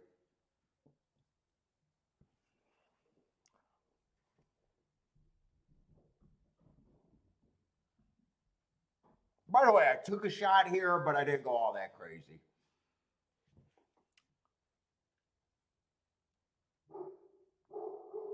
I thought I still had to respect this 8 horse. I think if I'm right, it can move it a bit.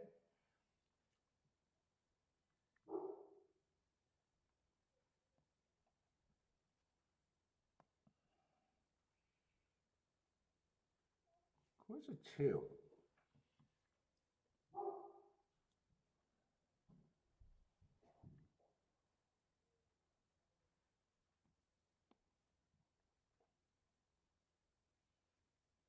Two is running at a lot higher level, but his last 3 races, I'm not sure what I thought about his last 3. I didn't really make a betting line here either. I didn't at all.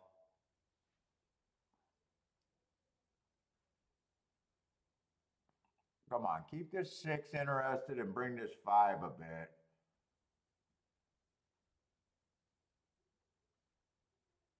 I wanted the 6 to keep running before the 8. 8's getting first run over the 5, and my 6 is done. Come on, 5. Give me a 1-5. I'll take a 1-5 here. Come on, 5, beat this 8. It doesn't matter if 5 gets first or second. Well, it would be because 5's a little bit better of a price. I'll hit the exact on both tickets.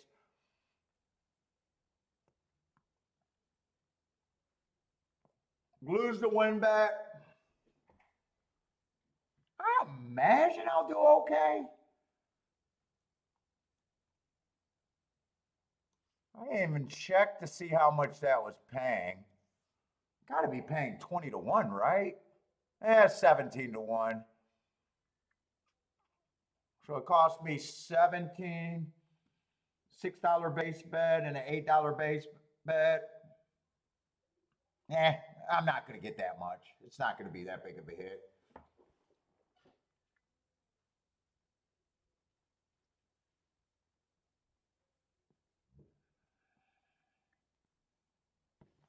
If it came at 5-1, I bet it would have been a lot better. No, actually 5-1. How is 5-1 worse than 1-5? Holy shit. Actually 5-1 is $3 better. 1-5 is paying better than 5-1. I was not expecting that. All right, I guess I got that the best way I possibly could.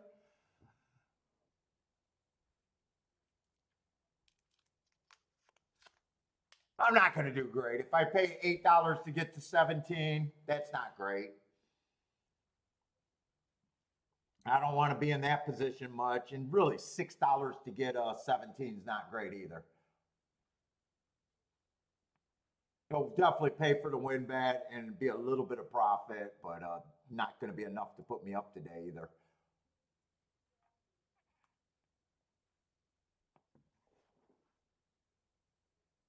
I was thinking 1-5 was going to pay like, I don't know. I thought maybe it could pay $20, 20 to 1. And then I would have thought 5-1 might have been between 25 and 30 to 1.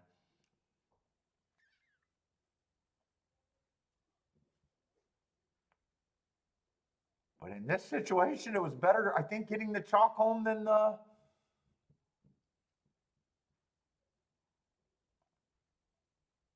little shot.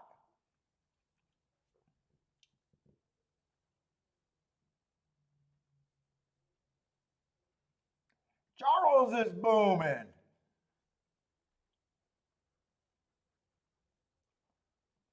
Charles keyed off the 5.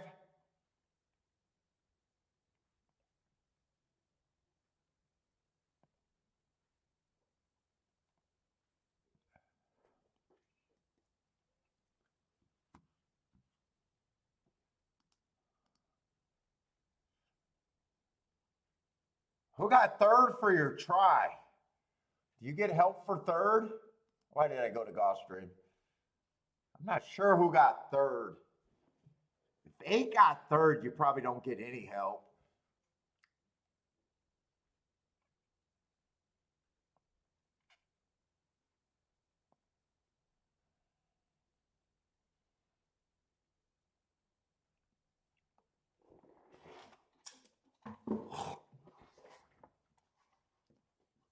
I think I read, didn't know his brother was on the 5, kind of impeded the 5 a little.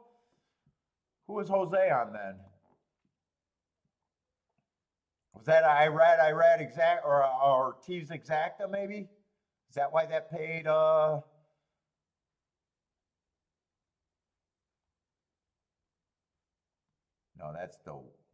this is the one.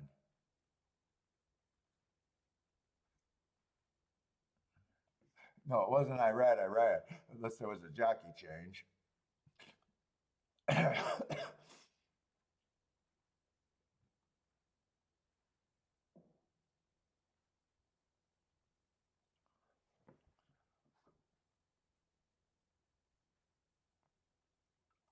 Oh, 8 did get third.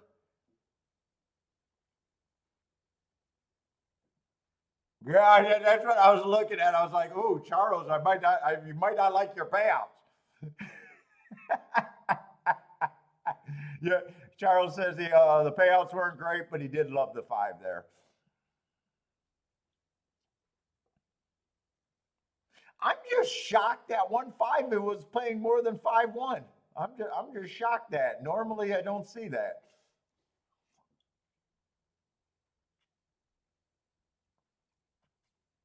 I didn't bet that race very efficient.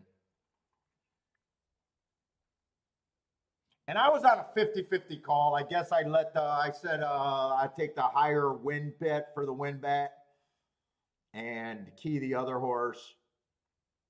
Although if 6 would have won and it came in, or 6 would have won and 1 would have got second. What was 1-6 paying? Or if it came in 1-6, I would have still had that exact, and that exact is paying twice as much. Oh wow, 5-6, 6-5 was a really good exacta. That's why it didn't come in. That was a really good exacta. I would have thought that was overpaying actually.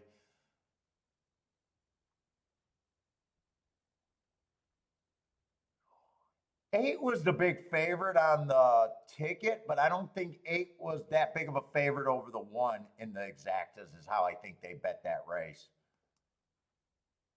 Yeah, Charles, that's what I was actually even going to say. I was going to say the wrong word, a moral victory. But yeah, you're right, a mental victory. I'll cheer it because I was right, kind of deal.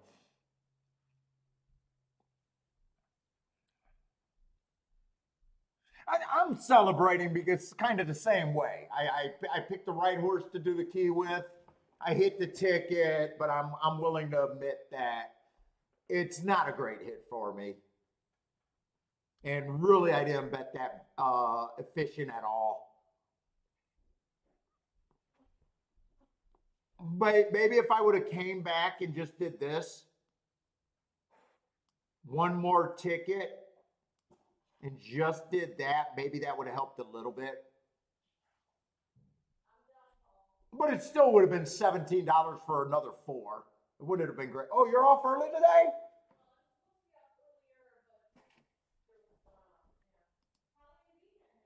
I'm smoking your it is sweet. Oh my god, those acids are like fucking, it's like a fucking candy cigar.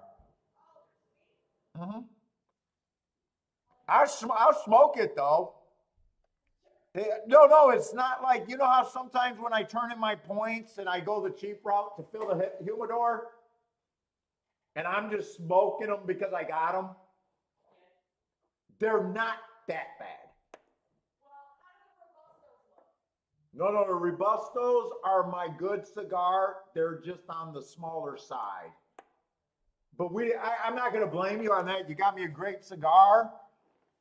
And a cigar that I would have wanted. I didn't know what Robusto means either. So they're just shorter than I would have liked. But I'm not going to complain about that. Everybody on the chat room knows that I'm a size whore.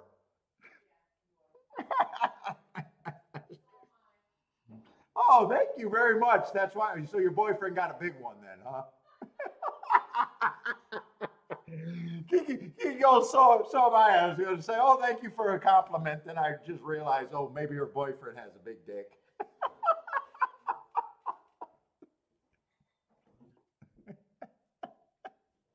I know what your husband got. Trust me, I've been stretching for years. That's the kind of talk, dude. I just try to keep Kiki going with dirty humor because she gets so fucking embarrassed. It's not even funny. My wife's a good girl. She just gets fucking embarrassed when She's trying to get me to go on a cruise with her family in March.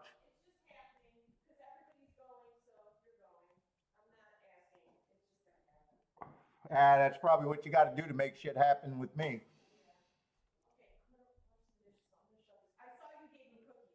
I gave him one cookie. He can have another.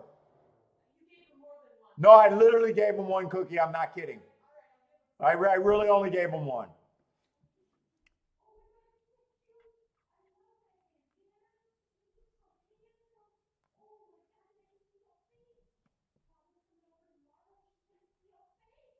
Yeah, my mother-in-law and her cousin, her aunt, her mom's sister, and her husband are going on a cruise in March. And Judy and Mary Lynn and Mary Lynn's family. There's going to be like 10 cabins. Oh, God. All right. So I'm probably going on a cruise in March.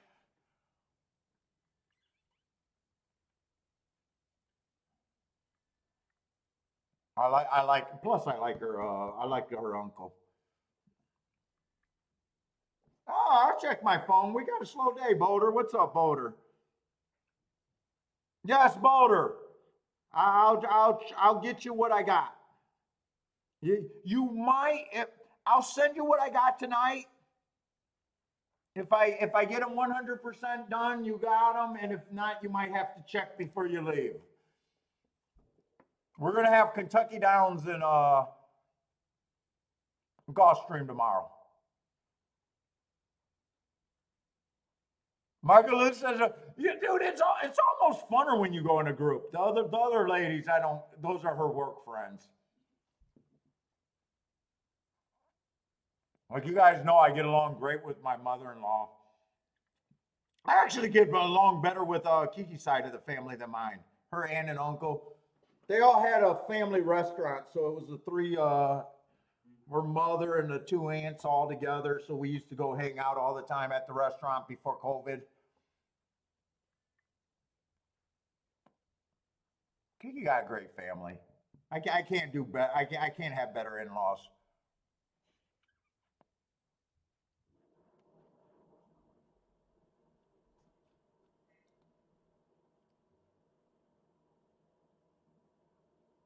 All I can say is I set up my life pretty good. I can't even complain about my damn mother-in-law. How do you like that for setting up your life pretty damn good? I can't even complain about that. Oh, Rex is always on the craps table. You need to hit a wave to roll over that fucking bad number every once in a while. I don't know if that would work. Boulder went on a cruise with 5,500 guys. Dude, I hear some bad stories about what some of those girls do on the cruise, and they end up with all of the guys' money. I don't know if that's true or that's just old rumors, but I have heard rumors about in the Navy.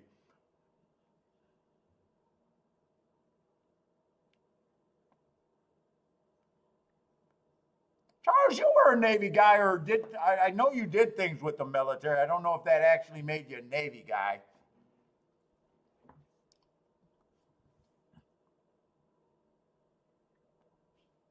I don't mind cruises. I just prefer resorts, but I don't mind cruises. They're kind of the same. Actually, I kind of like the structure of a cruise better. You know, you got to get on the ship and off the ship at a certain time if you're going to leave. You got to get back at a certain time. If you're going to play the casino, usually you got to put the casinos are only open a couple hours, usually when they're in the water. I don't mind a cruise. I have a good time on a cruise. I'm just not that motivated to make it happen myself. I think she said we're going out of Florida, so maybe I'll make her go early or stay later after we get back and hit Miami.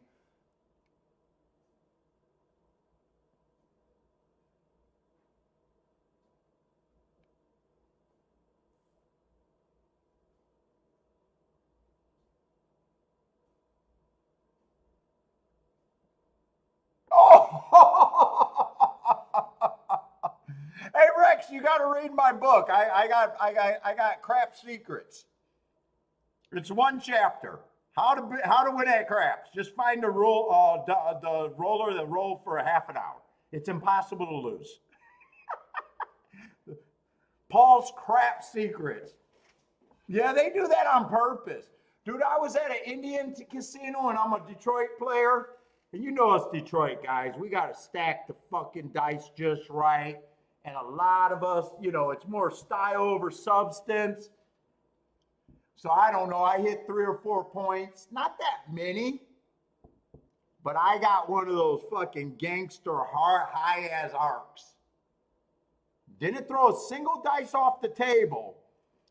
But the Indian casino had a problem with the arc of my throw.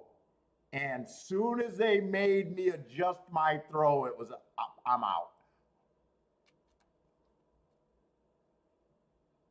Well, yeah, so that when they push them to the wrong guy who's betting don't, they did that on purpose. They did that shit on purpose.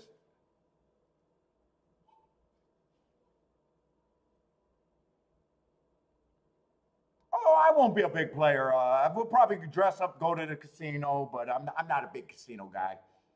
Maybe on a cruise, I might play a little bit. I'll just eat myself into fucking meat sweats.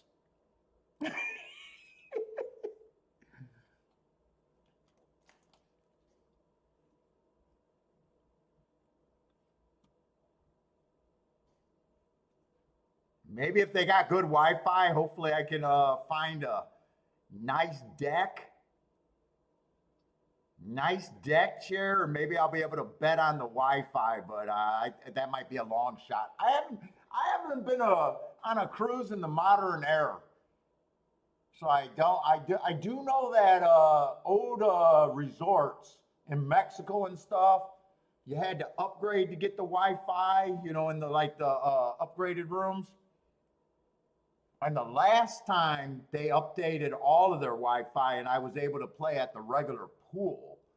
But I don't know if there'll be any shot of getting good enough Wi-Fi to bet on the horses on the cruise.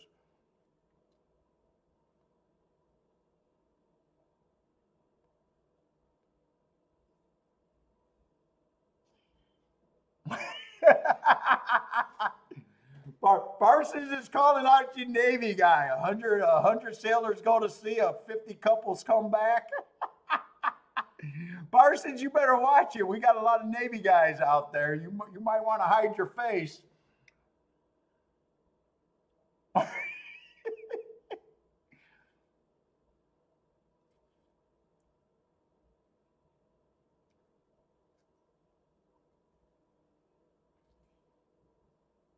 What's up, Parsons, by the way, man? I seen you slide in here and I think I forgot to say what's up.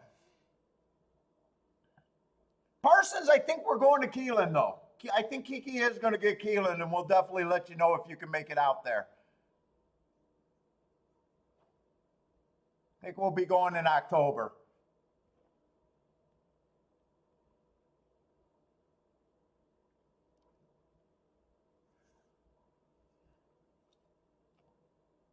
Always a nice meetup with Parsons, man. Let's see. Let's get to handicapping. Parsons, not Parsons. Marco Lou got a horse here.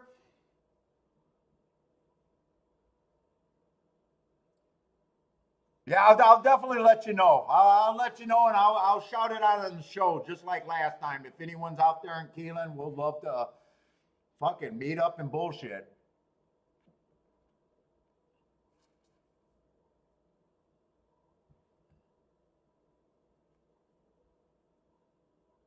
I was saying, Marco Lou's interested in the 9. Nice price on the 9.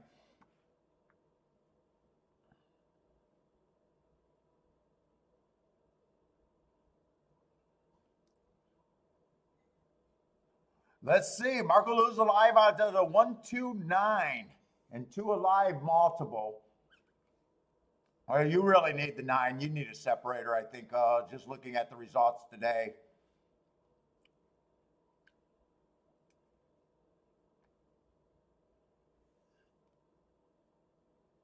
All right, what do we even got? We got 7 furlongs on the dirt, claiming 25,000, so nice, relatively cheap for them. Let's see, we got a 10-horse field. They're all going to start at 12%.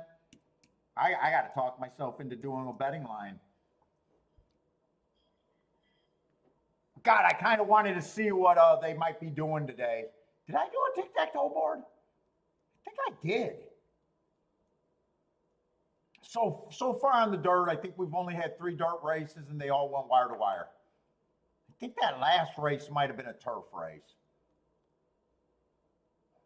Yeah, I think the 7th was a turf race. And that one horse, let me mark him down. He would have went wire to wire.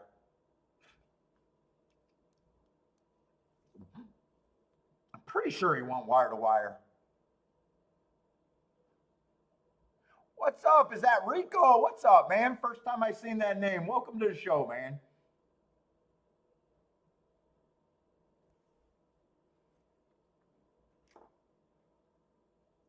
All right, we'll just start with the 1 horse because right now we just got a bunch of lukewarm favorites at 3-1 and 7-2.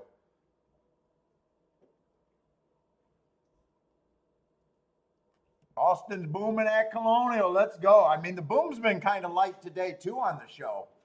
It's been kind of just a slow day, though.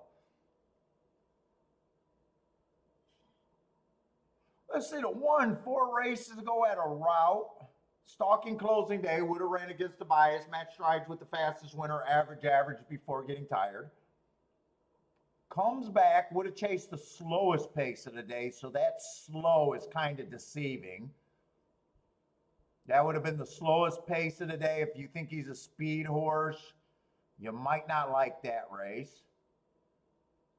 If you think he was a stalker, then you can look at it like that was the slowest pace of the day and maybe he couldn't close into or stalk into it. Those are always tough calls there. Next race, it was another sprint. It was an early pressing day. He was just average. Got the lead at the top of the stretch. Just wasn't good enough for the finish. And last race, tried a turf. First turf route, might not have liked it. It was also a closing day. He was average on the pace before getting tired, but might not be a turf horse. I don't know what I think of him. Right now, he just feels a little blah to me. 3-1, we'll see what the other horses look like. 2 feels like either possibly a speed horse, possibly a closer, or I'm sorry, possibly a speed or stalker, not a closer. Not crazy about his marks. 4 races ago, I got him just being average, match strides with the fastest winner. Wasn't good enough by a K-hair. Comes back, chased the slowest pace of the day. Those are always up for interpretation. Next race, he was just average, slow. And last race was a 1 race sample again on the, a little far back. I'm still looking for real speed. 3 horses, a nice price. I like the Hearts at a route 4 races ago against the bias. I like him running against the bias 3 races ago with a Heart. There's not a ton of speed here. Last race, he did try a sprint race. It was just average before getting tired. That's as good as anyone else. 38-1. There's not a lot of speed so far. 4 is another route horse.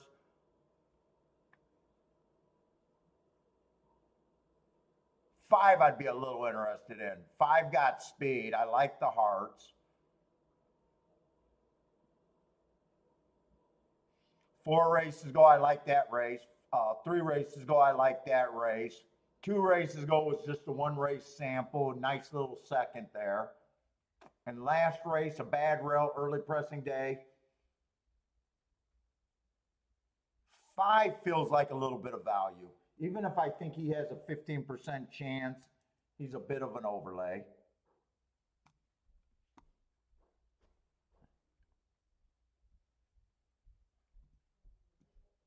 6, just another kind of blah contender with not a lot of early speed.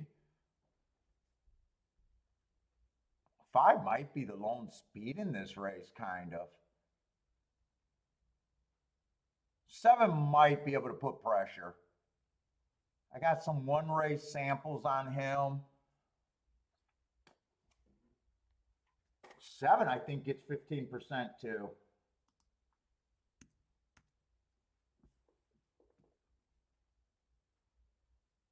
Eight just been off of years. I can't get around him 3-1. I got no problem if he wins. Chad Brown, probably a good sign that that he's still under Chad Brown's care.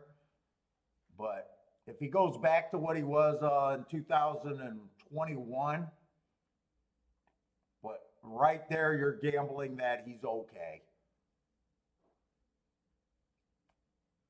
By himself, I'm not interested in 3-1 though. Let's see. I think Marco likes the 9 here. 9 just feels like another stalker, just like every other stalker. Except he's been a fairly legit 6 furlong. I don't think he's hopeless. I actually think he's a little bit of value. But this is overall a blah race. 10, I don't like the 10. Just another closer. 1, 2,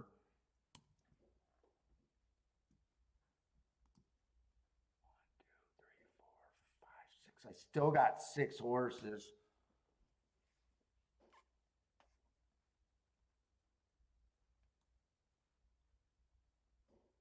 Three, I'd be interested. Let's see. 3, I'm going to give 5%, but he's a 5% that I think is a huge overlay. I'll be using them with some of the horses that I think.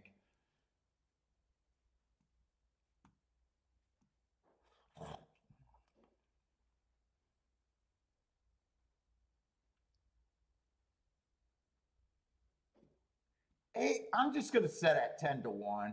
I just can't wrap my head around a horse off a year.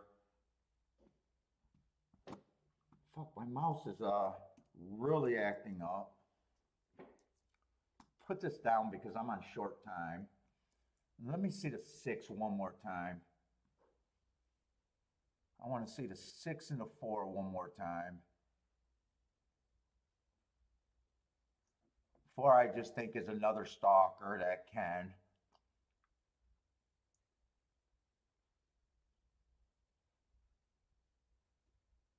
Six, I do think 6 should be long.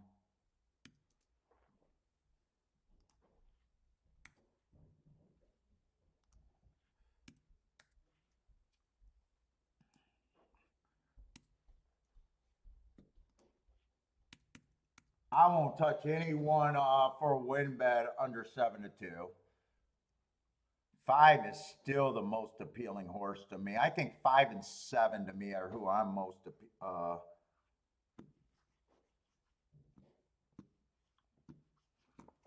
fuck, don't tell me I'm running out of juice.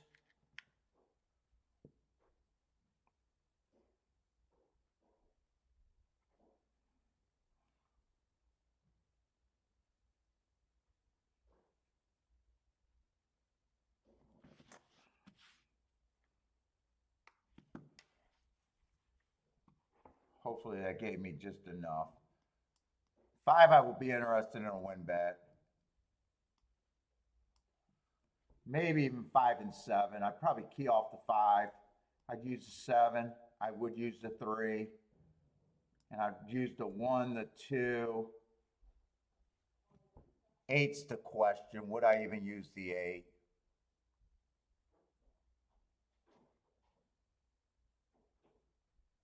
Five eight is paying 16-1. I don't even want 5-8, so I probably don't want 8-5. No, 8 I won't pay for.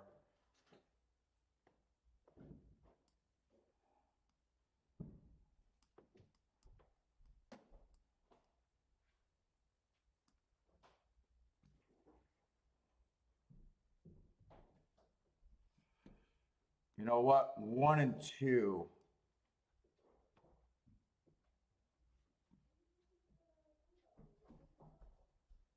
2 with the 5 is good. Am I in the right race? Fuck, I'm looking at the wrong doubles. Wait.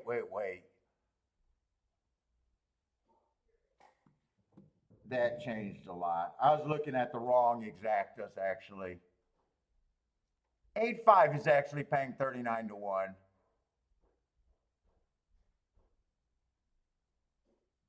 5-8 is paying 44 to 1. Actually, I would include that. That's a $10 base bet, but I'm gonna come in I'm gonna weigh the 5 on top for more, turn it around for less, and then come back and press those two a little bit. 3-5 would be a good hit. I think I do bet the 7 and the 5 to win, I think.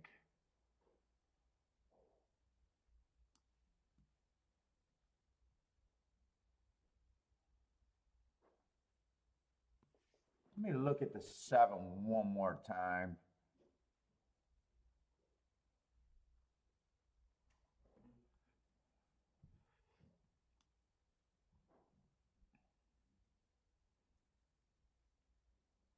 I want to do that. I think I'm weighing these.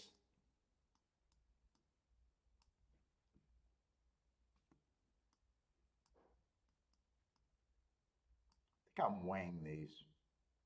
Whoa. I'll do the win bet first.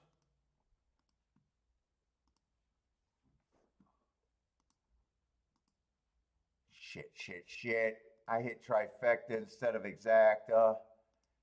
Key box. 5, 1, 2, 3, 7, 8. I'll do that one first. Shit. That messing up my whole structure. I'll do 5 with the 1 and the 2 next in case I get shut out. The press ticket. I'll do the 7 with the 1 and the 2 next and then come back and get the 5. I think I'll get everything in. If I miss anything, it'll be the 5-7 more.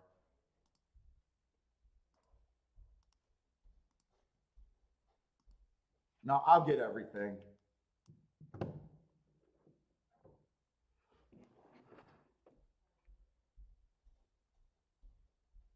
feel like I should have bet only one of the horses to win and just moved it over, but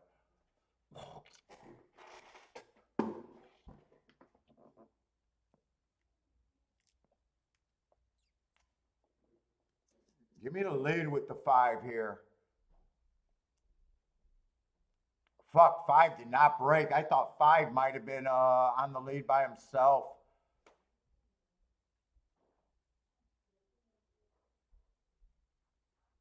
Fuck, I don't have a 7-3. 3 of 3 wins. I only got an out with the 5.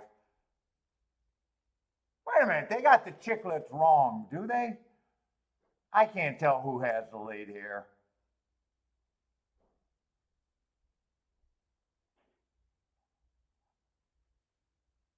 Eight got the lead. 8, go away. I kind of forgot about the 9. Mark will lose 9.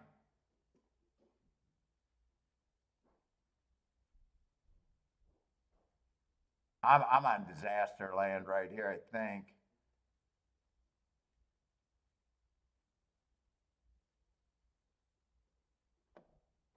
And 7 got to either kick. 8's gone.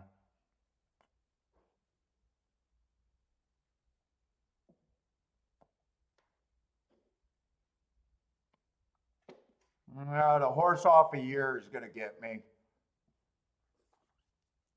8-10, I think that came in. I can't say I did a good job there at all.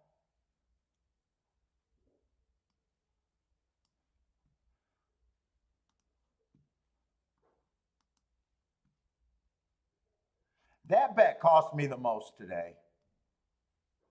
That was my biggest play of the day. That was my biggest bet of the day.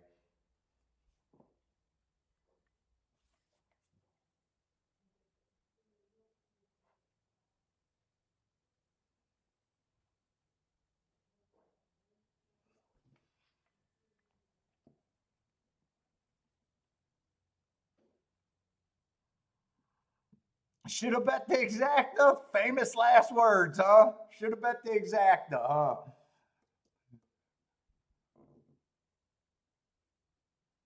Charles says, nice call on eight. Eight, I got no problem with the eight winning. I honestly have no problem with the eight winning. If he's right, he beats these. If he's not, 4-1, probably an okay price. Not my type of play, but kind of knew where I was at with him.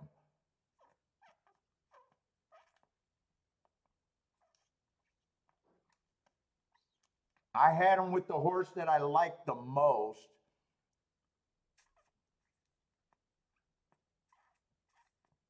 Ten, I did not like at all. So 10 beats me everywhere.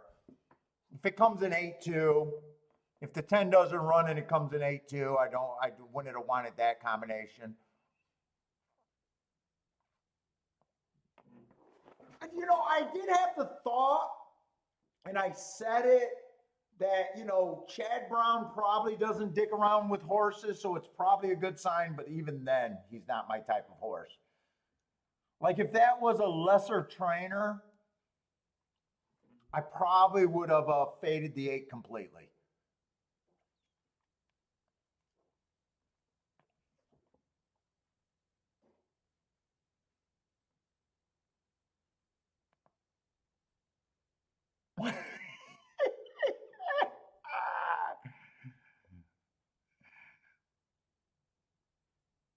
Someone told me, I think, how to pronounce your name, and I fucking forgot it. Narendra? Narendra? I know I'm probably butchering your name, but what's up, man? Trisha, what's up, Trisha?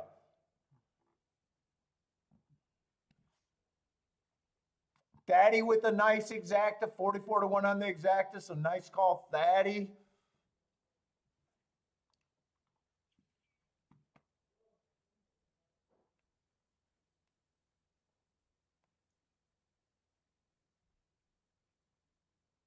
Looks like Nardra probably had that. 8 is ready to go.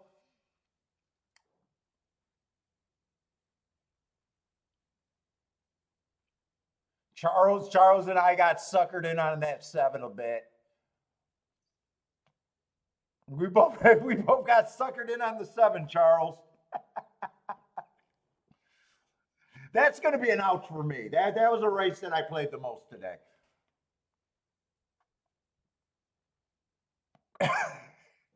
Although I got not that much action today. Not a day that I'm worried about, but that's definitely the day that I did like the 5. I did like the 5. 5 did not do anything that I wanted him to do. I kind of thought that he might have possibly been the lone speed there. Well, I guess with the 8 running, if the 8's right, I could see the 8 dueling him into submission. But he didn't break real good either. He didn't even break on top. I think he never looked like a winner. He never looked like what I wanted when I liked the 5.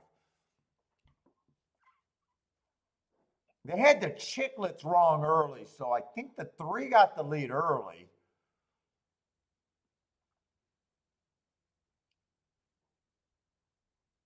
Seven was up there, but I think that's a 3 on the lead right now. Yeah, that's a 3 on the lead right now.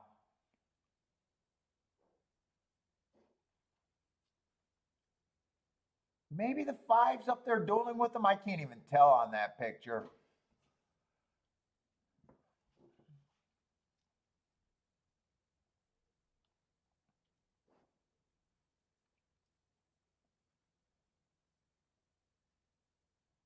Ten came from dead last. Oh, he did come from dead last. He was lively in the stretch. I'd say that. That's when my vision picked up on the 10.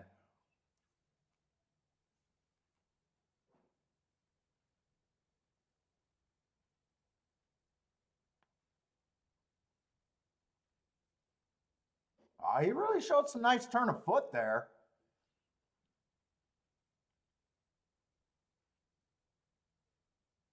Eight looks like he could have been beaten if there was a little bit more pressure in the race. He definitely they definitely were patient with them, and they found a good field with not a ton of speed.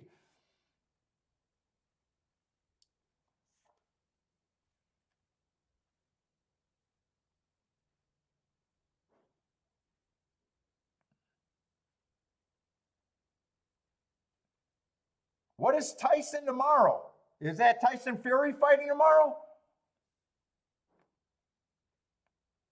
Is that fight tomorrow with the UFC guy?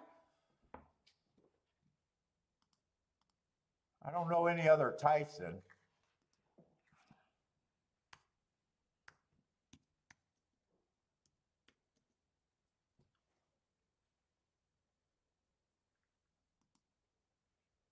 Is that fight tomorrow?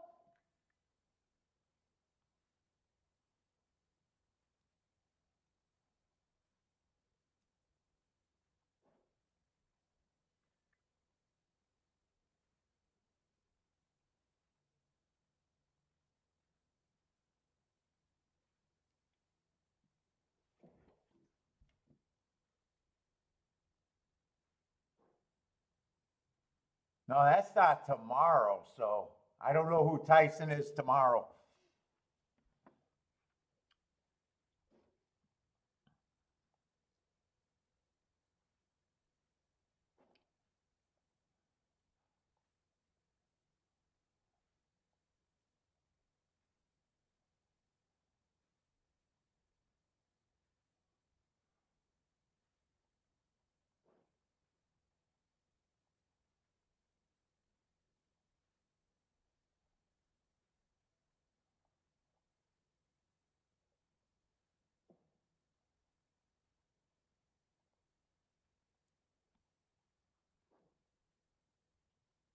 Oh, I'm close to saying your name right?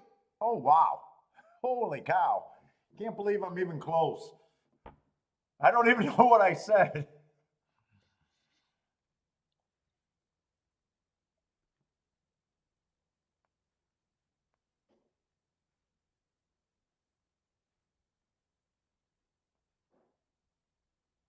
By the way, if you guys are new, we'll be on tomorrow.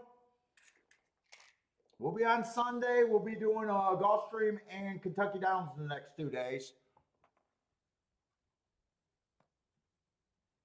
And then I'm not sure what the next week's going to bring. I'm not sure if we're going to have a Wednesday show. We've been doing Wednesday through Sunday, but that's just for Saratoga. Saratoga's going to be done.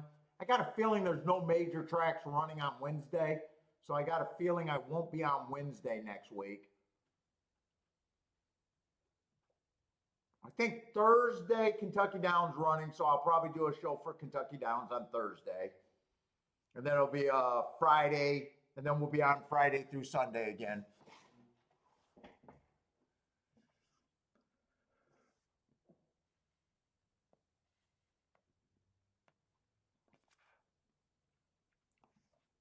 Got off to a great start at Kentucky Downs this year. Only hit one race, but it only race that mattered. Saved my bacon yesterday for a nice day.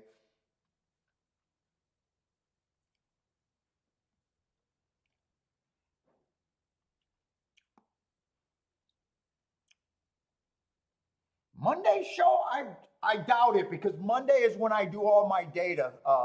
Monday is always hard for me. Let's see, Monday is a holiday. Let's look. If I can get my shit done, maybe.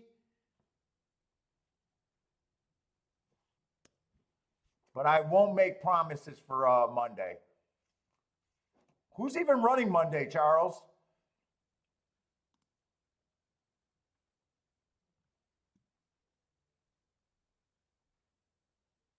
Del Mar's, so Del Mar's not on my radar. Gulfstream's not running on Monday. Hawthorne's running, but they start at 3 o'clock. Kentucky Downs not running on.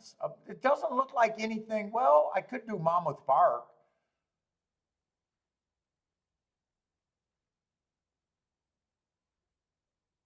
I could do Monmouth Park. Oh, Woodbine's running Monday. What time is Woodbine running? I could do a Monmouth and Woodbine show on Monday.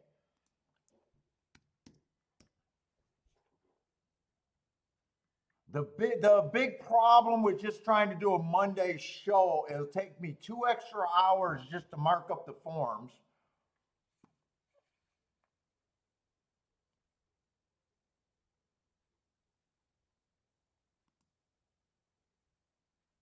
They are running at 1 o'clock. Oh, I wouldn't mind doing it. Charles, it's just if I find time. I can't make any promises, but maybe.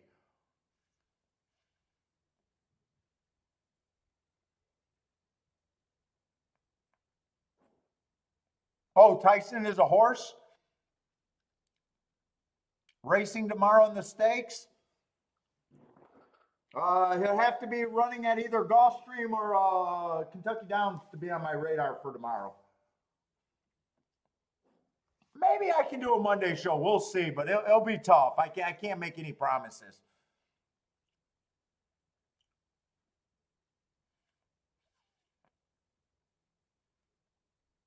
I'm kind of beat with the schedule that I've been doing. I'm looking forward to not be doing 5 days a week anymore.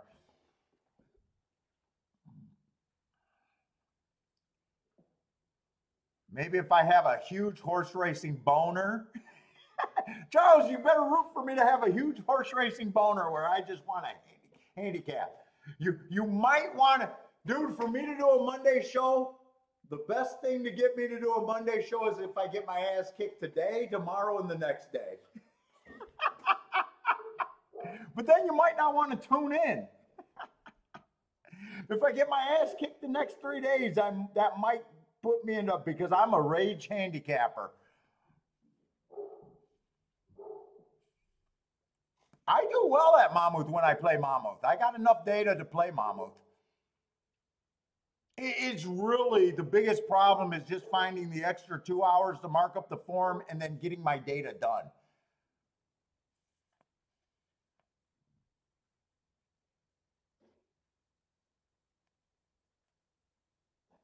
Ketchum thinks he can do a stream. Yeah, you gotta fill in the bullshit. So it's really hard on days where you're losing and you're supposed to be losing because they're chalks. Those are the hardest days for me. No, I think Sunday is closing day. They don't have, unless they don't have the form available. Wait a minute. See, I'm looking at Brisnet, and I'm judging by who got forms up. So maybe you're right about Saratoga is racing on Monday, possibly. But they don't have the form up yet. So you might be right about that. Let me see, that'd be the 4th.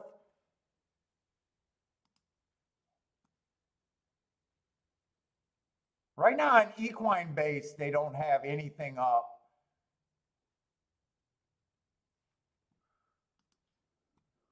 But that might be another option if I can get together. What's up, Gizmo? How's it going, Gizmo?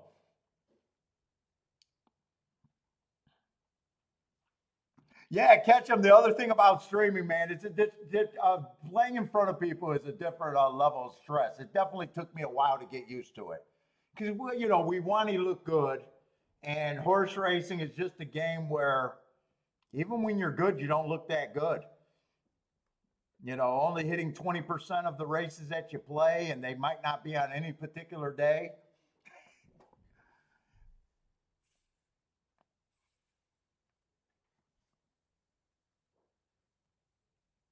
Like yesterday, I put in a lot of losing bets, and then I hit one great exacta. People, if you missed it, you're probably saying, hey, that guy sucks.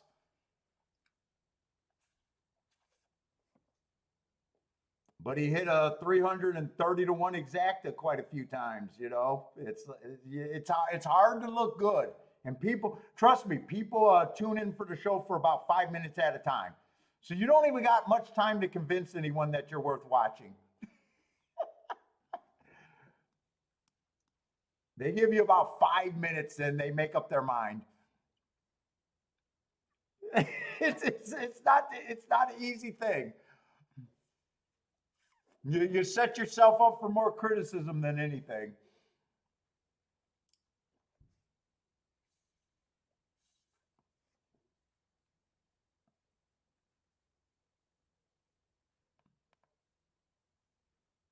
Handy chatting.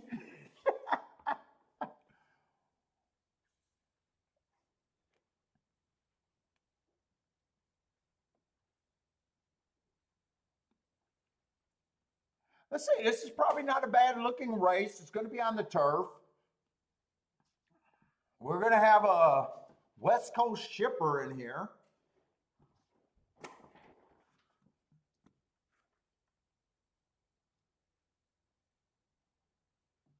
Is this really the last race of the day? Wait a minute, I thought there was 10 races. Okay, so we're down to the last two. Late daily double. Oh, I accidentally scratched the last betting board. All right. Let me do this real quick in case I need it.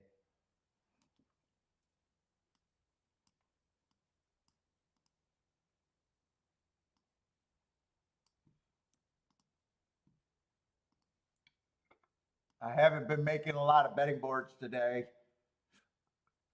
but in case I need it, let's just have it.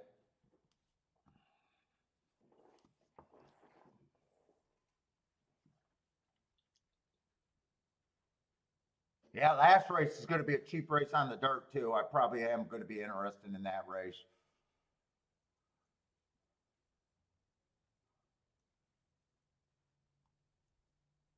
All right, but this is a turf sprint. And I think let's just reset because I got to get back. I got to get back to focus. Let's just reset. Look at the bias report. Reset my head. All I need is one or two races in a day.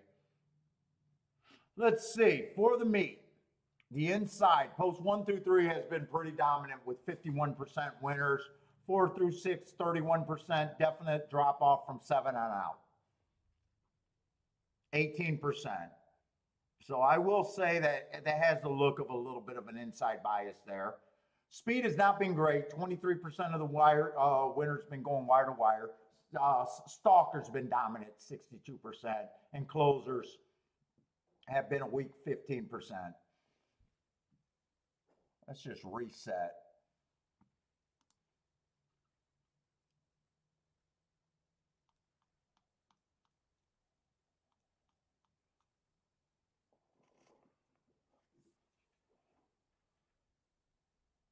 And we did have a horse close from the outside to pay 40, 70 some dollars today. There's only been one turf sprint and he did come off the pace. And he kind of ran against that profile that I got.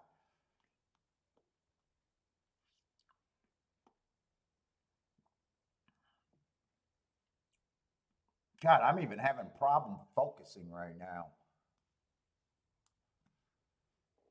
Let's say the one's probably going to be a speed horse. Only ran 3 races, went wire to wire twice. Probably going to be a speed horse. They're only winning about 20-some% of the time. 2 horse got great marks. Route to sprint, but he has been running some sprint races.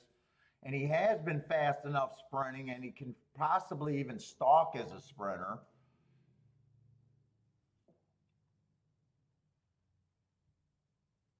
Let's see. Let's go to the 8 because he's the favorite. It's another speed horse that can possibly stalk. He fits. Just depending on which running style he runs, he got pretty nice marks. Went too fast to win 3 races ago. Come back, fastest winner of the day. And last race, he won again, being average. Definitely looks like a player. There does feel to be speed in this race. 9 has legit speed.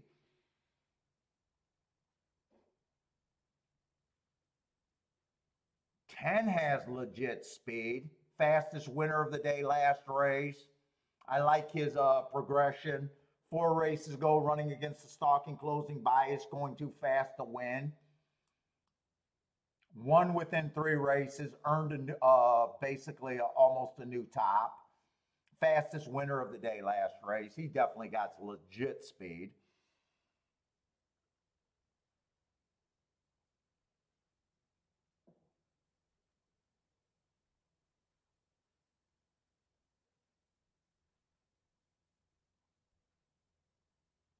Five is, or 7 is a stalker that might benefit with all of this speed. Last race, he was going too fast to win. He feels like a reach, but 28 to 1.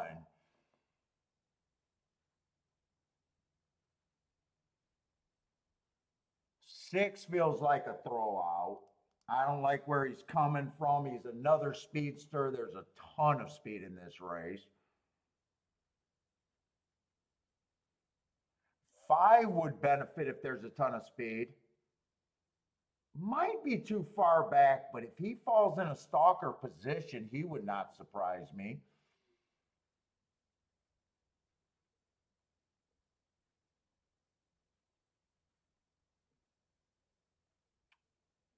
Four would benefit, but I still think 4 should be long. I don't like the Finger Lakes loss last race. He has a hard time getting in position at the top of the stretch.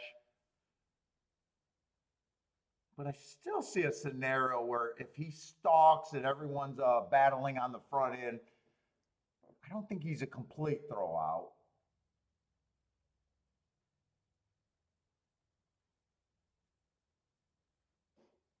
Three would benefit on the front fast pace, but I think he's priced right.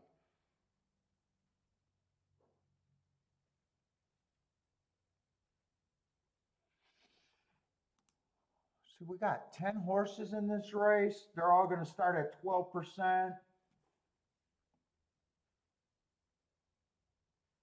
I think 1's going to have a hard time in this race. There's a lot of speed. I'm going to make my betting line like I don't think they can go wire to wire.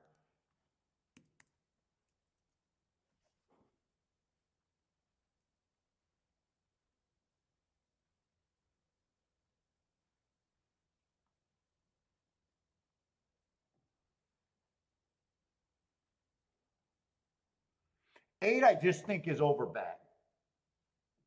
8 can rate. I can't completely get rid of him. I just think he's overbet.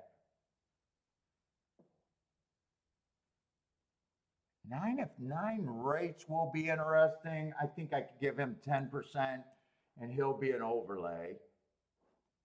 Who's the 10? 10, I think, only has one option, is to go wire to wire, and I think that's going to be tough for him.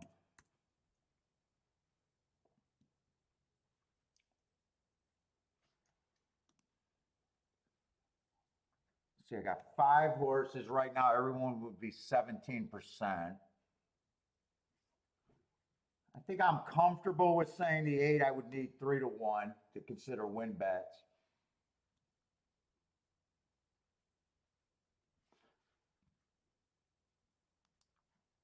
7, I'm interested in, but he should still be long. He's just going to be a huge overlay in my mind.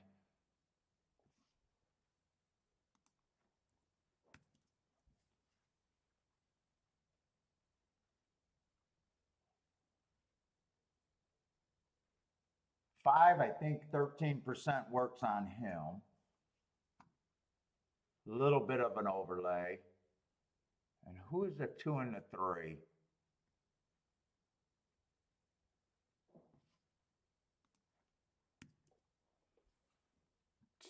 Two, I think, 3, I think is priced right. 2 and 3, I think can benefit on a fast pace.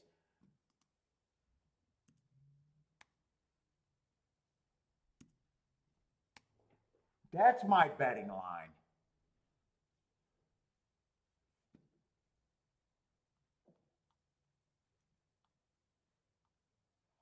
Seven I am interested in. Three I'm interested in. Two I'm interested in.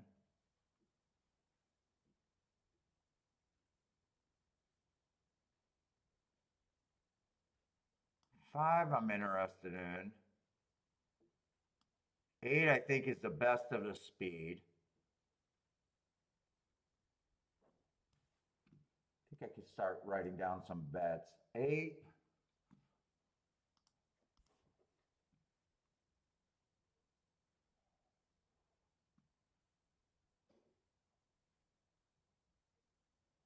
Eight three can't be paired up. Eight two can.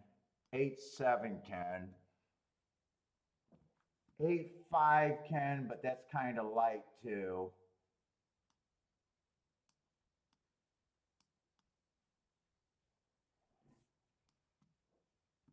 Seven, I'm interested in a win bet.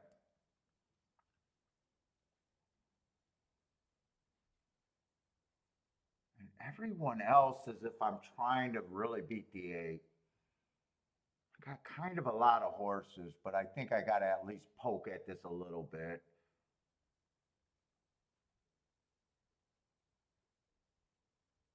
The race collapse, I think that's the exact if it collapsed.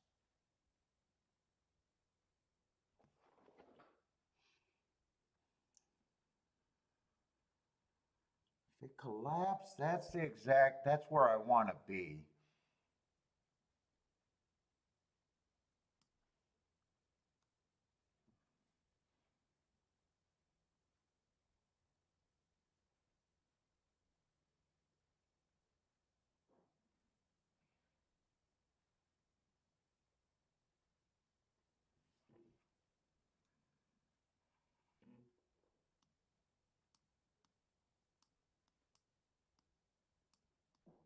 That's right. I kind of remembering that I kept saying that the inside is where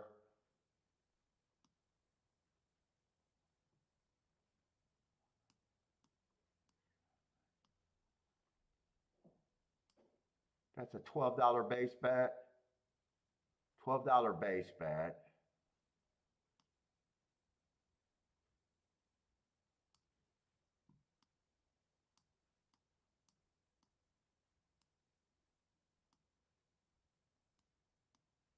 I want that a little bit more. You know what? I think I want the four in there.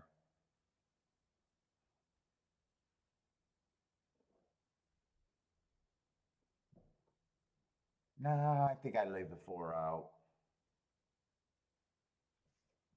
I think I come back and hit the two a little bit more.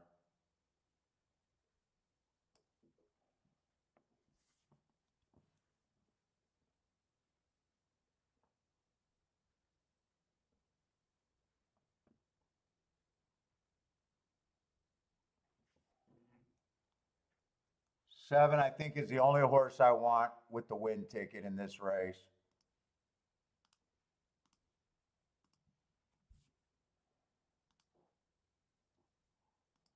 No, no. Why do I keep hitting trifecta?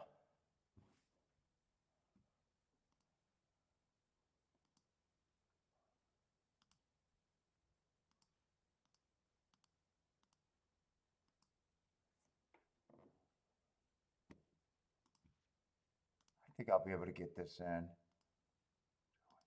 2 and 3. 2, 3, 5, and 7.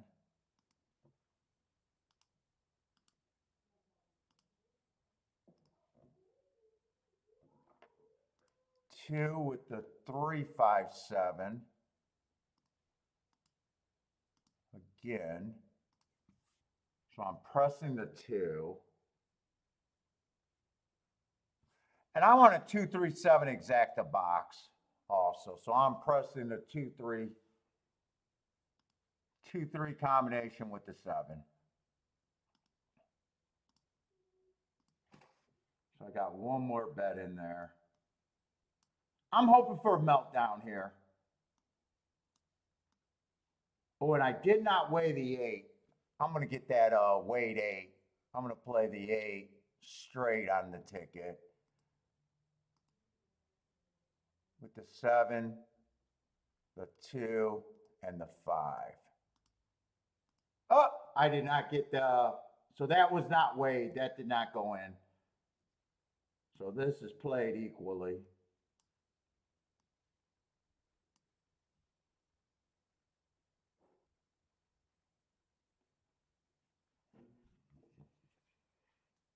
More, and I did not get as many horses going to lead as I thought.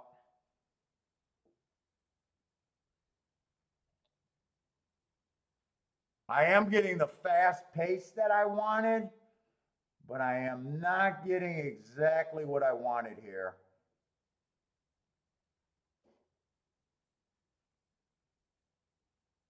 Now with the 10 squeaking clear.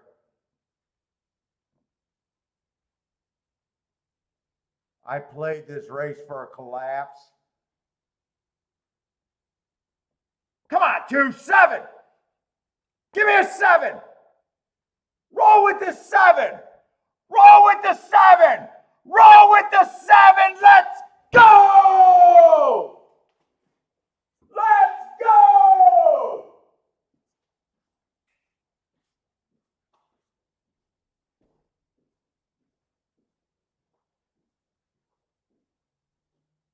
Let's go.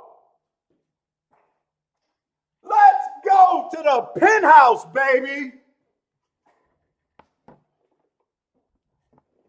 Let's go. God, it's easy to look good on a stream. Let's go.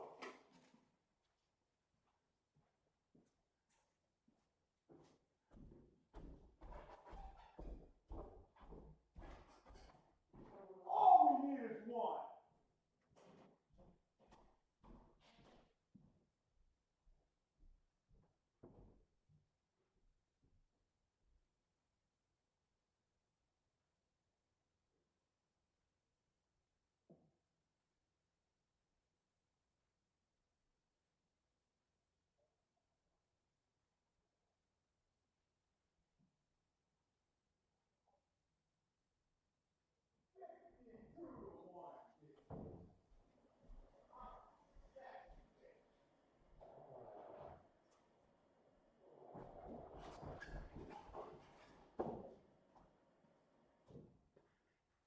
I am a sexy, sexy, sexy bitch.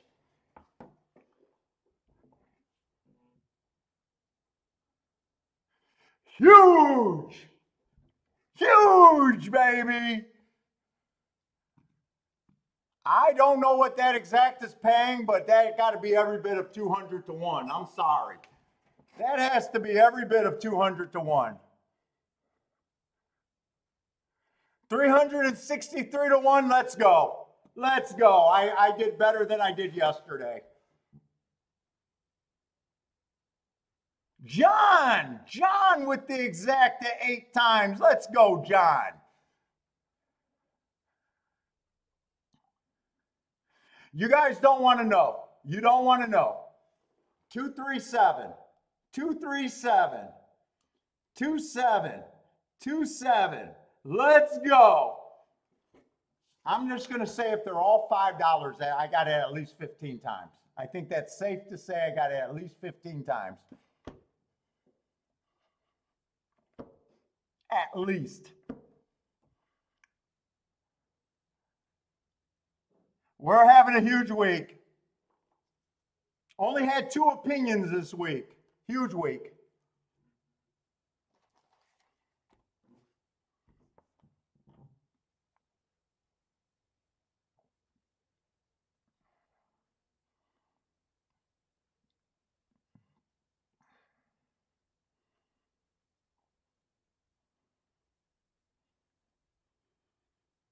I did everything right there.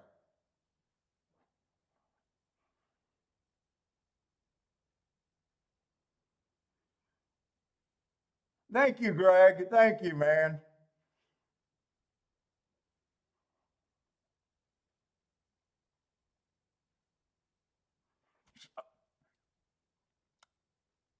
Oh, Skyler got I keep forgetting how to say his name.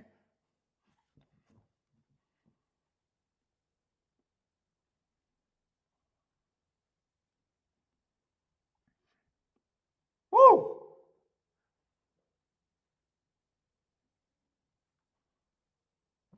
Well, my heart is pounding under my chest on that one. That was fun.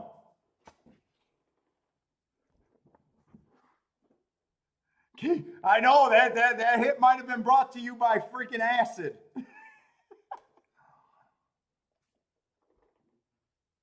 Oh my God, I thought that could have been a meltdown race.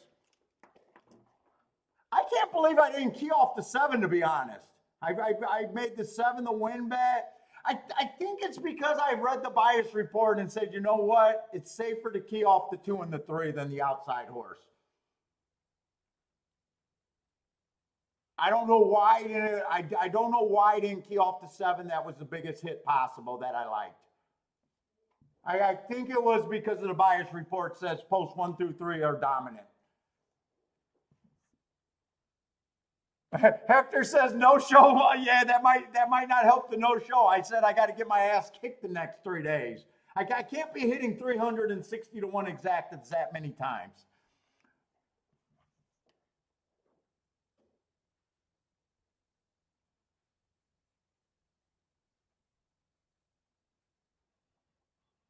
Thank you, John. Thank you, man. No, I can't explain it. You know, having a race like this, you're looking at that betting board going, wow, the guy did not have an opinion, but the guy understands betting. Look at that betting board. The horse that I gave, you know, this is why betting boards I think is important. So many people just say, hey, I like this horse and I don't see the downside of anything. You know, I gave the favorite a 25% chance. I used the favorite. You know, I got some overlays with the 2 and the 3, 7. You know, I thought he was huge value at that price. Honestly, that's not a real opinion. It's understanding where you're at, what's good for being a bettor, and just not being scared to do it. All honesty. I can't say I love the 7. I can't say I love the 2 when I gave him a 19% chance to win. I can't explain it, but it just keeps happening.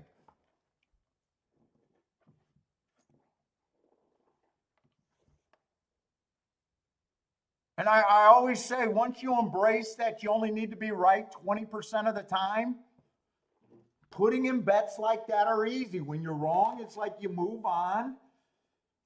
You're always going to have another big ticket if you just play good. And I can't explain it. If someone asked me to write down how that opinion and how that comes to being a bet like that, it's so hard to explain and teach people.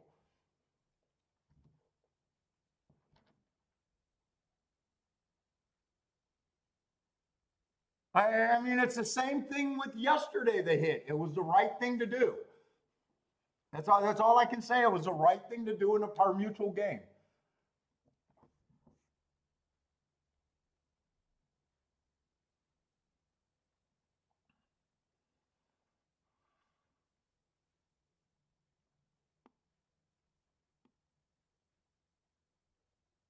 And at no time I felt comfortable when the 10 got deleted. I didn't get the pace that I thought I was going to get with all the horses dueling. I just keep saying it. You're just living on a razor's edge, making decisions that you know in the long term are right. That's the only way I can explain it.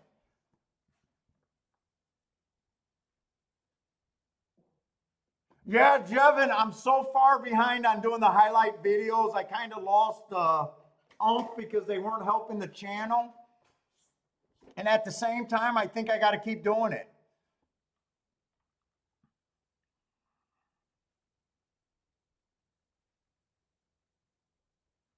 Like I keep making the example. Like if I hit, basically that's like hitting 4, 8, 12, 13, 14, 25 to 1 exactus today. And if someone was just tuning in and I was having a day like that, no one would tune out. Because they'll be like, hey, the guy's hot, the guy's hot, the guy's hot. But what they don't understand is one ticket, I'm hot today, and it doesn't look like you're hot. You get what I'm saying?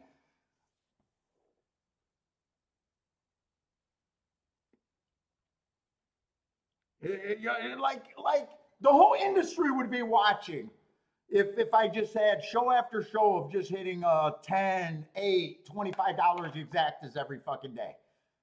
Horse gambling does not work that way. But that's the equivalent of what I just did there.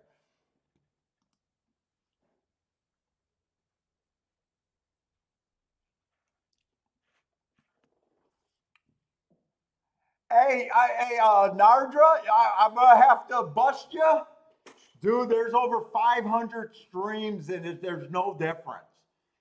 You know, it's not 300 to 1s every day, obviously, but just this week, what was it? Friday, another 30 to 1 winner. It's just understanding what's right and doing your betting line. I can't even explain it, man. I can't explain it, but I've been around for a long time.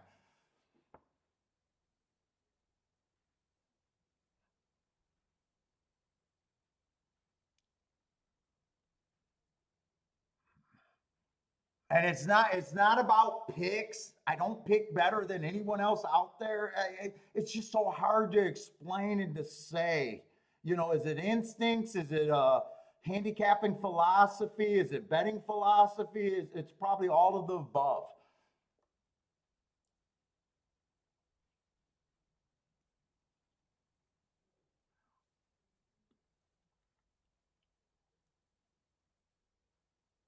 I keep trying to explain it, and I keep trying to come up with a new thing because I think if people realize how to play, this game would be the greatest game of all time. Betting. People leave the casinos; they actually got a chance at this game, and fucking, you just can't explain it.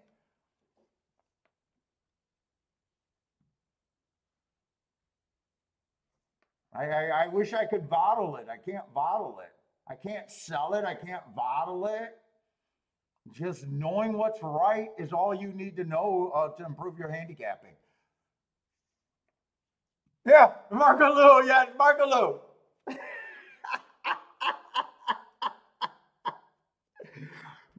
Marco Lou does not want me to get injured patting myself on the back. But come on, Marco Lou. Come on, man.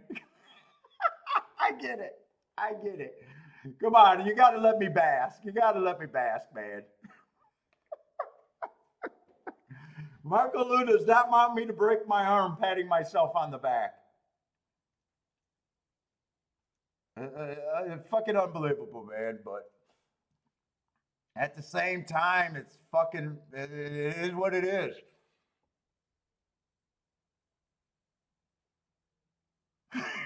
Roland says, you know it.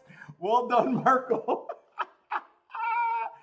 Yeah, for one hit, you guys got to watch a guy pat himself on the back for an hour. Fair. More than fair. What's up, Tony, man? How's it going, man? It's so hard to explain your brilliance.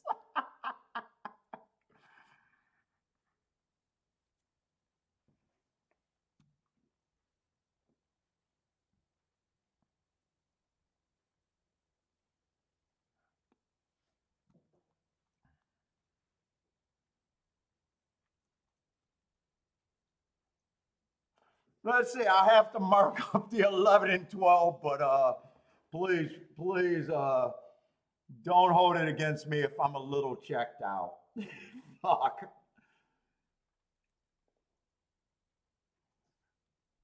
Oh my God. Don't hold it against me. I could be mentally checked out. Let's say I'm just going to open up a new page because we got farther out horses. So let's just go to a betting board that's fresh.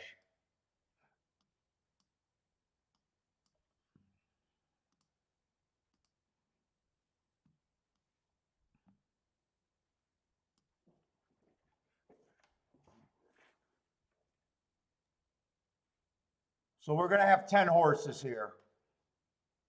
And I do got a little bit of work to do. There's a couple also eligibles that drew in.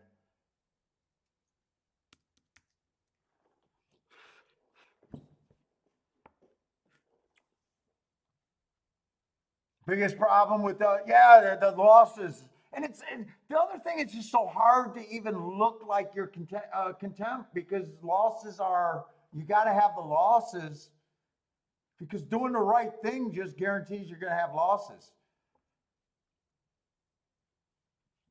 You know, I made a video that no one watched a while back about the highest level of sitting out is when you actually have the horses, but you realize that there's no profit to be made or the profit's not worth the risk. No one watched that video. I thought that was a brilliant video, but that could help people, but you know, no one watched it and I got pissed and I erased it.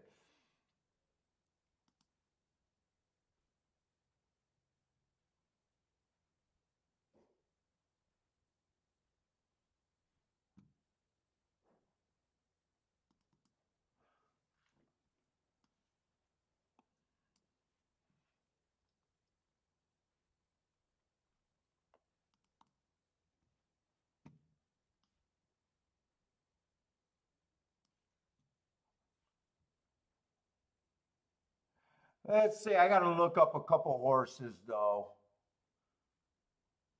And it's just hard for me to concentrate.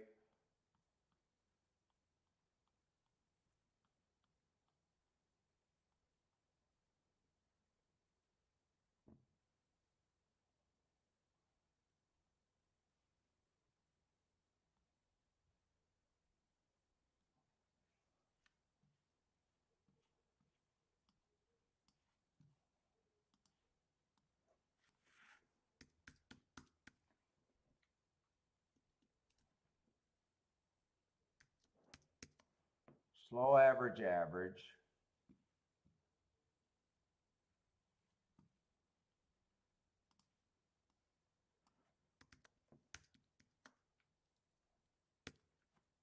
Slow, slow, slow.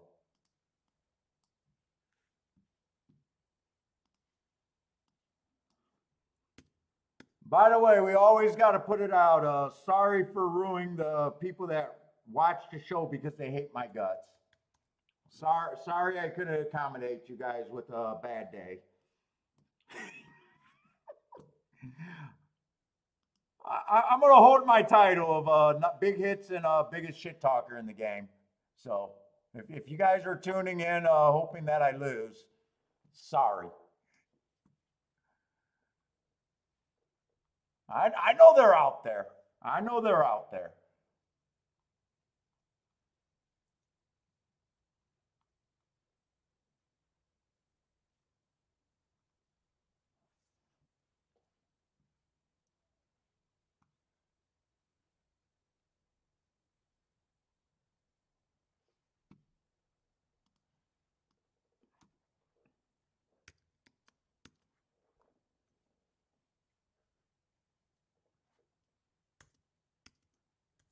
Slow, average, slow.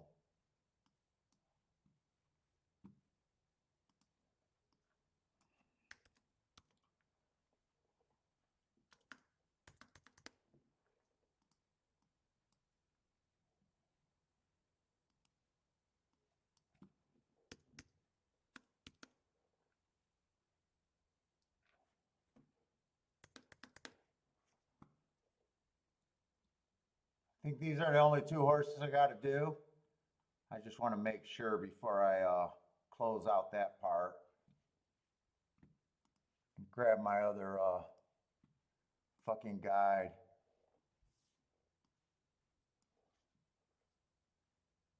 See, that'd be New York.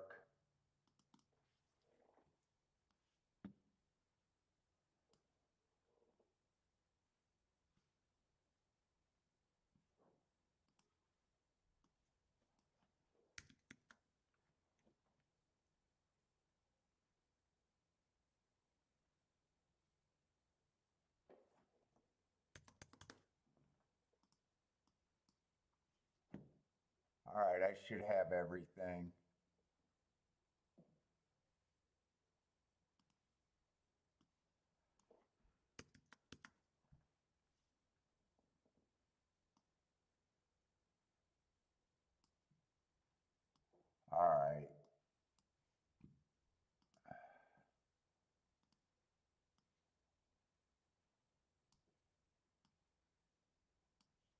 By the way, my Saratoga meat, I just crushed it by more. Just crushed it by more. I might not be happy to see Saratoga going right now, but we'll have another track. Let's see, we got a nice cheap claimer, so I would be interested in this race.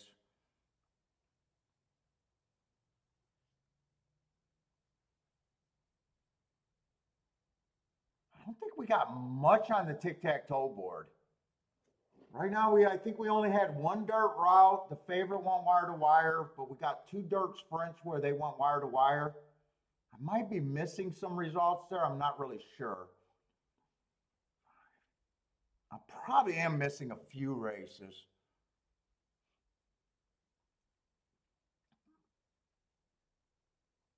But I can at least say speed looks okay. Oh, Markaloo, you're alive. You got the is that in the pick 5?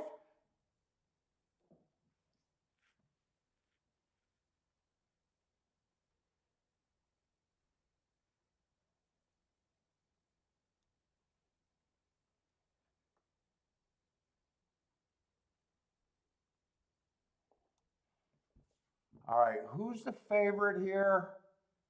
And how much time? We got 12 minutes. Okay, so I got plenty of time to look at the race.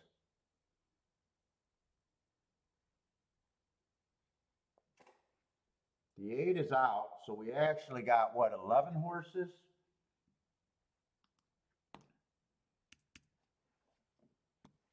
Let me get rid of this because I think my head blocks the total if some people are interested in seeing that.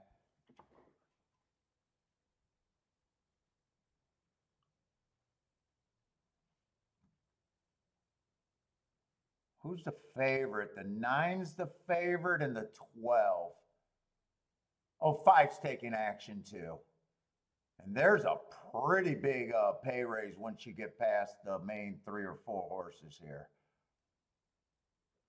We'll start with the 9 because he's a favorite. So what was this? $16,000 non-winners at 2.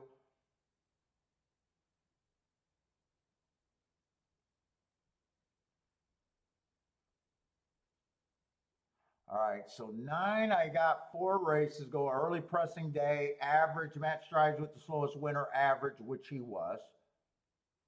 And he won that race.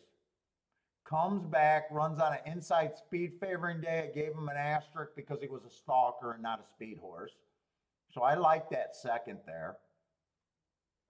2 races go early pressing day, just average while chasing, still got 3rd, just not good enough. And then last race, I got him running. If I'm right about the inside day, he would have got an asterisk for being in the 5 hole. He is dropping in class. That's a pretty big drop from starter 50,000.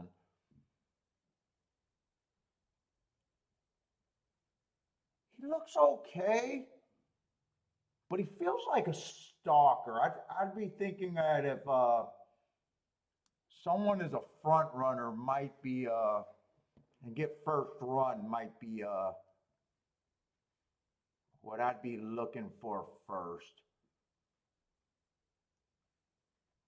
Let's see, none of the outside horses got any real speed.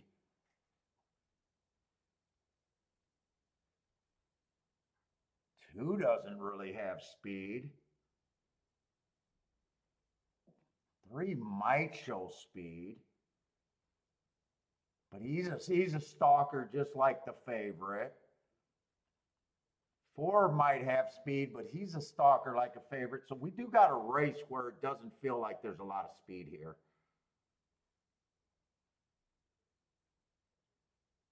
7 might be the speed horse. Last race, he couldn't get to the lead, but that was a 5.5 furlong race, so I can forgive him. He's probably not a sprinter. Last race, I do like that last race. I got a stalking day, and he was dueling on the front end, going too fast to win. 3 races ago, he was going to 7 might. Ooh, 7 at 16-1. 7's definitely interesting to me in this field.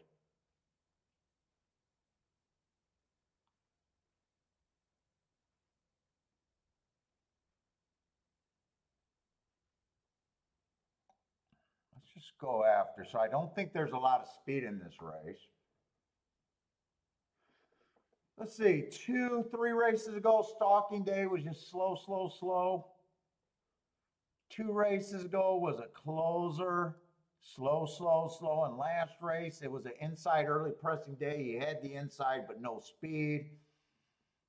I don't know. I think you're going to need speed in this race. 2, I do think should be a long shot. I think he's too pace dependent.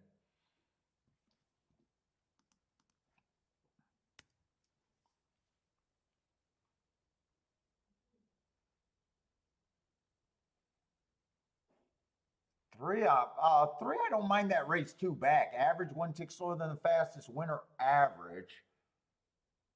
Last race was pretty ugly, but it was, I don't know, it was on the turf. I think I want to look up that Oaklawn Park. I think I need a little bit more on him.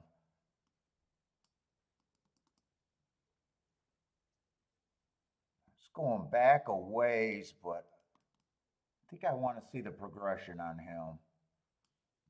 I don't mind that race 2 back. Makes me feel like he could be a little bit of an overlay, but it'd just be judging that race 2 back.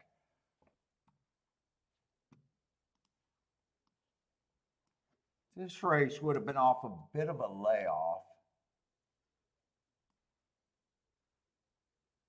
He would have just been average, average, average right there. I think he has a little bit of value.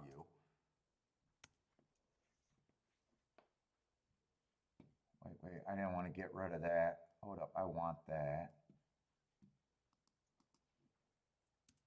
I think he's a little bit of value.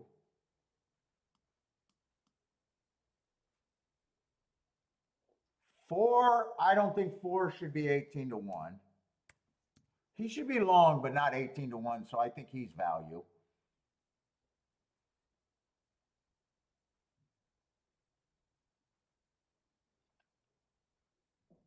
Five, I'm nowhere near 7 to 2 on the 5. 5 feels like he comes off the pace. He hasn't been getting in position the last whole bunch of races. He's making a class drop. I'm nowhere near 7 to 2 on him. I don't even know if I'm at a 5 to 1 on him, really.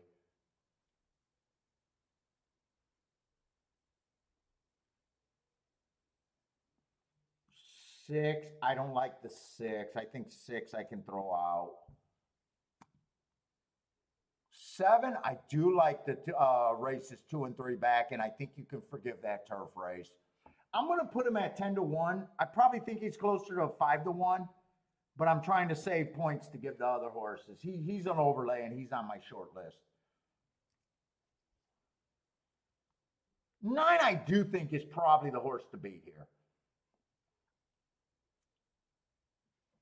I don't think he's going to be an overlay, but if I'm playing combinations, he would be used in the combinations. 10, I'm not sure what I think of the 10. We got some 1 race samples there. Broke his maiden. I kind of like the running line at the same time. I got him as average, match strides with the slowest winner average. Last race was pretty bad, but he went up way up to 62,000. Probably didn't belong in that race. I'm just going to put him at about 5 to 1. I'm not sure. I could go either way on him. I either think he's a contender or I hate him, and that's a tough spot to sell. 11, I think 11 should be long. I'm not sure he should be 20 to 1, but he's a closer. 12, I'm nowhere near 4 to 1. 11 and 12 to me is the same horse. I think 12's extremely overbet.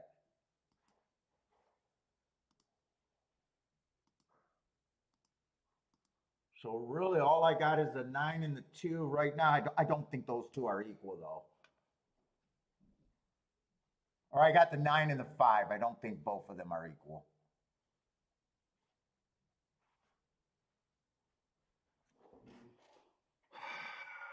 Five, I'm nowhere near 7 to 2. I'm either at 5 to 1 or 10 to 1 on him. Let me just put 5-1 and see what that makes the 9. Put it this way, I don't want to make the 9 any more than 2-1. I think 2-1 is the price on the 9. That's my betting line.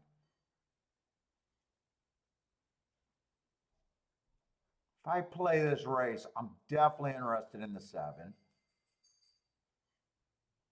3's an overlay. I think 9 should be the horse to beat.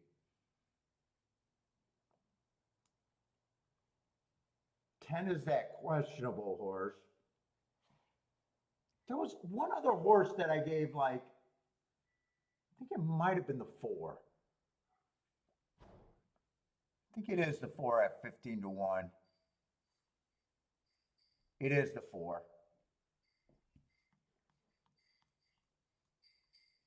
I think those are the 4 horses that I'm mostly interested in.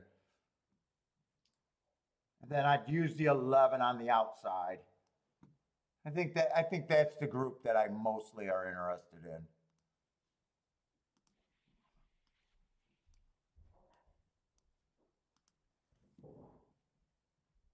Let's see, if 9 wins, could I pair up with the 9? 9-3 at 35-1, I would want that.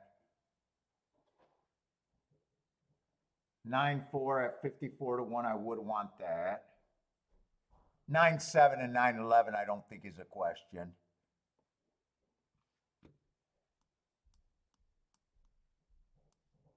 I would want all of those. I would key him. But then the better tickets are still if I beat the 9. 7, I'm going to do a win ticket. Fuck, they're getting in the gate. I'm definitely going to take the 7 on a win ticket. I'm going to do that 9, but I think I wanted to do more here.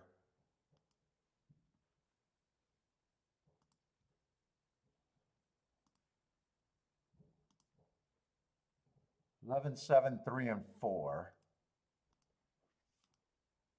I'll do the key box first, and I'll come back and hit the 9 straight on top. And then I still want to look at more combinations. I'm just worried about getting shut out. 11, 7, 3, and 4. So right now, 9 has to run first or second, or the 7 has to win. I think I just come back and box this. 3, 4, 7. I think I just come back and box that because I'm on short time.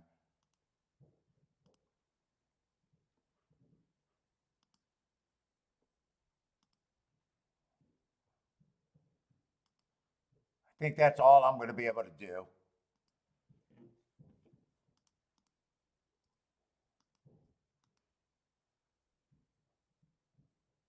So I guess I'm in a spot where I did bet this more and this for less. So I guess I want this. I'm not sure which one I'd be better. Or I want the 7 just to win outright.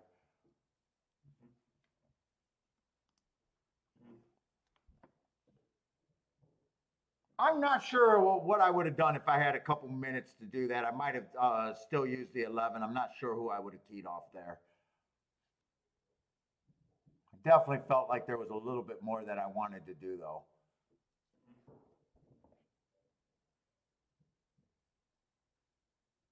Fuck, I got a great break for what I got back. 7 just went outright. 9's in good position. 10's the only horse that's up there. That was a horse I was questioned if I hated or loved. I wasn't sure. I want the 10 to go away.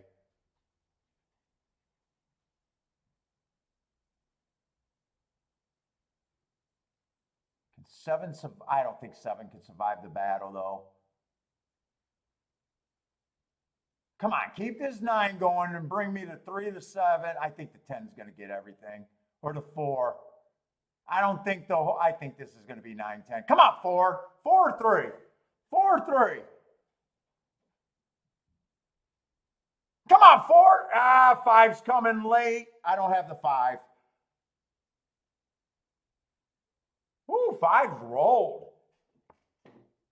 5, I gave 15%, and I bet that like they weren't going to come that far off the pace.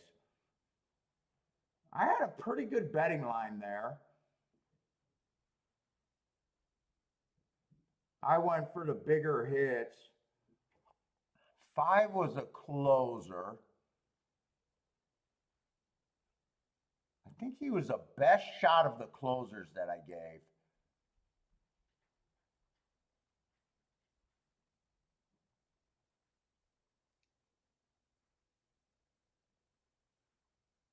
I got him dropping it. I even put the dropping in class there. I remember saying I didn't like that he never gets in position, and I still thought he was the best closer, I think. I think that's the closer with the best percentage to win. 6 would have been another closer. I didn't give him any percentage. 9, I thought deserved to be the favorite.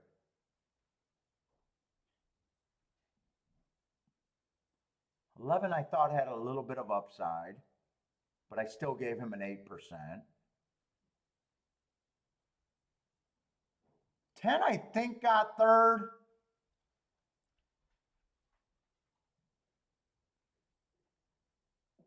Yeah, I bet a whole bunch of cheap speed, and they were all up there. I love the break at the top of the turn. All my horses looked live at the top of the turn, but they were tired in the stretch.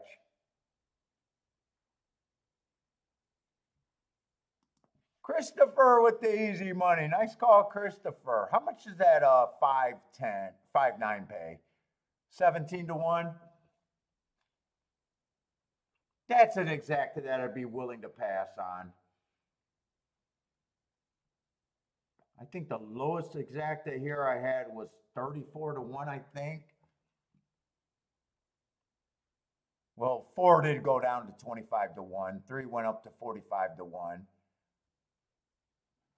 9-7 was 72 to 1. And 9-11 was 57 to 1.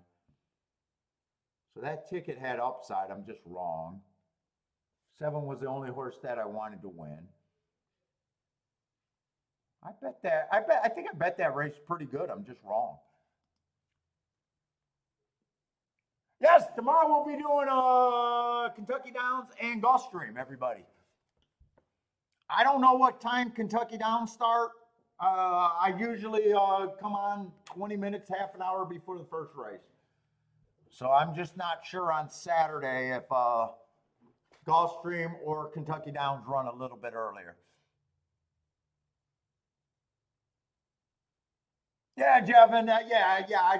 I'm definitely not looking at it like, did I make a mistake not betting the 5? I just wanted to see if I'm okay with that betting line, and I'm okay passing on that. I played the ticket I liked. I played the tickets I definitely liked that I thought had would give me a good bump if I was right. At the same time, that betting line, but 17 to 1 exactas. I thought speed was holding pretty good. At the end of the day, I always say handicapping is just pricing. And pricing is just deciding, and betting is just what you're going to do with that pricing. So it's not like I can come back and say, oh, I had the 5 at 15%. I should have had a win ticket. No, I'd be behind the 8 ball. I need better than 5 to 1. So, and a $17 exacta, no, I don't really want that. I'm not good enough at 17 to 1. I'm not good enough with 25 to 1 exactas. They don't do anything for me. Get me in more trouble than they're worth kind of deal. But everybody, thanks a lot for hanging out with me. It was a fun show for a boring show most of the day, but I'm having a great week off of 2 hits. What did that try pay? I would think that try would probably reach the threshold of over $30 for 50 cents. Yeah, $43 for 50 cents.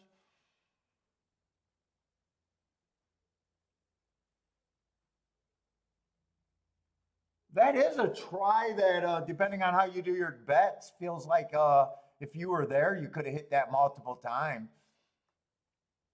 Let's crush Kentucky Downs tomorrow. I'm hoping that outside stayed good, man. I was worked up, too focused on the off the pace yesterday, but luckily the tic-tac-toe board definitely helped. But everybody, thanks a lot for hanging out with me, whether win or lose. Thank you for the support. We'll be on tomorrow, a half an hour before the first race, and it'll be Kentucky Downs and Gulfstream. And Boulder, I'll send you the stuff tonight. If you don't get it, tweet me or call me if you have to. If I don't do it before, say, 8 o'clock, I should be able to send that pretty quick. But take it easy, everybody. Good luck. Good luck if you guys are playing tonight, and hope to see everyone tomorrow.